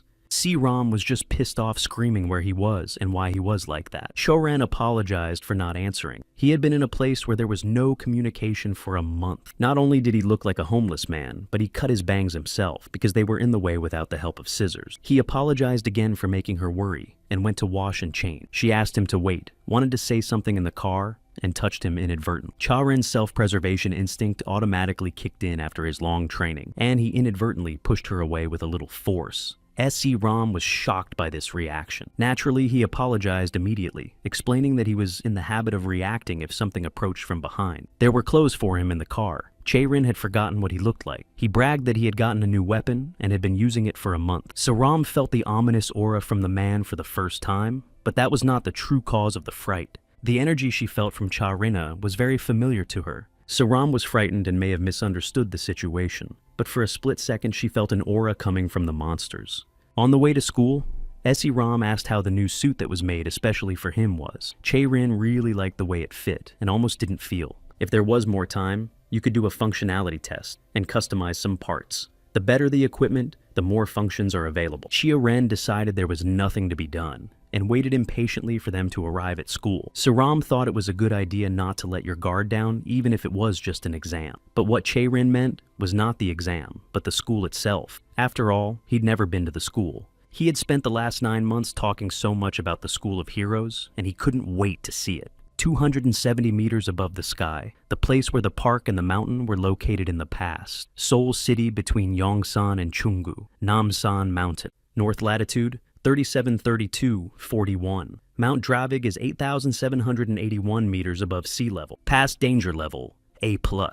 Transformed into the highest mountainous terrain in the entire Korean peninsula. If you looked closely, it was adjacent to the large-scale Igara jungle dungeon in Seoul. In reality, it was a separate dungeon. With this in mind, 30 years ago, the state teamed up with the Hunters Association and drew up a plan to clean up the dungeon completely. At that time, all known hunters in Korea were gathered. They held a briefing during which not one of them refused, although participation was completely voluntary. Preparations for such a large-scale raid took about a year. Astronomers and physicists were involved because the plan was bound to succeed. And as a result, in an hour's time, Mount Dravig in Namsan's past will once again become South Korean territory, completely clearing a dungeon above rank A. By world standards, it was a momentous achievement. However, after that, the minds of most Koreans were busy with happy thoughts. There was more than one mountain peak on Mount Dravik. The mountain range itself was quite extensive. How to utilize this terrain? It may not seem real to some. Then some unexpected words were spoken, which cut at the root of the problem of the dispute over ownership of that land. There was a proposal to build a school on this site. There was already a need for some kind of educational institution for hunters,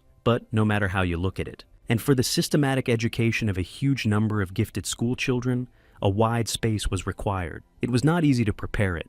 Therefore, these plans were constantly postponed. At that time, the Dravik dungeon had no master, but the real right of possession belonged to the hunters, who risked their lives for the cleanup. Only a few people knew then, or now. But if the hunter who contributed the most to the operation, by Sweep not setting an example for others and not sacrificing his right to possess, then today, the School of Heroes would simply not exist. Che-Che-Ren reasoned that even if he didn't study there, he had always dreamed of going there at least once, and if they sold souvenirs there, they could make a lot of money. They traveled outside of Seoul, but he thought the school was in the north. C.E. Ram explained while he was out of contact a lot had happened. Asked if he'd heard of Jay. It's a famous dungeon cleanup team. Che-Che-Ren has heard of them. Among his friends are their fans. S.E. Ram gave the sad news that they all died.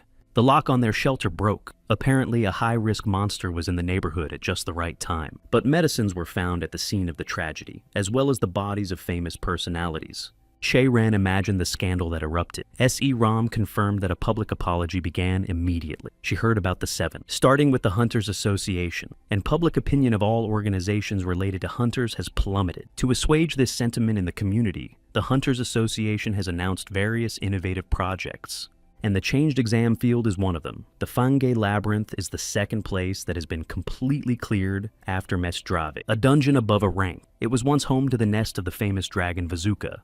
At the same time, in the Chinsen Group's lab in the underground forge of Zik S. Kerm, was chatting with the former monster about wine. Zik was outraged about the difficulty of delivery, and he wiped it all out in one night, to which Arges complained that he hadn't rested in a long time. He drank honey wine 25 years old. Dwarf wine is very, very strong. Arges lamented that elves that people can't make anything properly, especially wine. He asked why Zik had come, and if he wanted to tell about the boy. Zik couldn't say that his visit had nothing to do with Cha-Ren. He asked about the Wazuki Maze. About 20 years ago, the Hunters Association asked Arges about it. He confirmed it and said they wanted to make it a place of intense training, but he refused and kicked them out. Zik asked him to explain why he thought that. Arges explained that he knew that dragons were passionate about one thing. The object of their lust may be different for everyone, but if it happens, they show an obsession and desire to possess it. Wazuka was a known lover of mazes. Even for dragons, he was considered quite strong and spent a lot of effort to make the nest mysterious and intricate. He used titans and dwarf technology, even human and elven. Anything that could help was used. Humans can't handle such a monster. But they say that in 20 years, they have completely eliminated all dangerous elements by hiring dwarfs from other countries. The number of dwarves that Wazuka had kidnapped and forced to work was over 1,000. Argus didn't understand how the humans had managed to capture Wazuka, but he was sure it wasn't inside the labyrinth. Maybe it was taken out somehow. If he was inside the nest, no matter what means you used, it would be impossible to catch him. Whatever had been destroyed there in 20 years, Arges was sure it was just the tip of the iceberg. Most likely, no dangerous traps were found in the depths of the dungeon. Assuming there was no problem in the search, no one really knows how the maze would react if hunters went inside. Judging by the fact that Zik came personally to ask him about it, it looks like these not-so-smart people have done something. You can't just take it in a negative way, though. If we're lucky, maybe nothing will happen, even if something happens inside the labyrinth. With these wretched creatures, it'll teach them a lesson. But who knows? Maybe they'll have some bright kid with them. Who can win? Fangi Training Center, former Fangi Maze. All those who take part in the transfer exam are required to obtain a pass and contract in Zone B1. The field is modified as a labyrinth, where there are zones with varying degrees of difficulty and theme. C-ROM said this is the first launch of such a trial, so there is no information, although it could be profitable for CHLA Rainier. Che-Rin noticed that a lot of people came to the exams. He remembered his cousin S.E. Rom and thought that she had to sweat a lot, because he noticed the fierce stares of about 20 people. He didn't know what she'd said, but they weren't just wary. Siram didn't share Cha-Ren's concerns and didn't think Anisha would do anything about it. But he wasn't just talking about looks. He'd learned to sense a lot in the last month, and it felt like he was in the crosshairs. an unpleasant, sticky sensation. He risked his life in a high-difficulty dungeon for a month. Thanks to this experience, he learned many things, and among them was the ability to avoid dangerous situations to avoid being in the crosshairs. However, the sensation was several times sharper. He'd expected this, but for some reason he was still embarrassed by this increased interest in himself. If he does find himself in such a situation, he should at least say hello in the same spirit. Under no circumstances should you show your opponent your weakness. 55 minutes before the start of the practical exam, Fang Integrated Training Center, conference room number 1. The floor was taken by CHAJWE Sung Ho, a 58-year-old former hunter, director of a hunters association, 12th in the ranking of South Korea. He thanked everyone for their support, and especially the school principal. Go Dak Su is a former hunter of 65 years, 4th place in the rankings of the Union Pacific. The director felt that he need not be thanked, as he had never supported such a rash and crazy plan. According to the director at this time, it is foolish to think that such antics can attract public attention. People don't want new adventures. They want those who defend them to be sincere, although there are almost none here. But as an employee, he has to follow the majority opinion. And if you want to thank him, you should thank the person sitting across from him. It is she who is the present principal of the school. Ko Yura is 61 years old, chairman of the board of directors of the School of Heroes.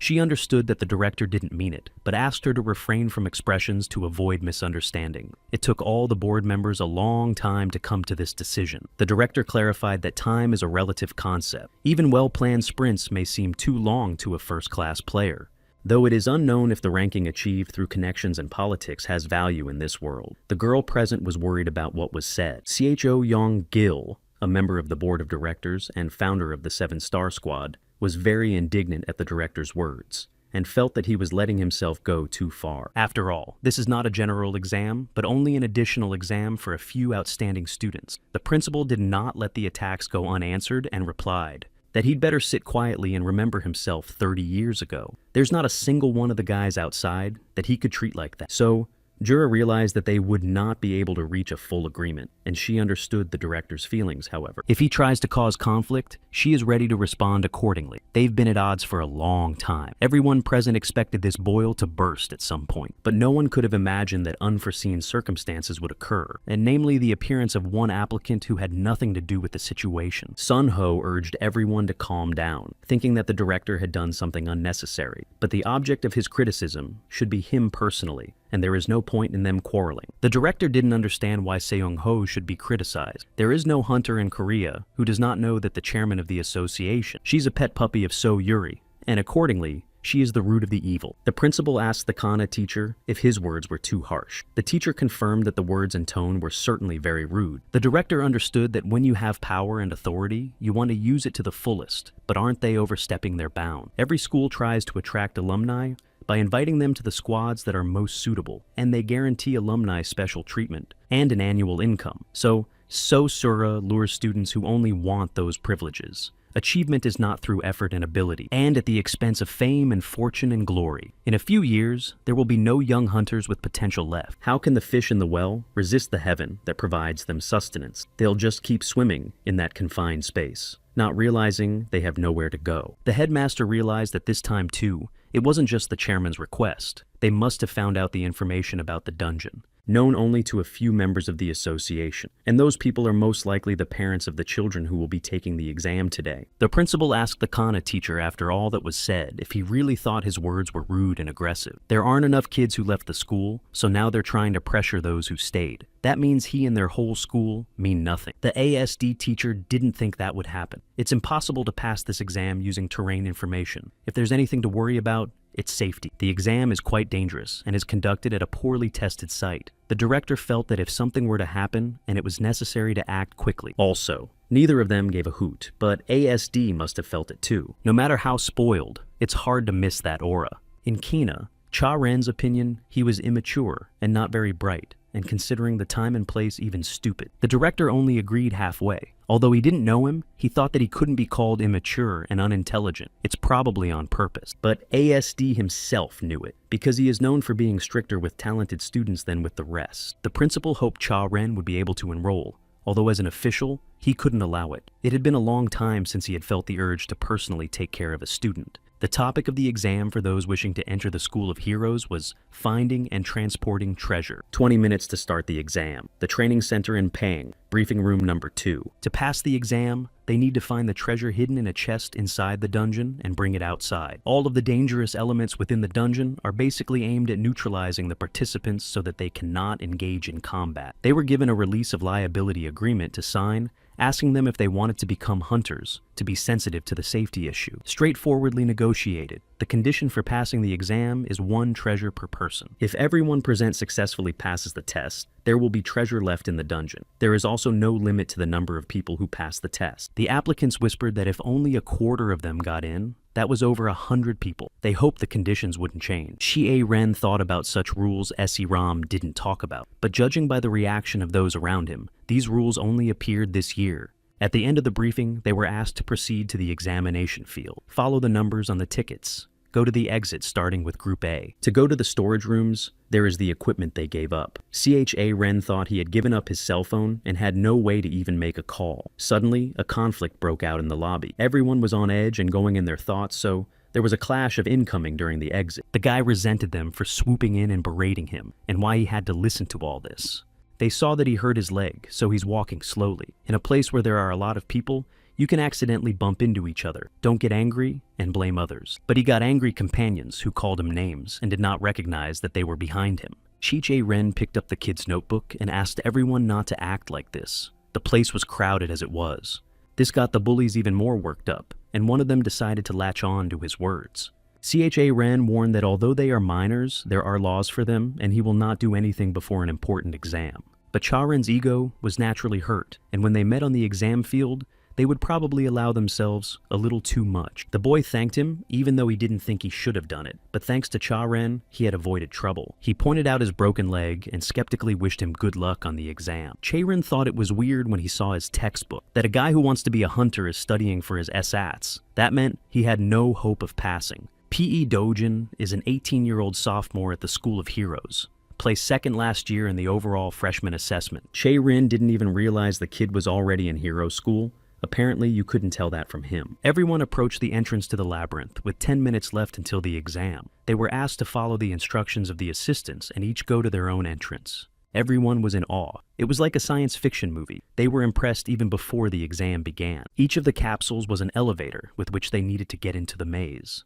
Those who had already made it to their pod were told to wait for the exam to begin. While they are waiting, all applicants will be transported to the test site. At a set time, the doors will open and the exam will begin. CHA Ren looked at his equipment with interest. Equipment 1, Tactical Bracelet. Notifies you of the time, monitors the user's condition, sets the location, and makes a call for help. But when a call for help is used, the participant is removed from the trial. The Fange Maze was once called the Baskin Abyss. There were a few hunters who had questions about the safety of this place as a training ground, but even they couldn't guess what might be lurking in this maze. And no one could imagine that the labyrinth had a will of its own, and fooled people who tried to use it. There was no way to locate the applicant. At last the maze has been rewarded, sheep for him to devour as prey. However, all these people who turned out to be prey never realized that they themselves had entered the predator's lair, into this dragon maze without a master, in hopes of completing a task and passing an exam.